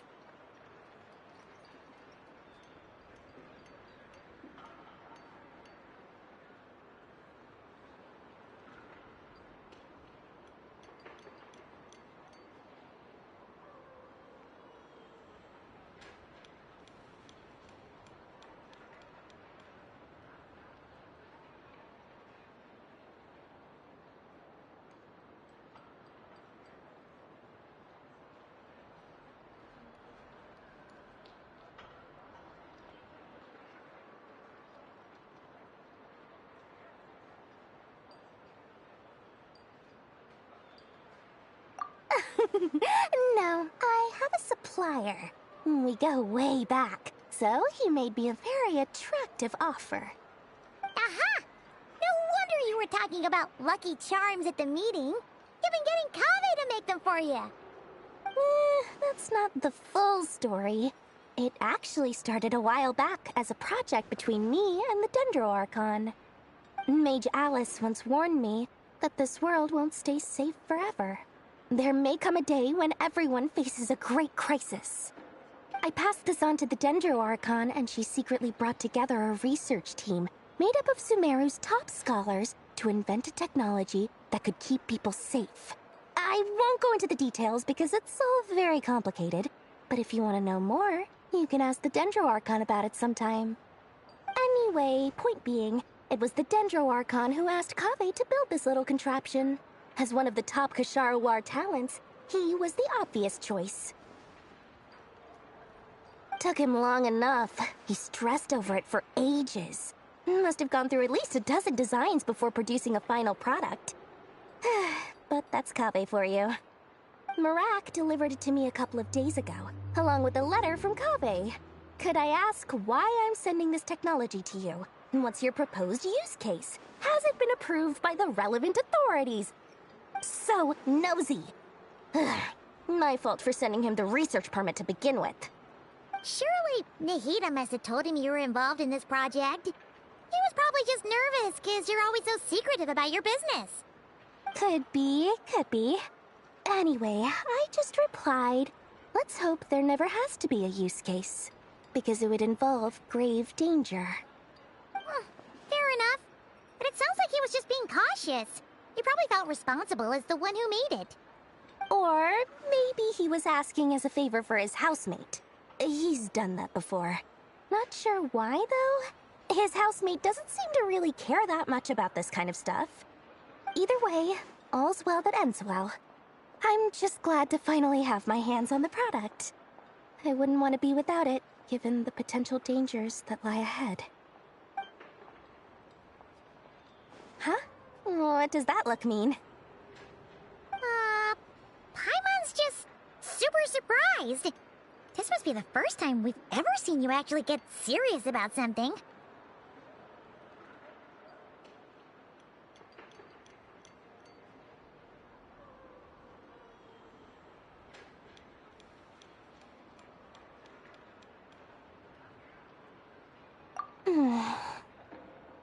Well, a long time ago, I made a promise to myself.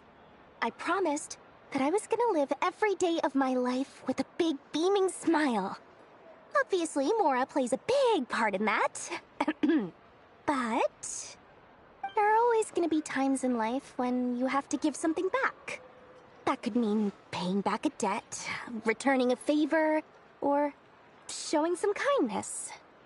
Alice has been a huge help to me over the years. She was the first investor I ever had. And I want my investors to know that Lord Sangama Bay is the best in the business. And more than that, no one knows what the future will bring. Whatever happens, I want to make sure the Dendro Archon and all of Sumeru is prepared to face whatever comes.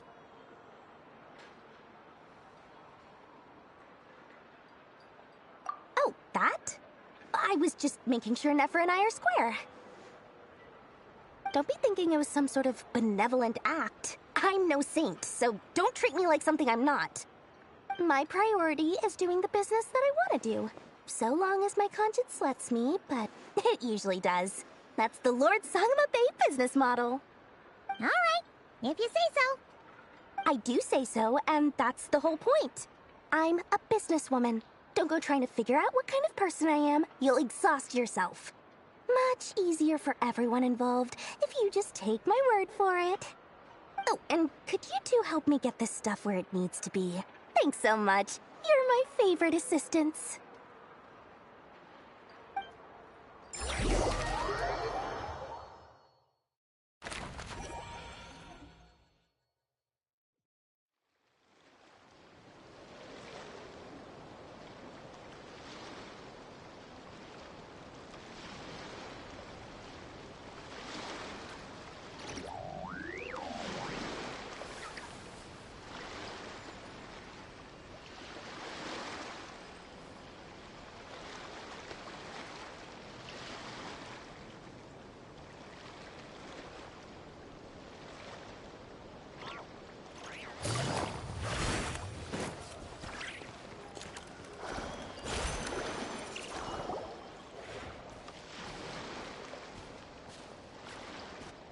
Traveler, Paimon.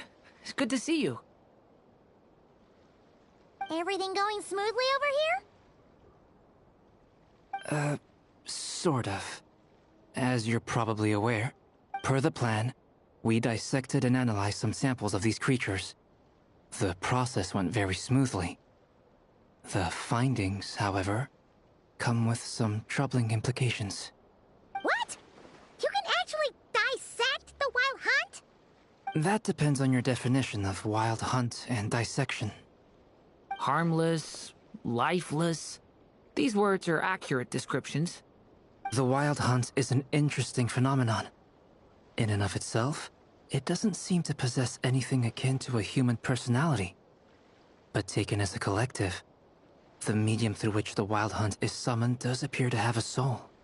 Master griped a lot about the wise Horoptetyr, and seemed somewhat fascinated with the Faust Certology. But she barely mentioned Rerir at all. I don't think that was because of his lower social standing, though. Anyway, it's a pity. I should like to hear her thoughts on the nature of the life form he has become today. It's a strange mix. The furious energy of an abyssal being channeled through a fractured physical existence. A consequence of being torn apart by an unknown power. Perhaps the only explanation for his survival in this state is that he sacrificed a degree of individuality in exchange for a continued existence. Oh, sorry. Once I get talking about interesting research, I have a tendency to go on indefinitely. Back to our research findings. Essentially, they confirm my hypothesis. Rerir's corpse is completely contaminated by the Abyss, and the effects are irreversible. You could think of this as Rerir in mutated form. But in my view, even that would be inaccurate. In reality, his whole being has been consumed by the Abyss. In other words, he is now nothing more than a manifestation of abyssal power. Unfortunately, at present, we have no means of completely eradicating abyssal power. Hence, we cannot fundamentally destroy the Reihir of Solnari either. Oh, that's terrible news! So, that's it? We can't defeat him? Not even if we get the power of the Three Moons? Miss Columbina's situation is a difficult one. She can never achieve wholeness when the world does not accept her presence. It's as if her creator banished her to a place she can never be accepted. It means she spends most of her energy just on her own survival. Given the circumstances, it's only natural to despair. But we must see this plan through to the end. Time to kick off the backup plan. Oh, Paimon almost forgot! This is for you. Dory asked us to bring it. Ah, how wonderful. Well, thank you for making the trip. Durin and I will be heading off shortly. I'm sorry I won't be there to protect you in person this time. Please be careful.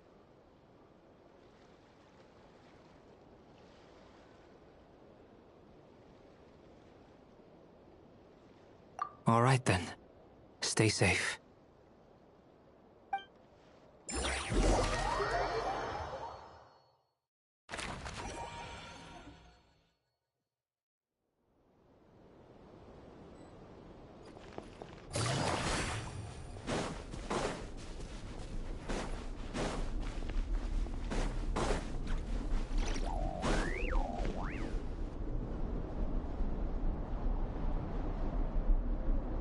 Miss Lauma, is everyone here? Yes. The fate of my flock is in your hands, Grand Master Varka. Please keep them safe. My lady, what are you saying? Within the next 24 hours, we will face the biggest crisis the world has ever seen. This is not a burden that we deserve to bear, but I believe that we reap what we sow in this life. So I intend to act. I must do what I think is right. For me, that means fighting for the future of Nodcry. This gentleman is the Grand Master of the Knights of Favonius, Varka, Knight of Boreas. In my absence, please follow his lead. Hey, everyone. Guess I should introduce myself. Well, to start with, I know my way around a battlefield.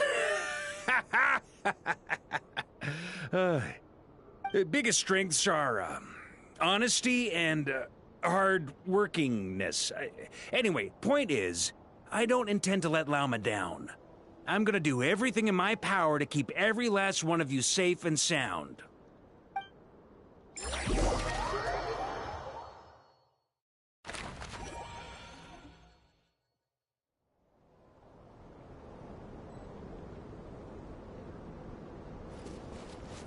Take it easy. Coming at ya!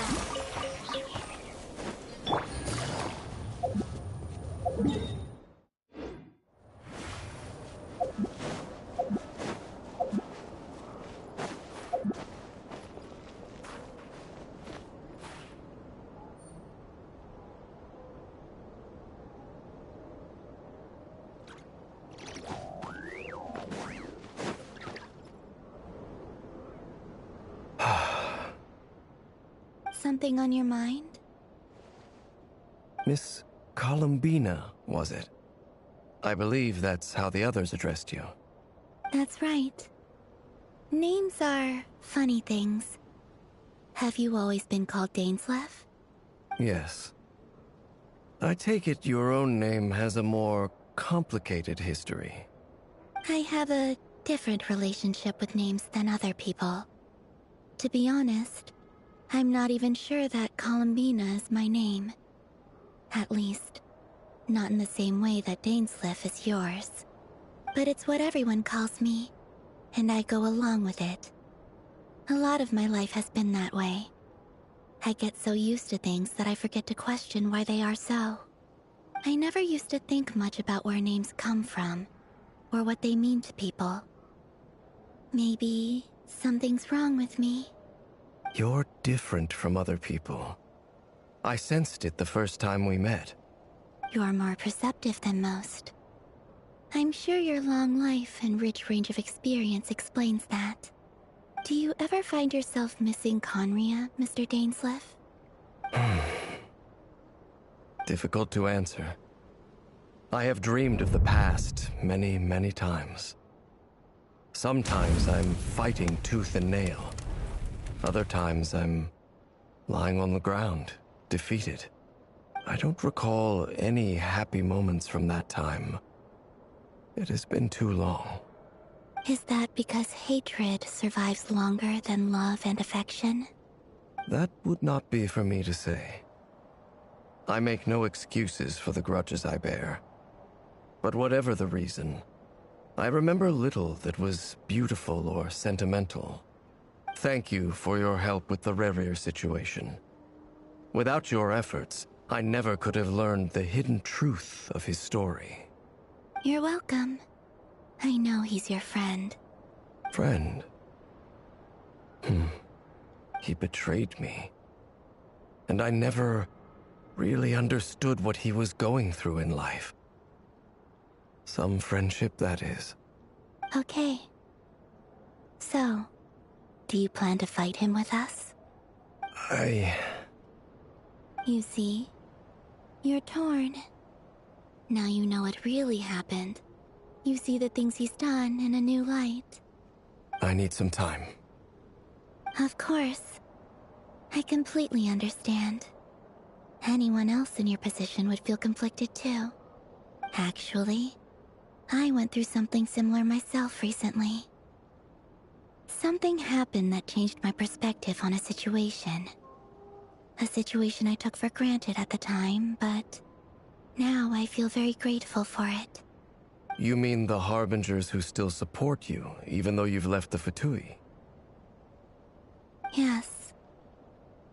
I always thought they were only helping me because Harbingers are forced to work together. But then I abandoned them. A warrant was even put out for my arrest. And even now, they still support me. Which means I was wrong about them all along. Clearly, they view you as a friend. I feel a little guilty now. I regret not seeing her help for what it was, and not treasuring it. I see the guilt that you're feeling now, because I feel it too. Hopefully, talking about it will do us both some good. Have you noticed that the Traveler and Paimon are over there? Huh. Shall we say? Sure. Hello. Ah! They caught us!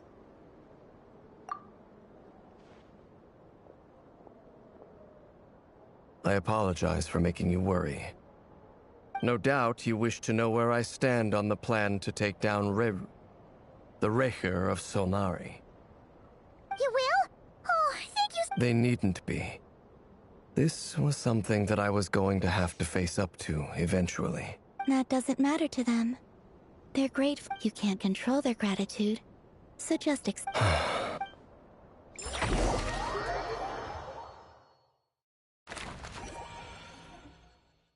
It's nearly showtime!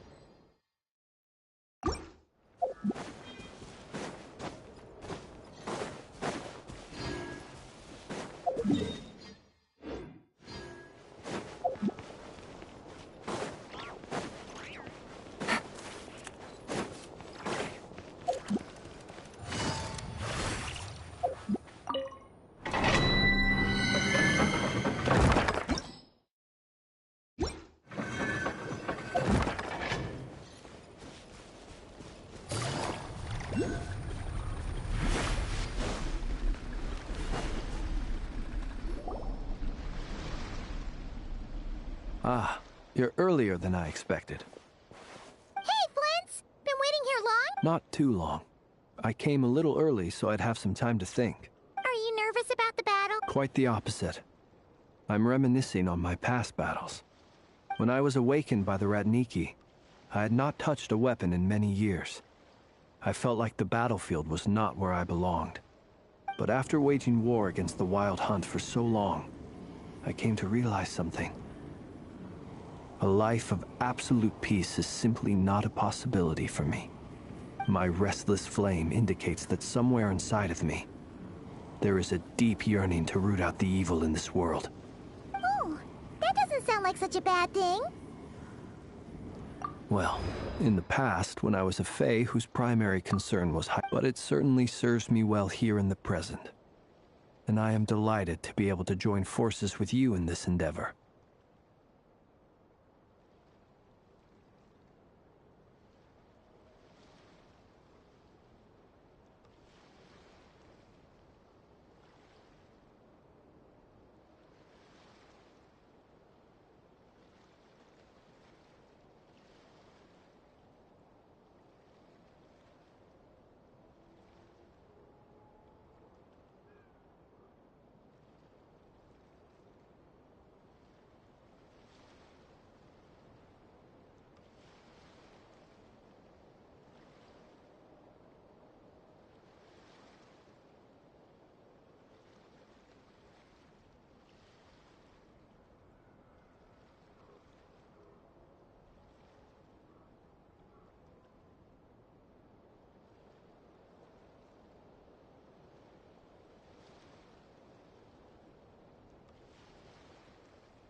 Looks like I'm not the first. Ah, Miss Lauma.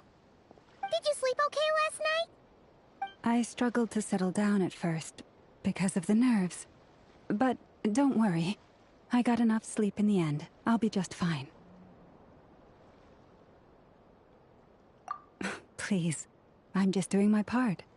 Never! Over here!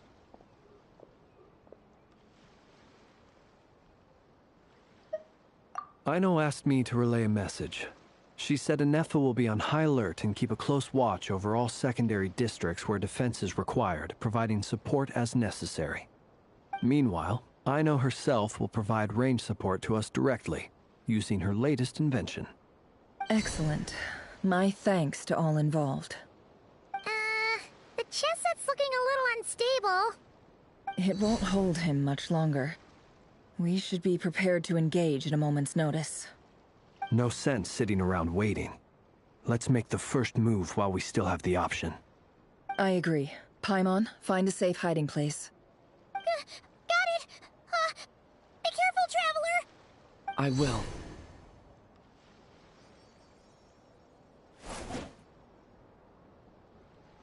Everyone, take your positions as soon as the battle starts. Every ounce of strength we have in our bones, let us bring to this fight. Ready? Let's go. I've seen all your futile ploys before. You have become the authors of your own demise. I wouldn't be so sure about that. You are merely a moment of sport before I tear down the moon.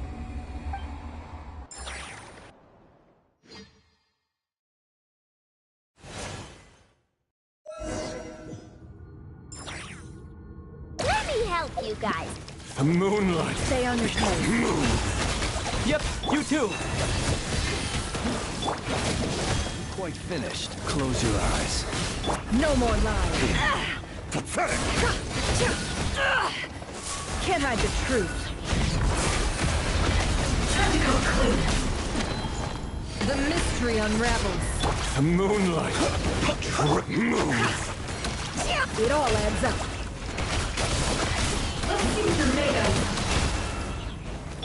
Go!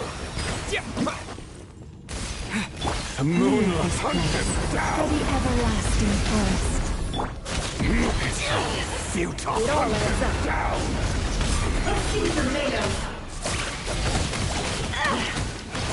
Shameless. No more lies. Moonlight betrays you.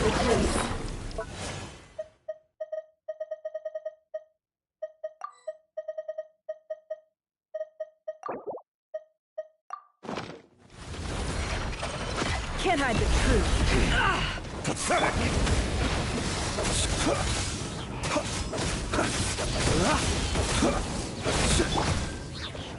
You pull. Move. The moonlight betrays you. Hunt him down. It all adds up. The mystery unravels. By the frost moon home. Futile. Observe. Close your eye. Began with the moon, and so shall it end. The moon will protect you. The moonlight betrays you. Huh? Do you see?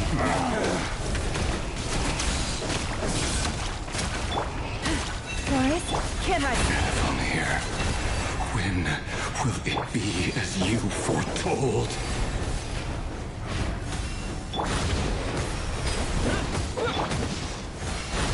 Can't hide the truth.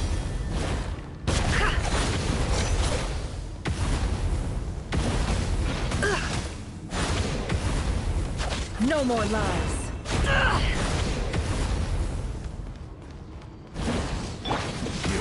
Spirits not welcome here. Observe. Close your eyes. Leave this place for the everlasting forest. Seek within. Can't hide the truth.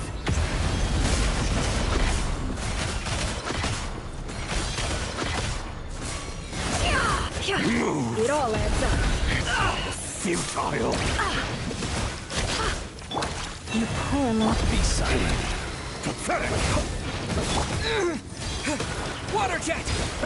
It's all futile. Hunt him down. No more lies. The deception ends. By the frost moon of old. Leave. The moon. Pathetic. It all adds up. No more lies.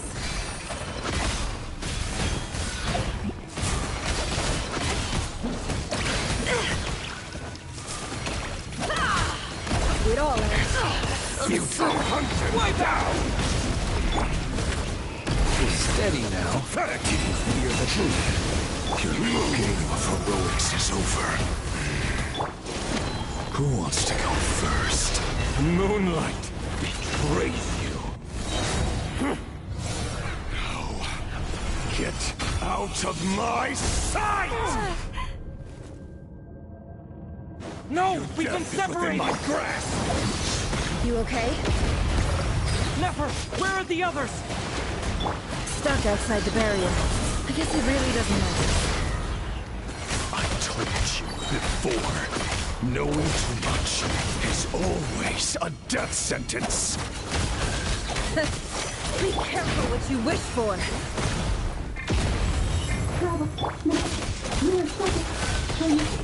Lama! Can you hear me? Silence.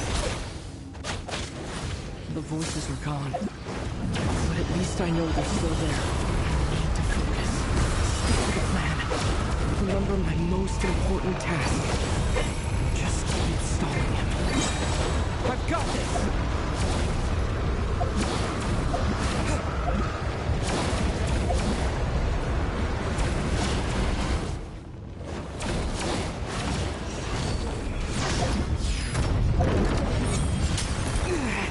How much power will it take? Can't keep this up!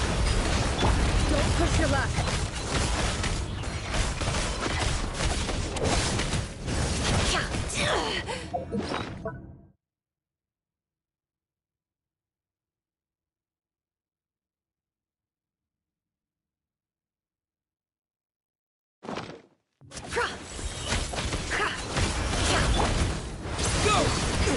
Destroyed! Reborn!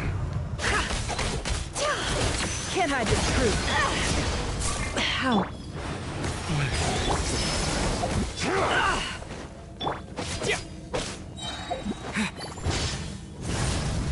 Bombs away! Absurd.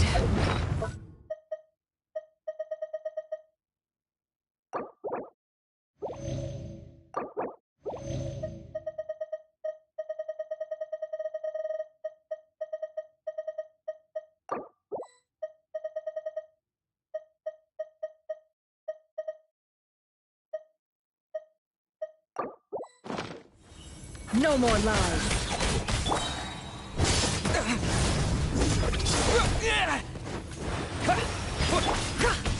Can't hide the truth. Seek within.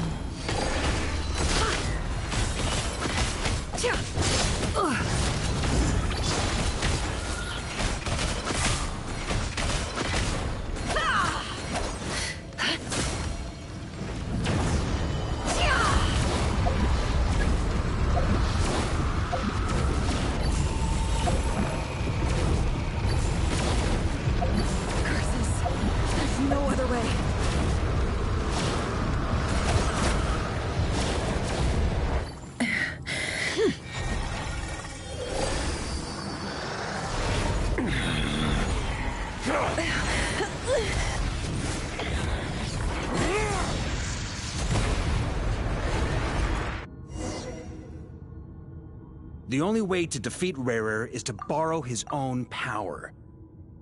That means Columbina will have to disappear while you two bear the brunt of his attacks. You have to hold on. Find a way to keep him focused on killing the two of you.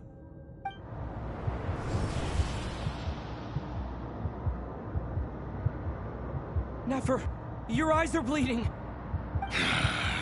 Soon you will be powerless to resist.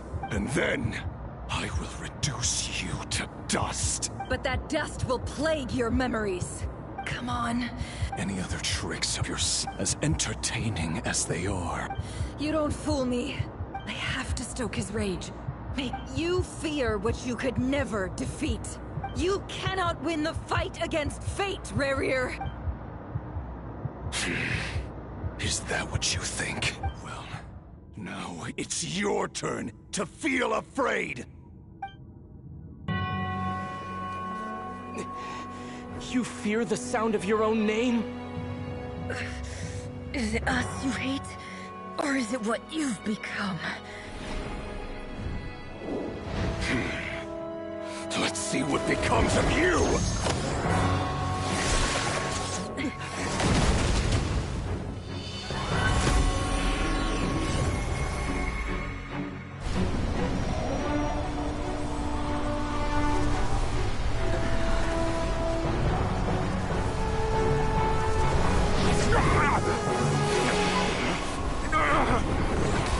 What's happening? That power. I've seen it before.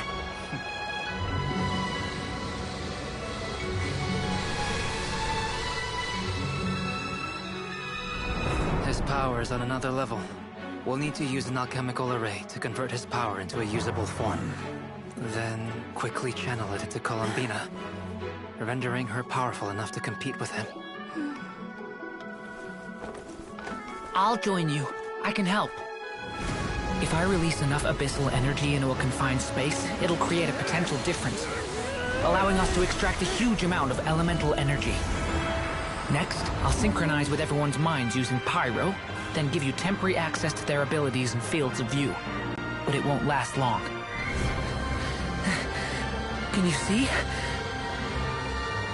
Well enough. So, we have a student of Gold Rheindotter in our midst. How about that?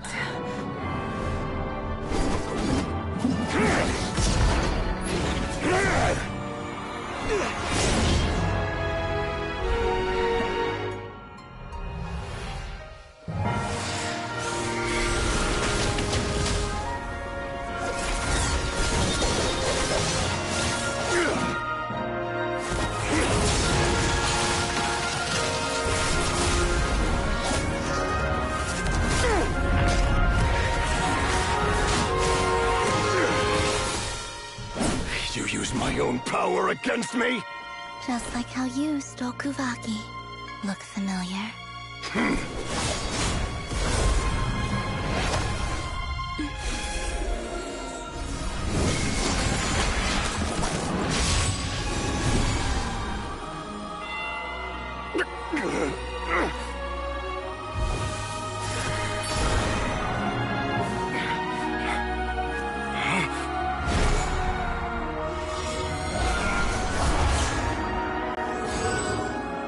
Don't you realize? You don't have the power to hold that gate open. I don't, but someone else does.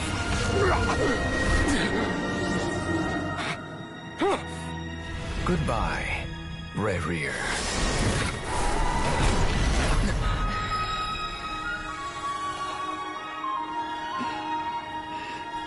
We won.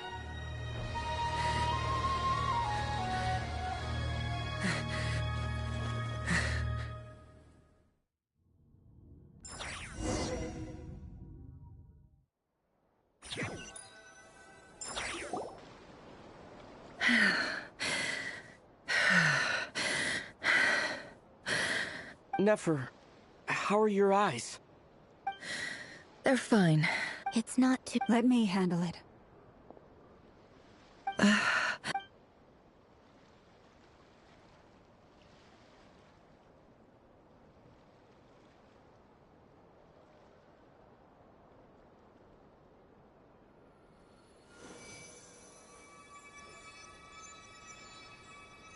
Miss Nefer. It's not like you to lose your composure. That was the most reckless thing I've ever seen you do. Reckless how? The situation was critical. Our lives were at stake. We had to do something. Even so. Okay. I guess you're right. Under the circumstances, it was a wise decision. In business terms, I suppose that's a huge return on investment. I'd be hard-pressed to argue otherwise. Still, I don't like this outcome. And I don't people suffer when they make sacrifices they shouldn't have to make. Whether that means faith, strength, or in this case, your ability to even see. I had hoped you could win without sacrificing so much as a single hair on your head. Thank you. All done. Don't try and open your eyes just yet. We'll see how you're doing in a couple of days. Until then, I'll send full details through Yehoda. For now, my dear friends, we have fought bravely and achieved a spectacular victory. A dark cloud has been lifted from the skies of Nodcry. All in this land will be grateful for what you have done. The moon will remember this day. Thank you both.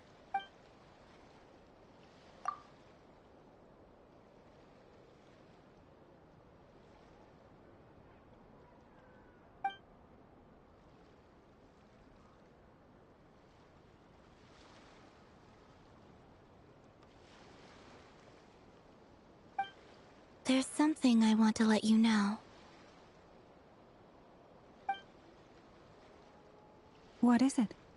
When Durin connected everyone's minds so I could access their power, and since Nefer's eyes were injured... Hold on. I only feel the pain. There's no actual... You're right. But I must say, I'm surprised to hear the Kuthar share something like this with me. Things are a little... different now from how they were. I'm learning to share how I truly feel with my friends. Friends?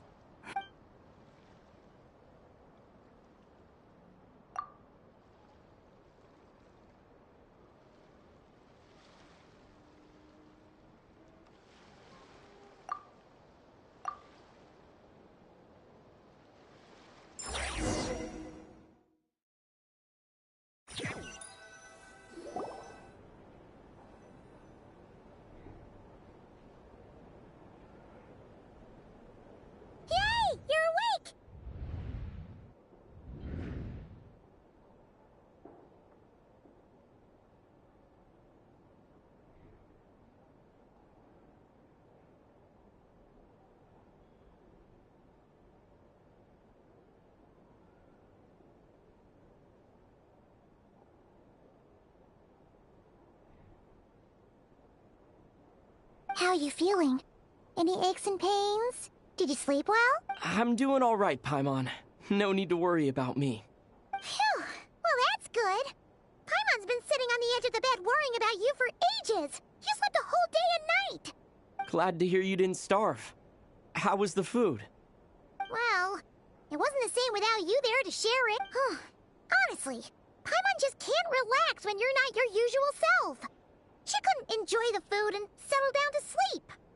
Well, I'm back to normal now. Oh yeah, and Albedo swung by earlier. He said to tell you to head to the tavern when you woke up. Varker and the others are organizing a victory feast and they want to celebrate with you. He also dropped off some medical supplies, but you seem fit as a fiddle, so guess you won't be needing those. If you're feeling up to it, let's head over now. Wouldn't want to keep them waiting.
Traveler and Paimon!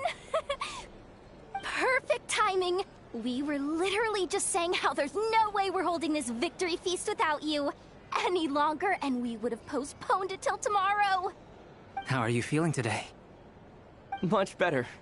Thanks. Don't worry about me. Relieved to hear it. If that changes, just let me know. Happy to check you over at any time. Yep, we're here for you. Anything you need, just let us know. Oh wait, where's Nefer? How are her eyes doing? Nefer's right over there. I'm sure she'd love to catch up with you. Our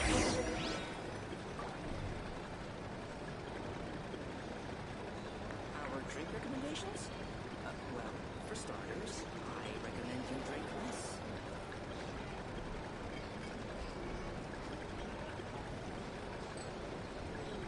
If you're here to sign up with the Fatui, make sure your paperwork is all in order.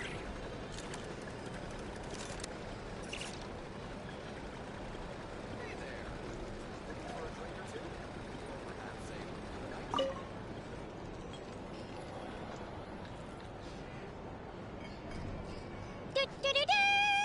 We're here! Oh, Traveler and Paimon! Perfect timing! We were literally just saying how there's no way we're holding this victory feast without you any longer, and we would have postponed it till tomorrow. How are you feeling today? Much better. Thanks. Don't worry about me. Relieved to hear it. If that changes, just let me know. Happy to check you over at any time. Yep, we're here for you. Anything you need, just let us know. Oh wait, where's Nefer? How are her eyes doing? Nefer's right over there. I'm sure she'd love to catch up with you.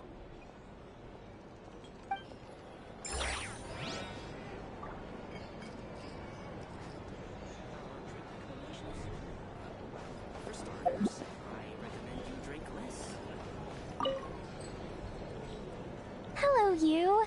Recovered from the bath? Come on, what do you mean? Of course I'm gonna ask. I care about my friend's well-being. And we are friends, aren't we? Get yourself a drink. You've more than earned it. In fact, today, your drinks are on me. Lord Sangama Bay's got you covered. Wow, really? What about Paimon? Has she earned it too? Has she? Please? Well, you haven't been through quite as much as the Traveler, but... what the heck, sure. Yay! Wow! Drinks on Dory! What a historic day. Hey, keep your voice down, or everyone else is gonna want in too. Have you heard anything I've been saying recently? Doing business in Nodcry has been an absolute nightmare. If I'm buying for everyone, oh... Okay. Paimon will speak more quietly. Jeez. That's more like it. Don't you forget, Lord Sangama Bay doesn't just go around buying drinks for anyone and everyone. If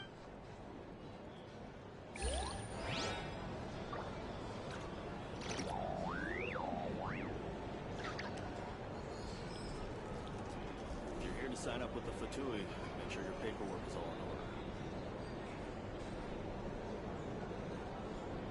Hey there. Looking for a drink or two? Or perhaps a room for the night? Our drink recommendations? For starters, I recommend I thought of 1,000 ways to congratulate you, but now you're here, words are failing me. The honorary knight stuns them speechless once again. Well said. The honorary knight showed us all how it's done. The other knights tell me that Mondstadt was the first stop on your journey. All of us are truly delighted to count you as our friend. I'd like to thank you for supporting the Knights of Favonius, and also for helping us save Nodcry.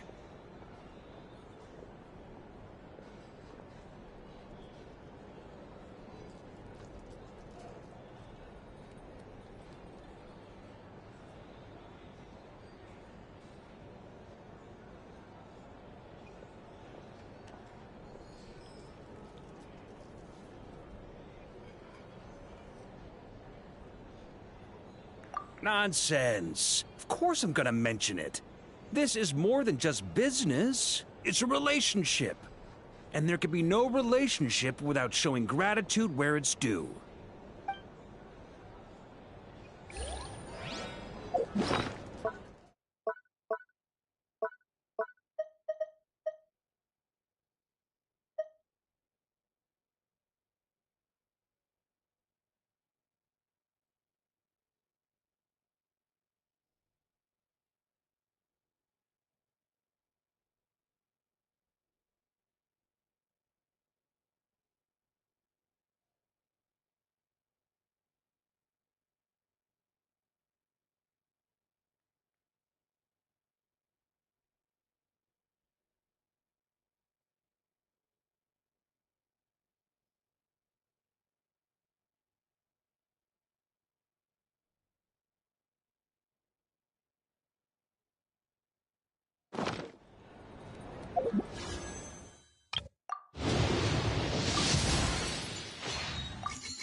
Traveler, Paimon, are you recovering well?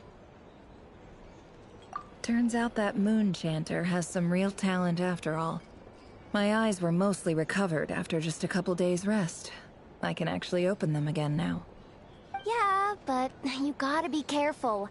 Lauma says not to strain your eyes while they're still healing. Yes, thank you. I'm well aware. Yehoda, could I borrow you for a moment? I could do with an extra pair of hands.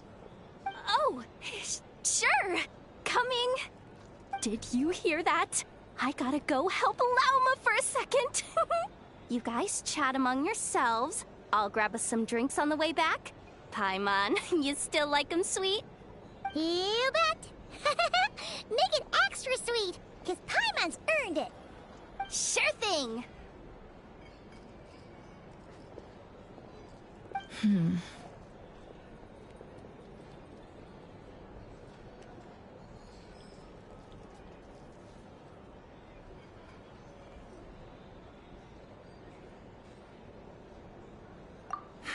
The Raker of Solnari. Kind of a snake, don't you think?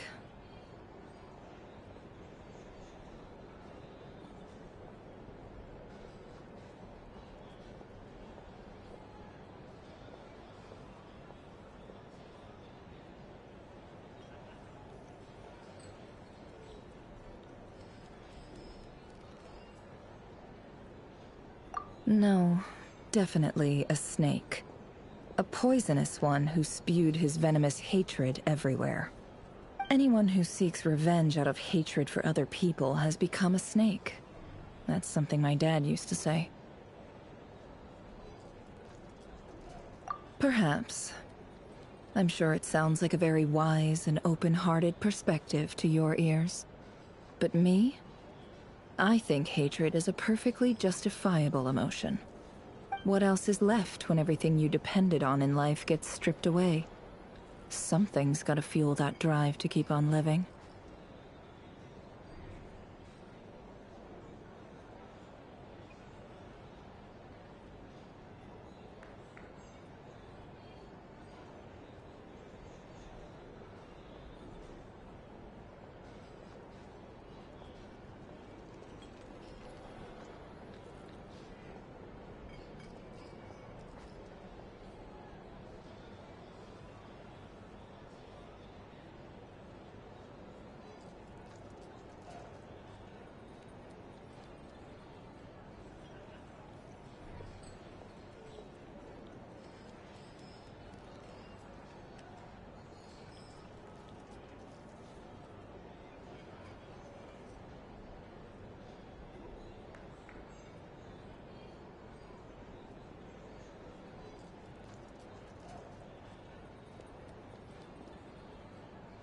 If you're worried about me, you can nip that in the bud.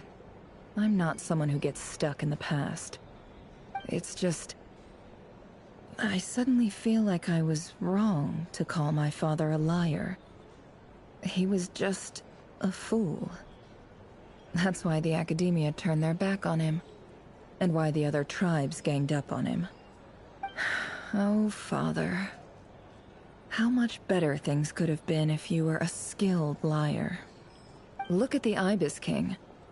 Thoth is a fiendishly cunning liar. And yet, strangely, he feels more like a father to me than my real dad ever was. He's never brought it up, but I'd bet he feels the same way. Why else would he give me the power to perceive the truth, while at the same time training me in the art of deception?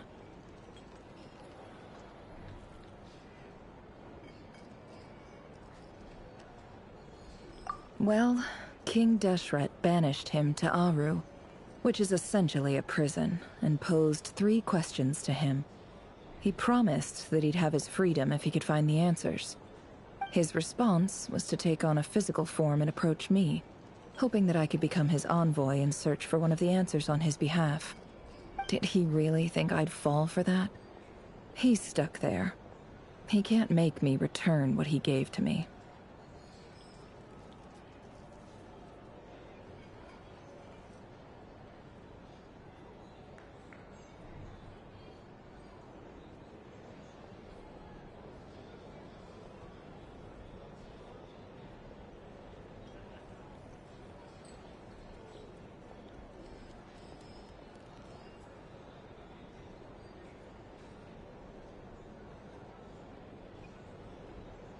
So that's enough for you to decide he's nice, is it? He's a prisoner, and he was scared. So he decided to perform some good deeds to win people's approval. He lives in fear because he's a deceiver. How is Rerir any different?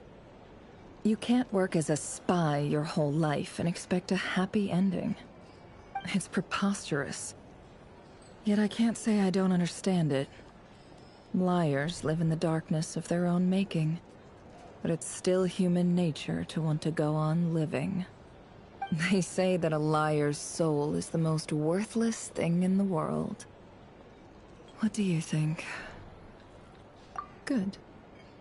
If you understand that, it means you're smart, and you see things objectively. If you ask me, the soul of a liar really is worth nothing, because all they care about is themselves.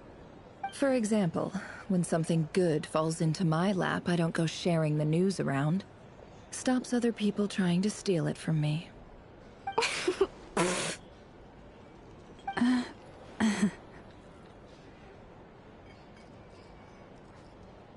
So be it.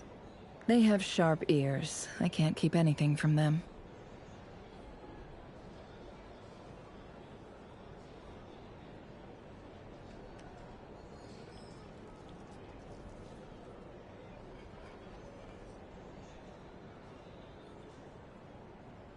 Oh, is that what it looks like?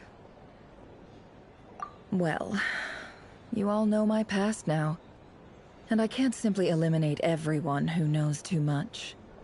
So I guess I just have to put up with you, for the foreseeable future at least. When you find yourself in a situation you can't control, the safest play is to keep calm and start monitoring everyone involved like a hawk. In the intelligence world, you need to have a sense of perspective and play your hand accordingly. If you understand what's at stake, please ensure my secret is safe with you. I trust you'll respect my wishes as a friend. But don't forget, I will also be what? Very good. Oh wait! Now that the panic's over and we've all calmed down, Paimon suddenly remembered after all that build-up, our mystery ally never...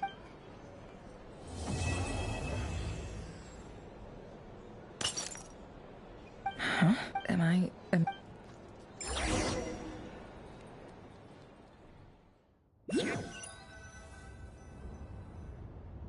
So, that close colleague who stayed behind with you? What's he been up to recently? Don't know, don't care.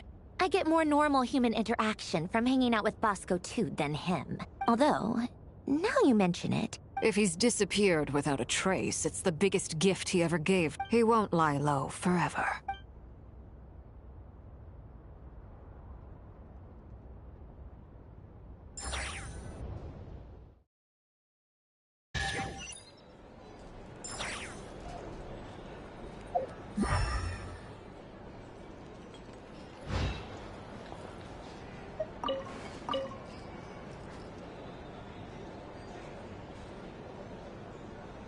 Ah, Lord Sangama Bay. How lovely to see you. I must thank you for the device you provided. It was an enormous help. Would I be right in thinking that it was developed? Why come and ask me when you clearly know all— I mostly came to thank you. That's more like it. A little gratitude goes a long way with Lord Sangama Bay. Play your cards right, and you might even stand a chance of becoming my long-term supplier. The chance to work with such a kind and charitable investor as yourself would be a great honor for the Curatorium. Huh? Charitable? Who said anything about charity? First time hearing about it. Let's see. The first plot of land you purchased in Nodcry, your desert interests, and... Stop! What do you think you're doing? Exposing my investment history! It's nothing to hide from. They're all perfectly legitimate investments. And some of the land you purchased was with the intent of building a sanctuary? Yes, I heard about that too. How did you... You're a curious case, Lord Sangama Bay. You don't like people finding out about your good deeds, do you? But I'm afraid no matter how hard you try to keep things under wraps, where there's a will, there's a way. You did it for Sumeru, didn't you? It was empty land that was gonna go to waste otherwise. I figured if I built something there, it might at least get some use in an emergency.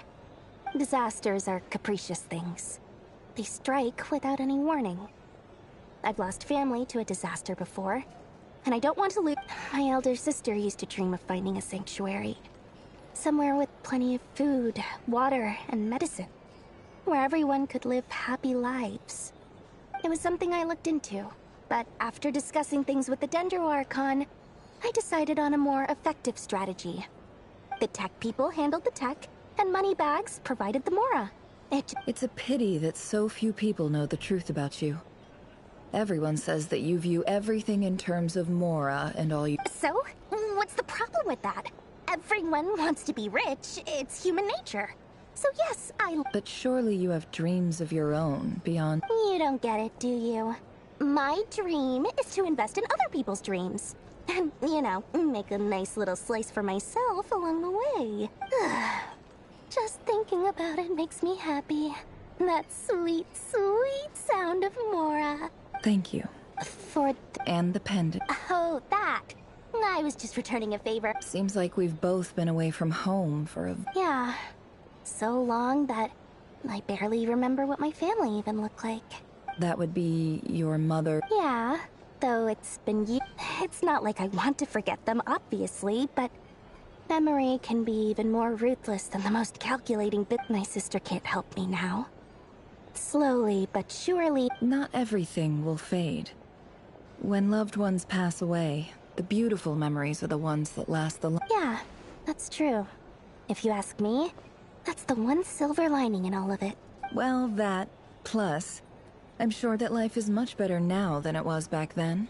Oh, absolutely. I have tons of Mora, a big beautiful house. You've got a lot going for you too. Boss of the Curatorium of Sea... I appreciate the vote.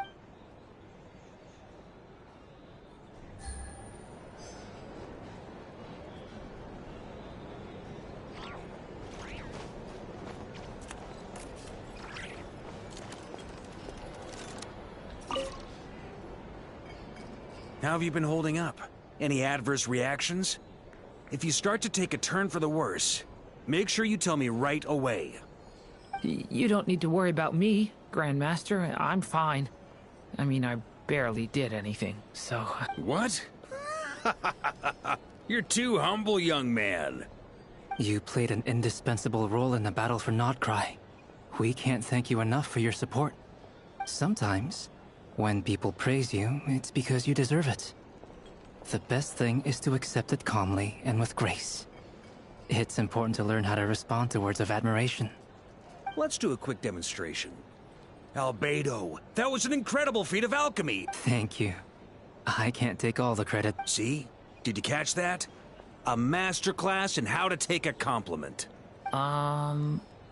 Okay, yeah. I did work pretty hard to help prepare... Hey, you guys! Hey, look who's bounced back. Looking good, traveler. Seems like you've recovered. You won't... Can I get you a... Huh? You know how to order it? Handling a drinks order is ridiculously simple compared to alchemy. Paimon believes it. Here, clearly a fact. To be totally honest, though, Paimon didn't quite follow all the details. Don't worry, that's completely understandable. Unless you're a student of alchemy, it's hard to grasp the principle and how the process works. To put it in the simplest terms, we saw how our enemy stole the power of Kuvaki. And that gave us the idea of stealing his power to turn it against him. When facing an enemy you have no hope of defeating, it's best not to engage them in battle. So, instead of looking for a way to overpower him, we decided to help Colin. For this to work, we had to analyze his modes of attack, confirm who his main target was, and make sure that he wouldn't go beyond the range of the alchemical array. For added security, we prepared a total of 4 arrays. But to mitigate the impact of the battle, the alchemical array absorbed his abyssal power. Then Durin processed it to render it usable by Columbina. That power enabled her to do what would otherwise have been nigh on impossible. What surprised me was that Dane's, given his history with Rerir, he had every right to sit this one out. It must have been a painful choice to make. But I'm sure that making a decision was far better for him than staying in limbo. Absolutely. He was torn between 2 paths, but in the end, he made his choice and stuck to it resolutely.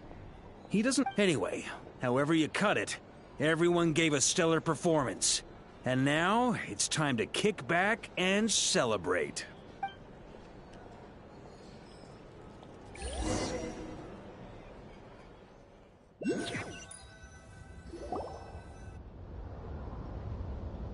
That's the only... Yes. I've thought a lot about it. I think this is very important. Well, this is a new one. I'm so moved. I can't... Do you not want to be friends with me? Or is it that you prefer being co-workers? What is this, Columbina? Are you deliberately testing my patience threshold? Right now, my politeness module is active. But if you say another word, I swear I'll shut it down. If your politeness module was active, wouldn't you say the word please at some point? Polonia, please see Lady Columbina to the door. Will you still invite me to your next... What? Yes, I think you will. Bye-bye, dear Sandrone.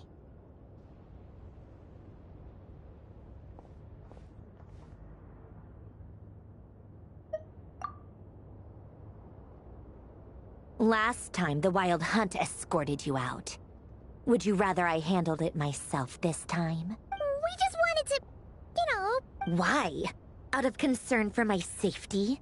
I hope you didn't seriously think that the Ray here... Mostly because you kind of helped us out, so we just wanted to check you were okay. Looks like all your robots are fixed, huh? Oh, don't you worry about that. Tea time is already a write-off.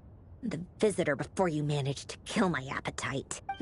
If you're in the mood for tea, go ahead and help yourself. My coasters are still missing in action, though. Use the... Whoa! Pretty heavy. You can ignore those. They're just... I doodle and write in my free time. Sometimes I remember the distant dreamlike past. And other times, I grit my teeth and note down all the crazy nonsense going on in the present. Some people do the crosswords in the newspaper. This is my equivalent of that. Trying to predict the future is like daydreaming. And writing about the present just makes me furious. The past is my favorite. If nothing else, it's already set in stone, so I don't have to rack my brains trying to figure it all out. Huh. Although, having said that, the only vaguely interesting memory in my past is... Who else? Pretty much all the mecha and Fontaine are his personal handiwork. Wait, are you saying you... I mean, I guess we were friendly enough. Yep. In fact, I'm probably the only normal person. We used to chat occasionally back when he was still around. Before he passed away, he asked. I honored his request. But I couldn't let the genius of Lord Artificer Alain Guillotin disappear like that. Would have been such a... So... that's where the... I just told you. Those are my equivalent of crossword puzzles. They're just dumb formulas that I solve for fun when I'm bored. Alain's work was like epic poetry.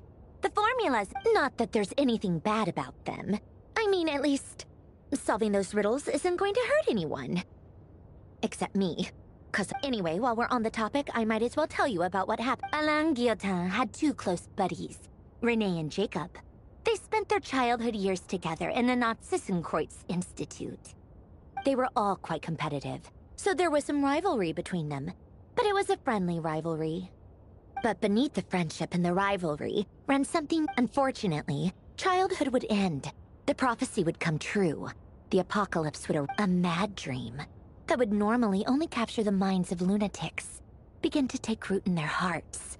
And if Renee and Alain had been people of lesser wits, that dream would probably have ended up as something for them to joke about in their older years. But alas, they were some of the sharpest minds around. They nurtured that dream with the full power of their intellect, and it grew into something that ate away at their souls. The first of them to fall under its spell was Renee. Against Alain's wishes, he persisted in experimenting on a mutual friend of theirs to try and save their life. Alain did not approve, and it's complicated. Alain wanted to believe that Renee only did what he did for the sake of their friendship. But when he told me about what happened, I could tell he still had some suspicion. Perhaps the seed that would grow into a nightmare had already sprouted in Renee's mind. Even then, the next time they met, Renee's soul had been completely engulfed by the dream of salvation. His futile attempt to change the tide, and although that wave died down eventually, I hear that it just recently came back with a vengeance. As I understand, Renee wanted to live out his dream of salvation once more. But I'm told that the attempted resurgence finally died out for good. At long last, Renee awoke from his deluded dream. What do you think of Renee? Do you admire his transcendent genius? His view that any price was worth paying to achieve the law? Or do you despise him? Dismiss him as an evil madman who wrought havoc on the lives of everyone around him. Same difference, really. Just, what a cop-out. But I suspect you'd have a more... I don't like fanatics who give up their whole lives for their ideology. Maybe I could understand if Renee had just been an ordinary person. But he had a sage-like intellect. And still managed... Anyway, that's enough about Renee. Now, he managed to put a stop to the first storm whipped up by Renee. But after that, Alain lost his friends and family. To his credit, I suppose, the loss of his family and friends was purely a tragic accident. It's not like Alain sacrificed them for his cause or anything. After that, the only thing supporting his work was the same dream that had dragged his closest friend down to the abyss. But although the desire to save Fontaine drove him to found the Fontaine Research Institute, Alain continued to reject any form of transcendental knowledge or power. He was suspicious and fearful of it, having seen the way it had affected his closest friend. I think that formulas and machines derived solely from human intellect were the only thing that gave him a sense of spiritual comfort. Yet Alain's intellect was simply too great. It barely left him space to breathe in his lifetime. Once he realized that the end of his life was approaching, he finally accepted the truth. The Narzissenkreuz Institute needed someone, and a human being, to see its story through to the end.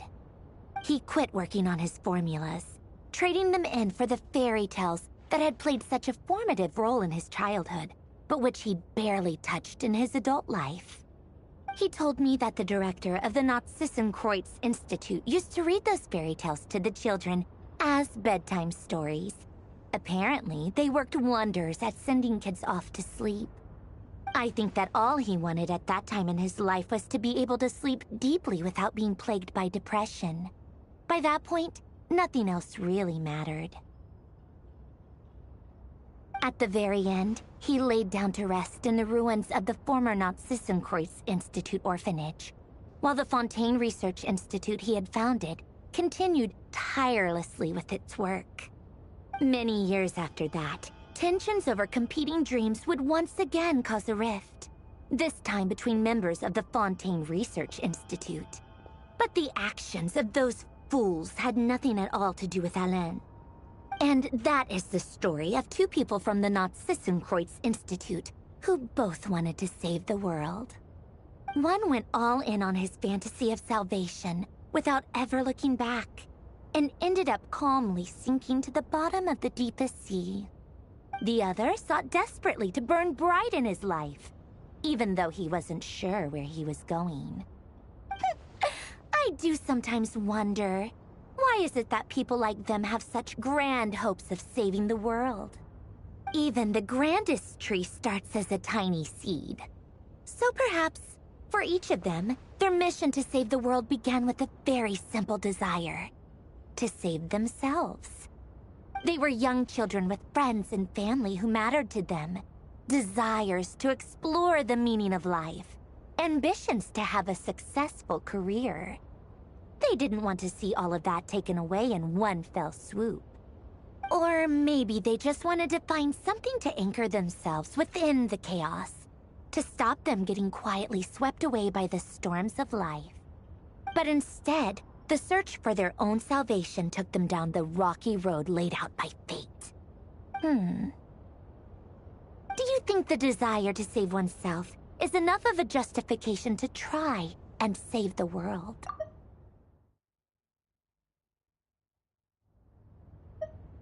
Sensible answer. Glad to know you've got your head screwed on straight. Alain would disagree, though.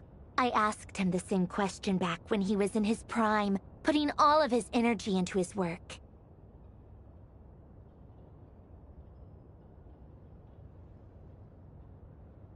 Yes. No elaboration, just a quick, short answer before getting right back to his work. All right, tea time's over. I owe Arlecchino a favor for telling me these stories. I'll have to bring a whole sack of gifts the next time I visit the House of the Hearth. I'm gonna go tinker with Polonia now. You guys can do whatever you want, as long as it doesn't involve interrupting me. Polonia, exit hibernation mode.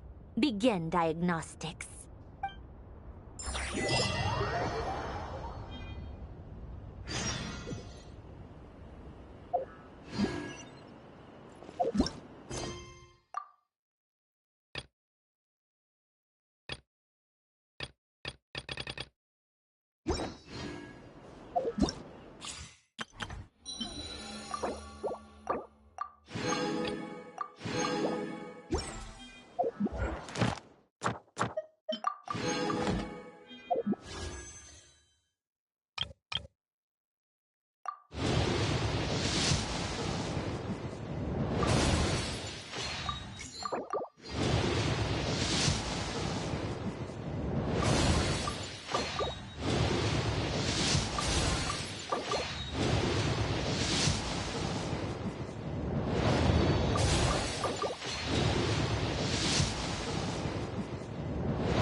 Take it easy.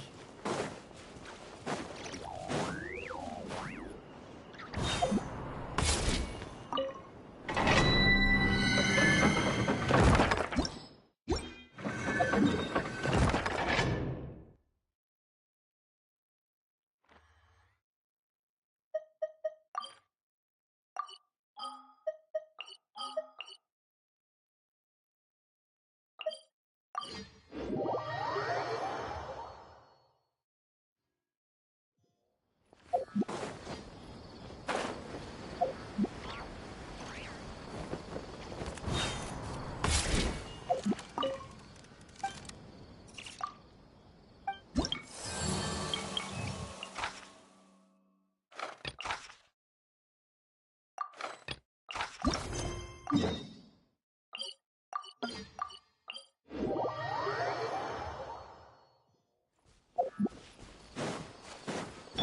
is no escape! Yoo-hoo! Hup.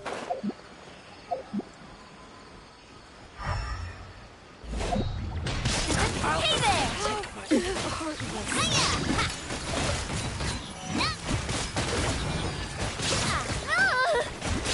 Watch out! We'll meet again.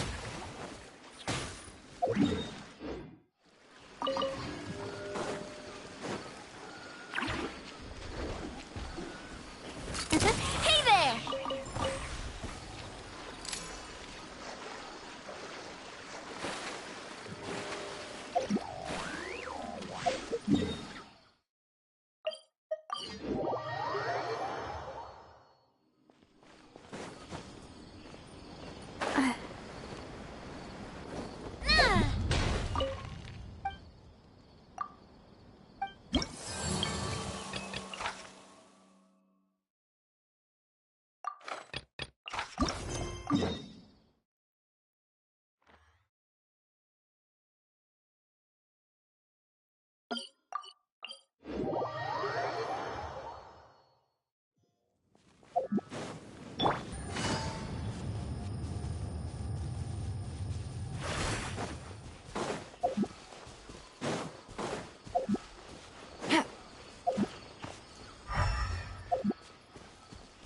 Take it easy.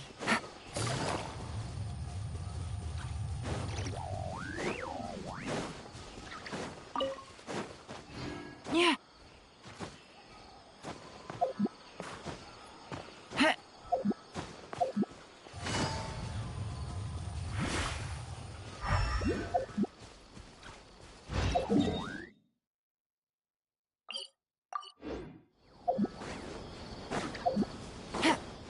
Take it easy.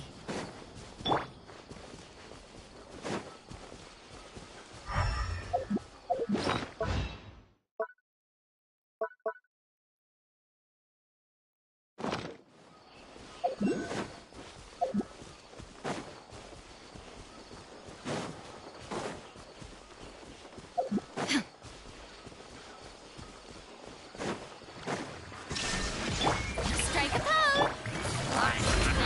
Gotcha. Busted. Aha! Watch out! Cha! Hey there!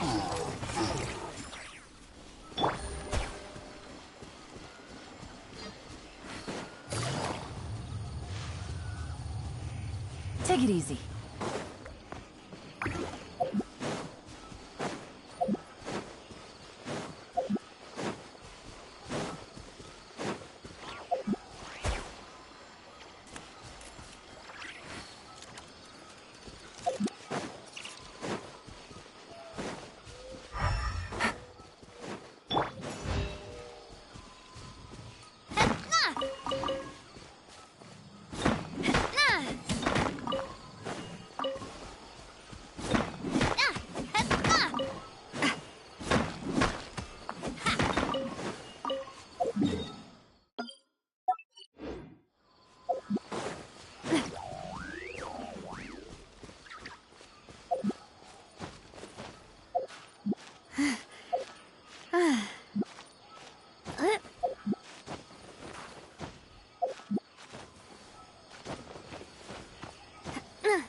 Take it easy.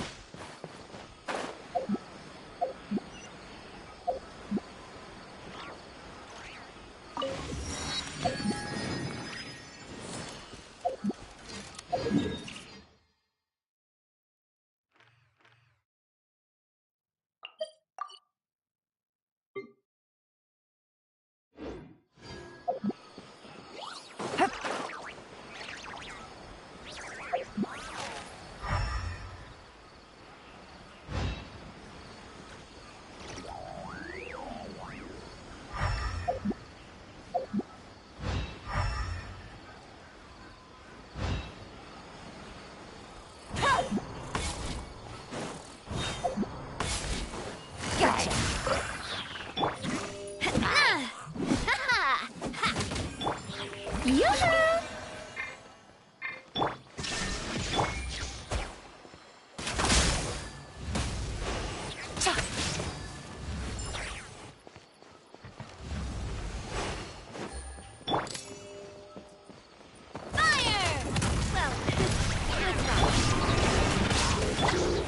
Strike a pop!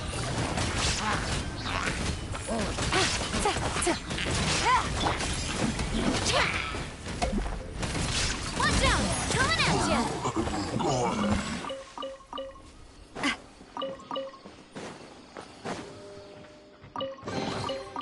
Oh, what a stroke of good luck! Shine down! Shower me with the...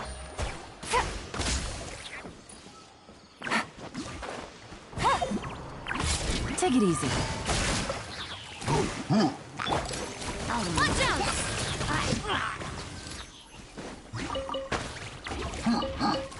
Coming at ya!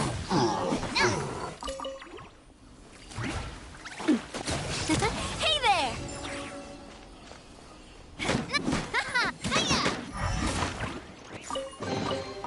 I'm loving this treasure hunt.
Illusion shattered! Strike a pose!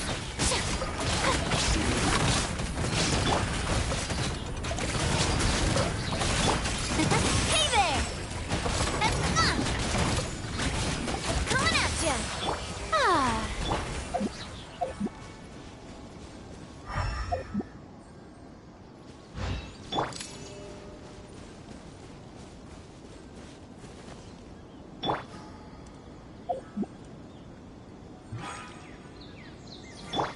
The show begins!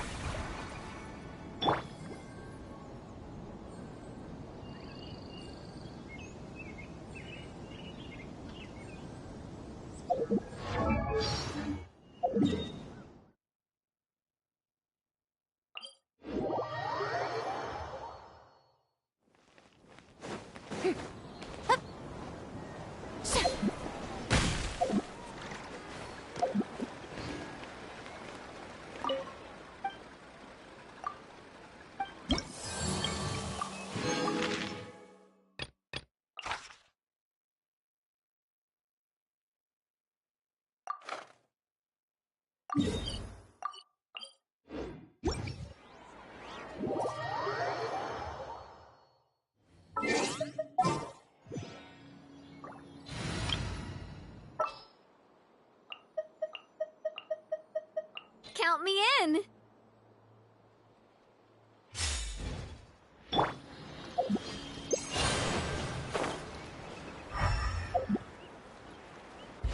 Useless.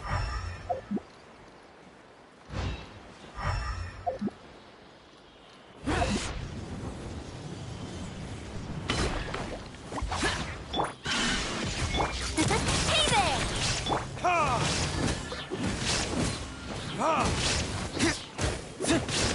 Attack! There is no escape.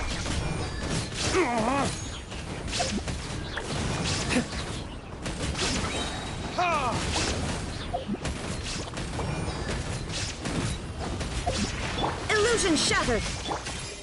Coming at ya! Coming at ya!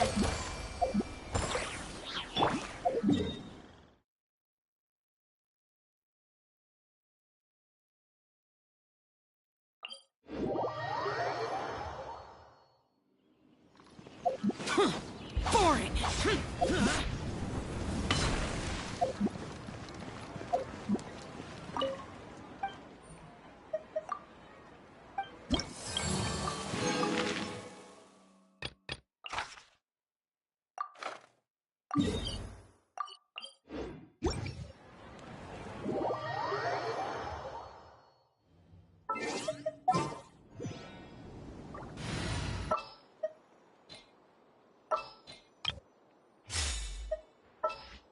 What's our objective?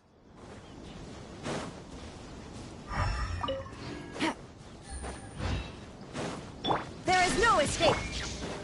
Shower me with... That's close enough. Quietly now. Gotcha. Things are about to get dicey.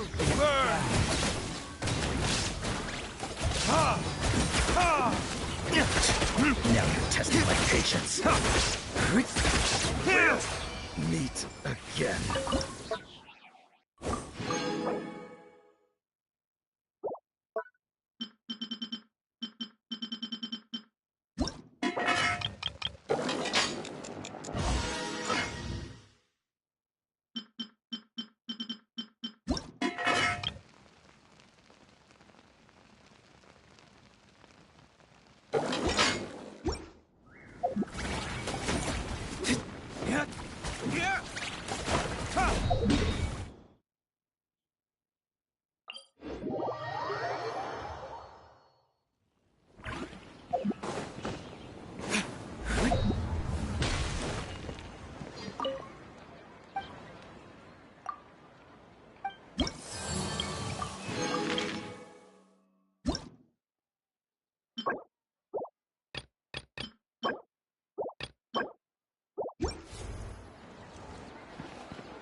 May I present?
We have put...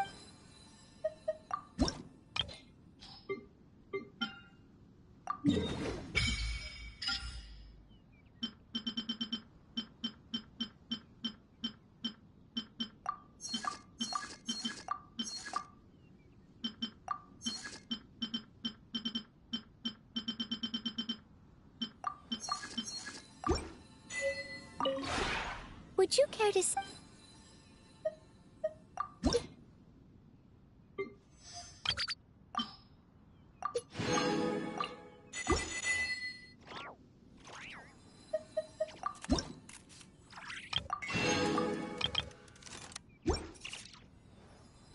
If you ever have any...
There is indeed quite a lot.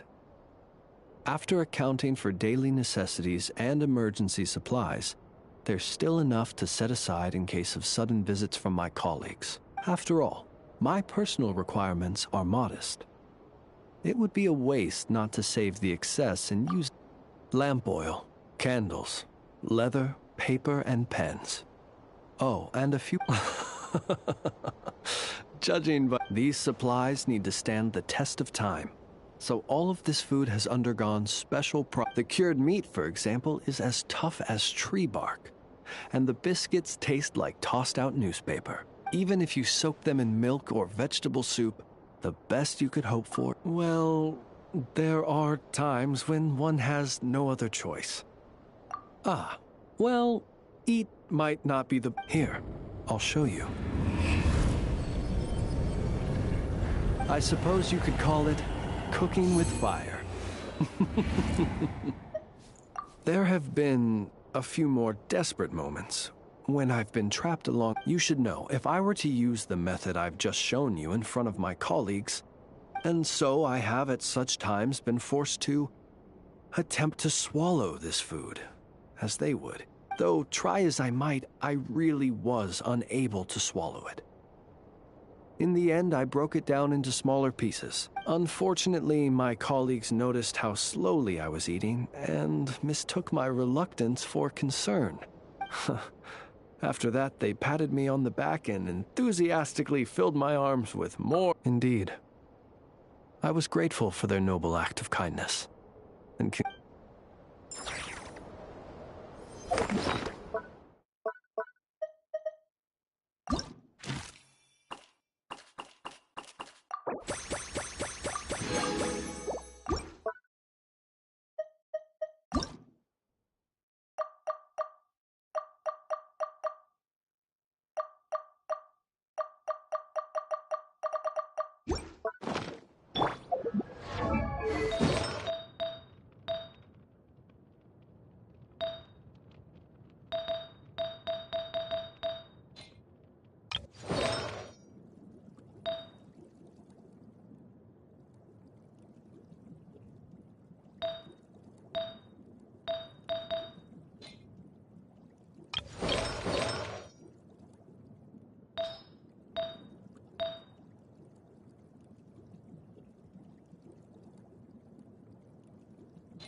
Illusion shattered!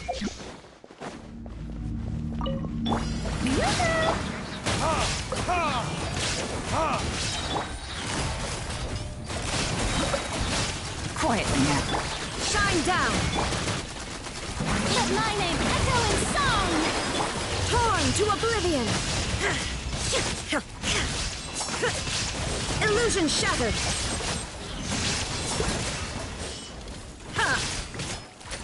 Here comes the catch. Gotcha. Quietly now. Time for retribution!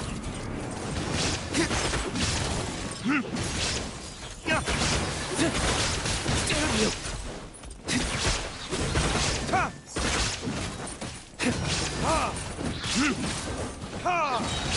There is no escape! Gotcha.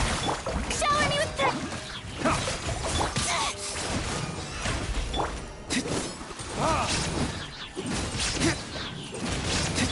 Quietly now. Shine down! Ah, yeah.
Tea parties are a must for the strike. Busted. Gotcha. Illusion shattered! Now you shall perish!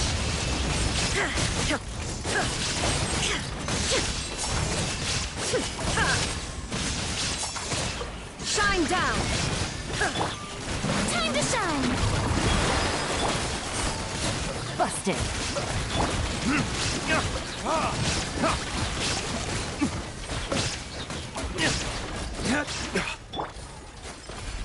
Things are about to get dicey.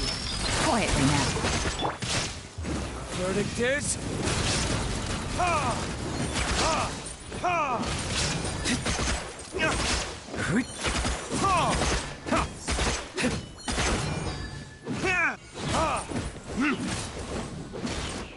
There is no escape!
Inactivity serves no purpose whatsoever. Busted. Quietly now.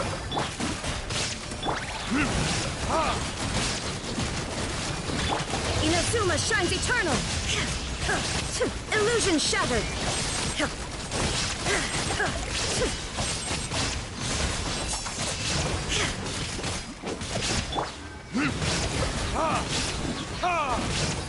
Busted.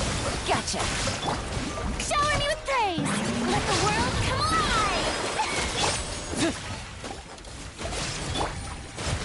Here comes the catch. Time for retribution!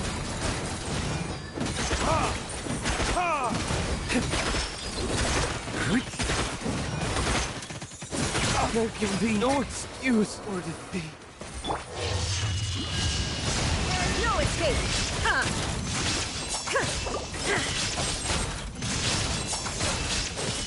Busted.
How brilliant!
Quietly now. Illusion shattered! Time to shine! How dare you! Absurd! Now you shall perish!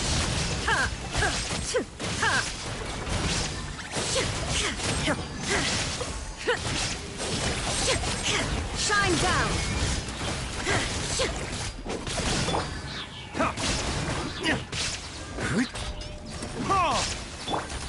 Busted. Quietly now. Shower me with praise! Let my name echo in song! Things are about to get dicey.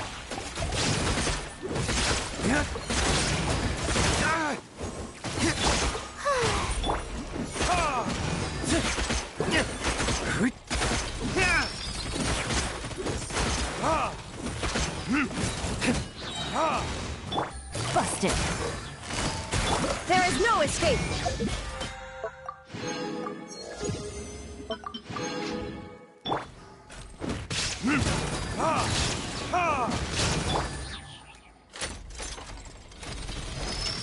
Gotcha. Illusion shattered! Strike a pop!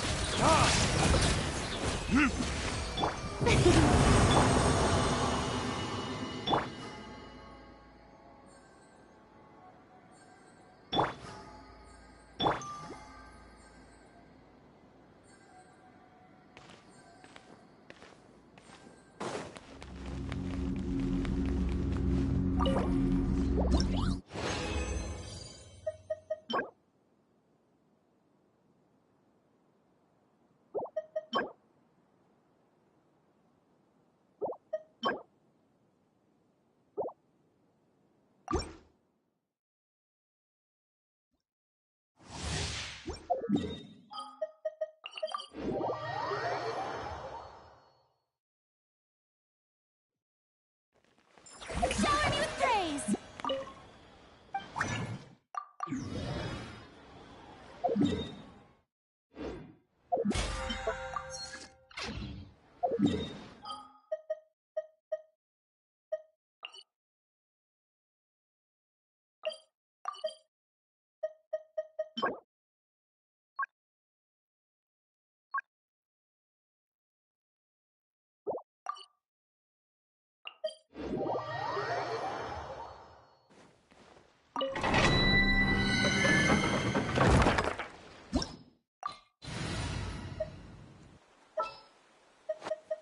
I'll take the lead today. Strike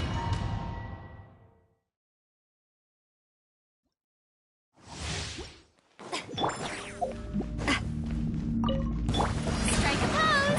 Let the world come alive! Busted. Quietly now. Here comes the catch.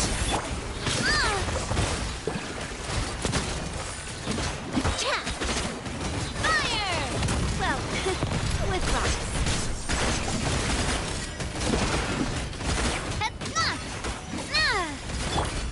There is no escape!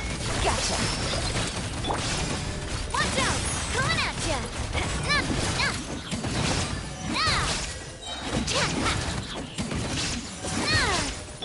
Quietly now.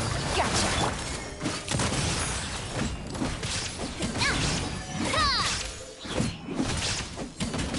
Shine down! Busted.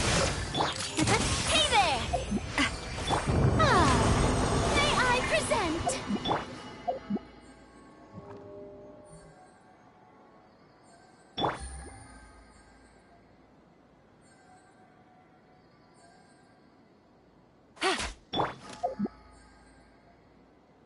Illusion shut!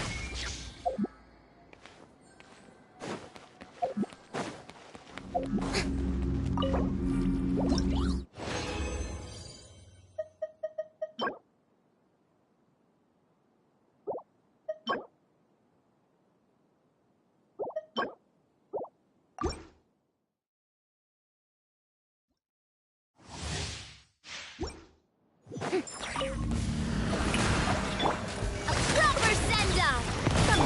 Time to shine! Gotcha. Busted. Game's up. Fun's over. Torn to oblivion! There is no escape!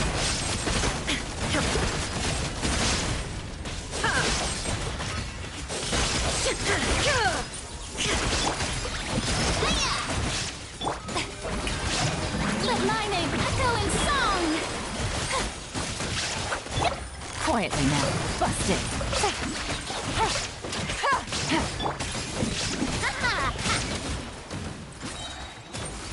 Hey there! Coming at ya! Shine down! Gotcha. Watch out!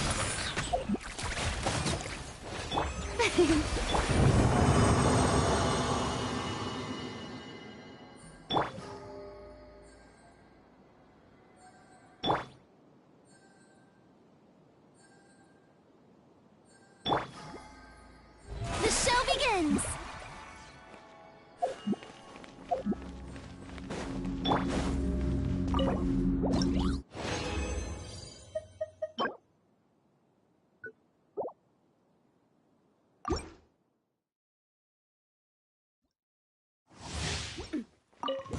Attack! Here comes the catch. Quietly now. Bust it. Let the world come alive! Inazuma shines eternal!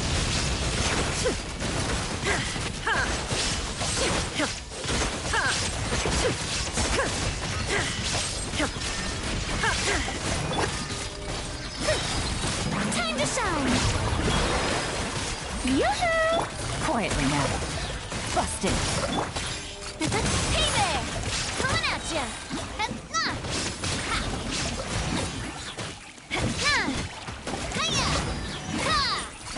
Hey there!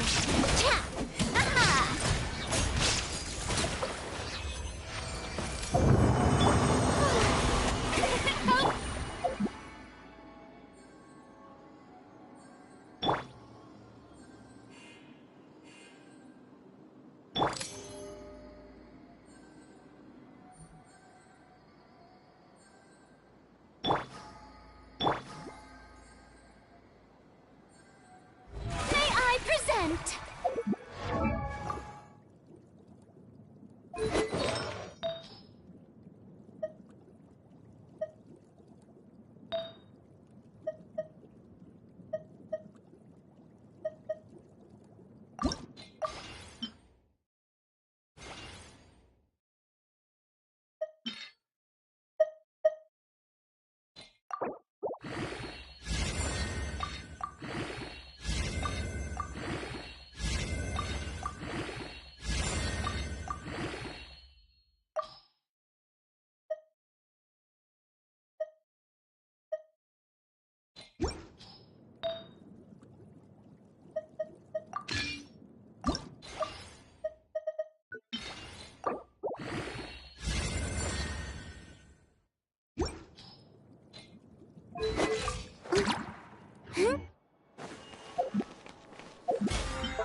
Shower me with praise! Let my name echo in attack! That's the watch out! Watch out! Quietly now. Things are about to get dicey. Now you shall perish! There is no escape!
Gotcha! Busted! Illusion shattered!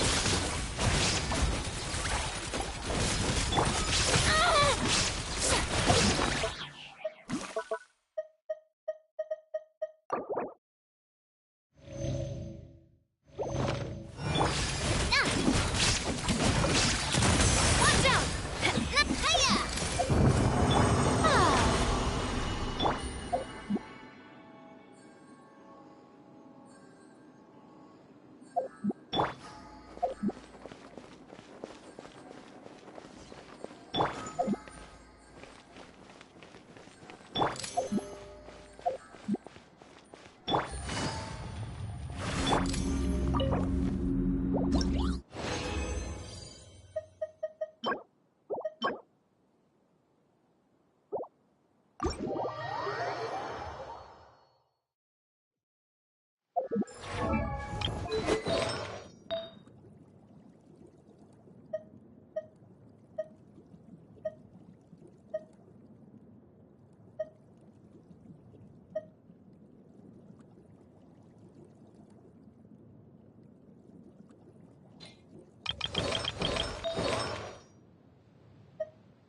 Shine down! Strike a pose!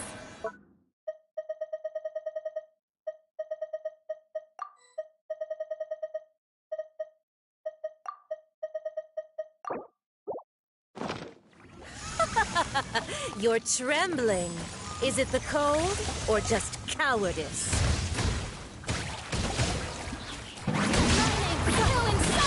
There is no escape! Quietly now. Into the frozen Hey void! there! Watch out!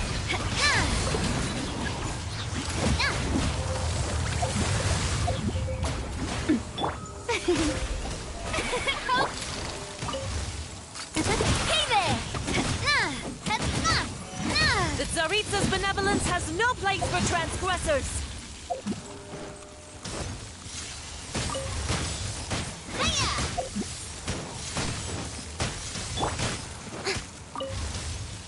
The show... Quietly now.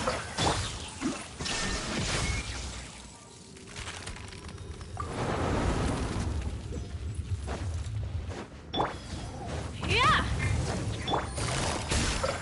Game's up. Fun's over. A proper send-off! From the top!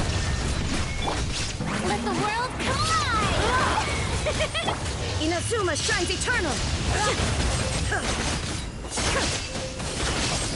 Shine down! Embrace the searing reckoning! Come, put up a fight!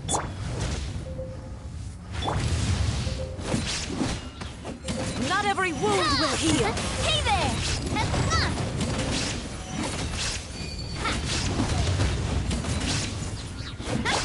The show begins! Gotcha. Quietly now. There is no escape! All must burn!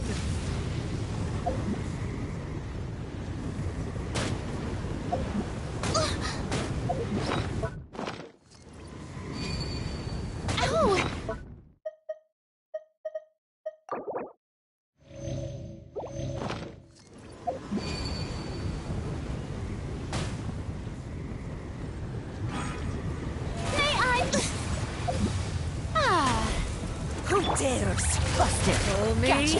Oh, wait, I never asked for redemption. Never.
Shine down!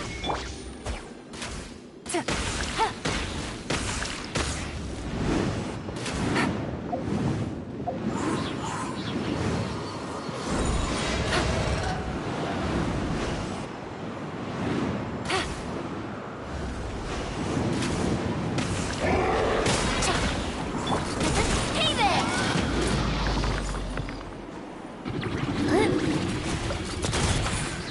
That's enough! Watch out! Quietly now.